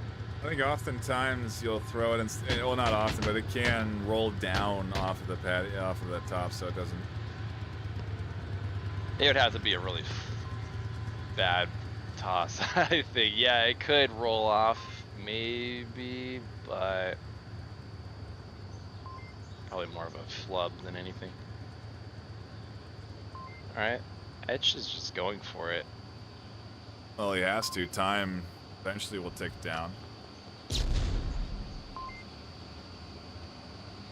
Has more utility on his friend's corpse right here. So maybe Etch will use it once he feels safe, like he can put his gun down for a moment. Oh, good shit. Zero shot. Nope. It was close. You know, it was real close for Kai until they pushed those stairs a little too early. You know, you had these two fire teams just kind of out of sync with one another. Lane 4 lagging behind because Rushers was doing such a good job at holding down burning building. I mean, yeah, it's tough. Kai really in a bad situation here. Yeah, Peacekeepers looking at a opportunity to lock in their chance at number 2, I think, at this point. If they can win here, I think they do it because BossFight have lost one already, and Peacekeepers have not in this matchup. So there is, again, I think much to be earned here from PK.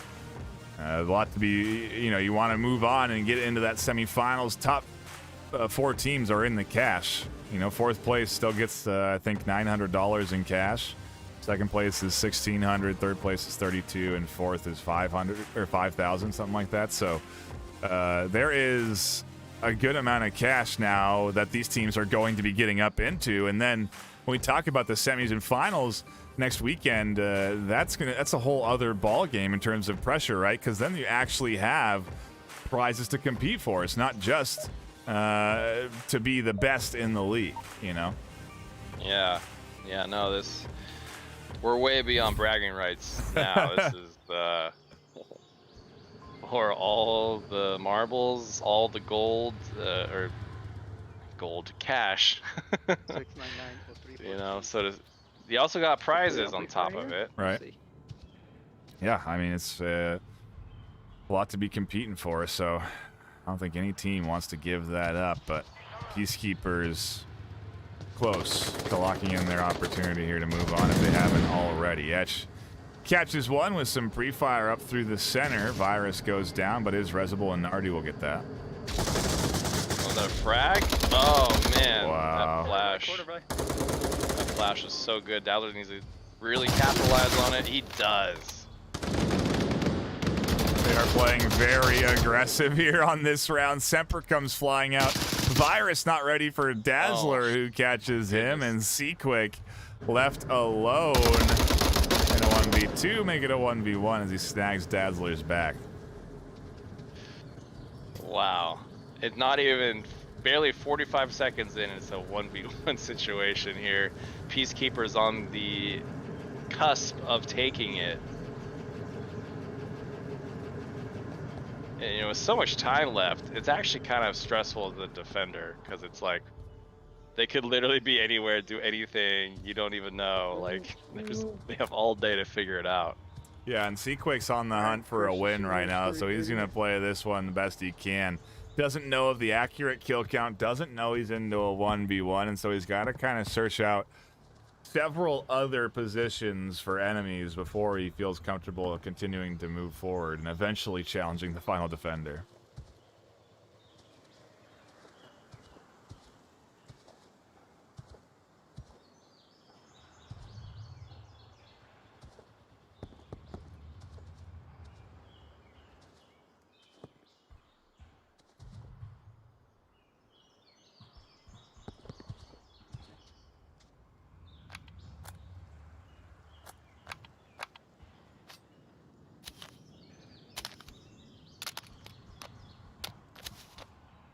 Pillaging a little bit of ammo here, getting some resources. Managed to find a magazine and a smoke. That should certainly come in handy for Quick here.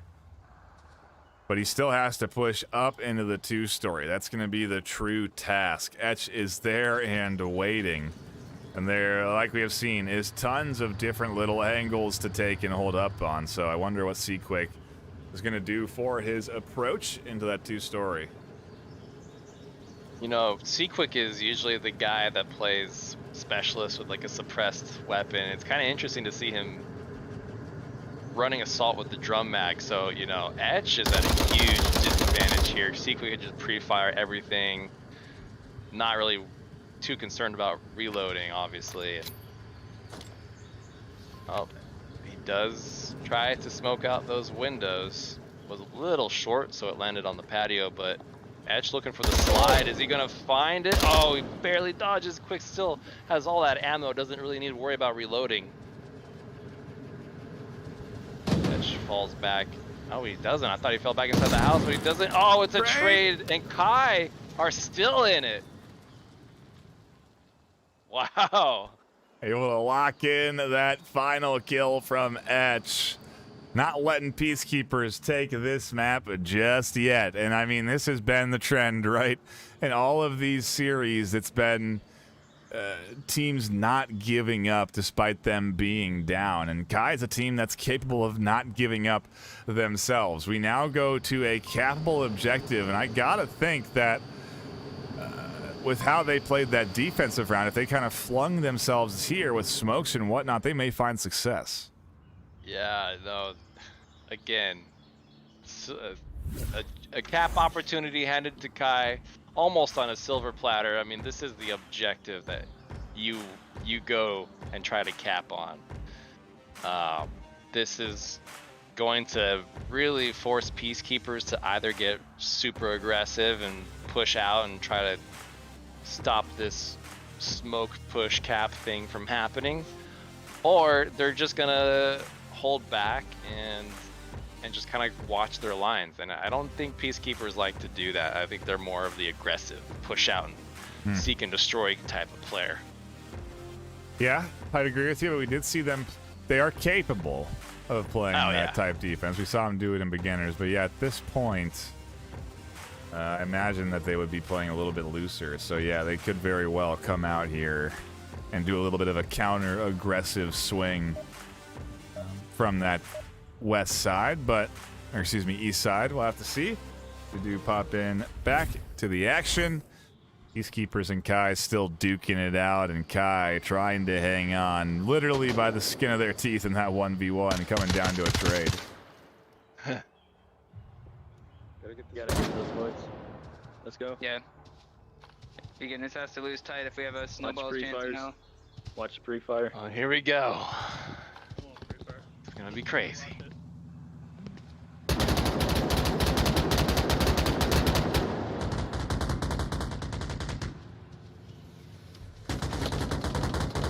Smokes have began to be tossed. Wow, that. Oh my lord! I didn't know people could throw that far. I mean.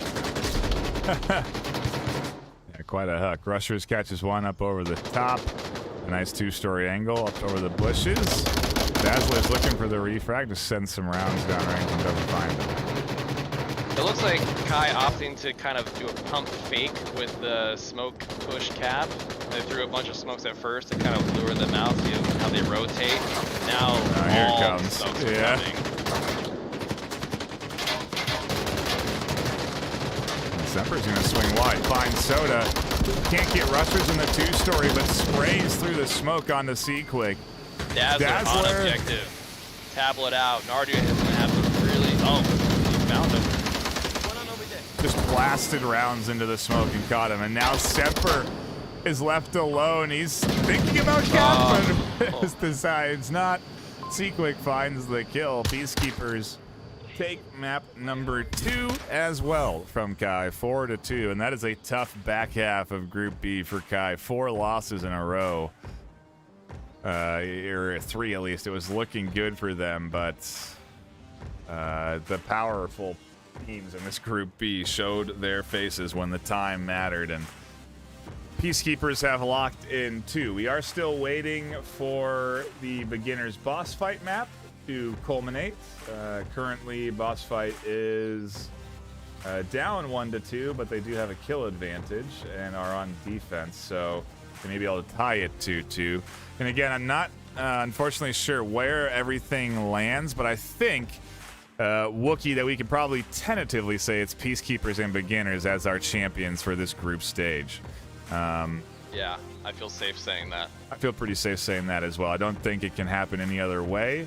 And so I think that's what we'll go with here on the main stream, which leaves us with a lot to talk about next weekend, Wookiee. We're going to have to prep all of your thoughts for the pre-show for the semifinals that start on Saturday. That should be incredible. I think it's Saturday. Let me double check on my match times, which are posted on Twitch. Or not it Twitch. Is Onward _ going to be on the 21st. Is that a Saturday? Yes, it is. So yeah, you were correct. Yeah, Saturday. It starts the 21st, and then I think we have the finals the 22nd. If I'm not mistaken. Bronze match and finals both on the 22nd. Yes, that's right. I knew there was. Trying to remember what it was. So yeah, we have double. I think it's double elimination. It should be super exciting to tune into. You're not going to want to miss that happening. That starts next weekend. I think the time scheduled is starting. Same as today. Yeah, 9:30 a.m. with a pre-show. We'll be chatting up about all of the teams. Well, the 4 teams competing: Raptors, Vikings, Peacekeepers, and Beginners. It is the hopes of NA lie on the Raptors' shoulders. It is a heavily EU-favored championship, and very well could be an EU finals, which I'm sure the EU crowd would love. Either way, a fantastic group stage to tune in here today, Wookiee, and thank you so much for being by my side. Any final thoughts on what has been a long day of matches? Thank you for having me, Nightfire. You know, I will be at your side during these things whenever I can be. So, you know, I love to check this stuff out myself and be a voice in the madness of it all. But just exemplary gameplay today from everyone involved. I mean, everyone just played so well. For these long days are a real testament of people's skills, mental fortitude, and physical fortitude. And I just think that what you saw today was like the Olympics of Onward. So I enjoyed myself. I hope you all did too. Couldn't agree with you more.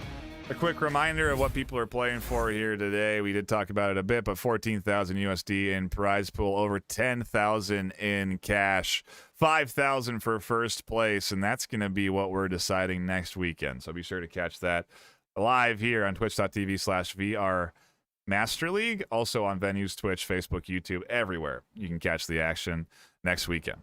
But that will be it for us here on the caster's desk. It has been a solid 5.5 hours of commentary. We're going to take our break. Appreciate everyone that has been tuning in today, and a shout out to all of our sponsors. You've seen them and you see them here. We'll go over them again. B-Haptics, ProTube VR, Rebuff Reality, VRware, Cyber Shoes, VR Cover, HyperX, Downpour, and obviously VRML, providing you with a bit of that cash in the prize pool and all of this high-quality action. Thank you so much for tuning in. My name has been Nightfire with 2 E's. My co-caster Wookiee with just 1. We will see you all next weekend at this same time, 9:30 a.m. PST. Until then, stay classy.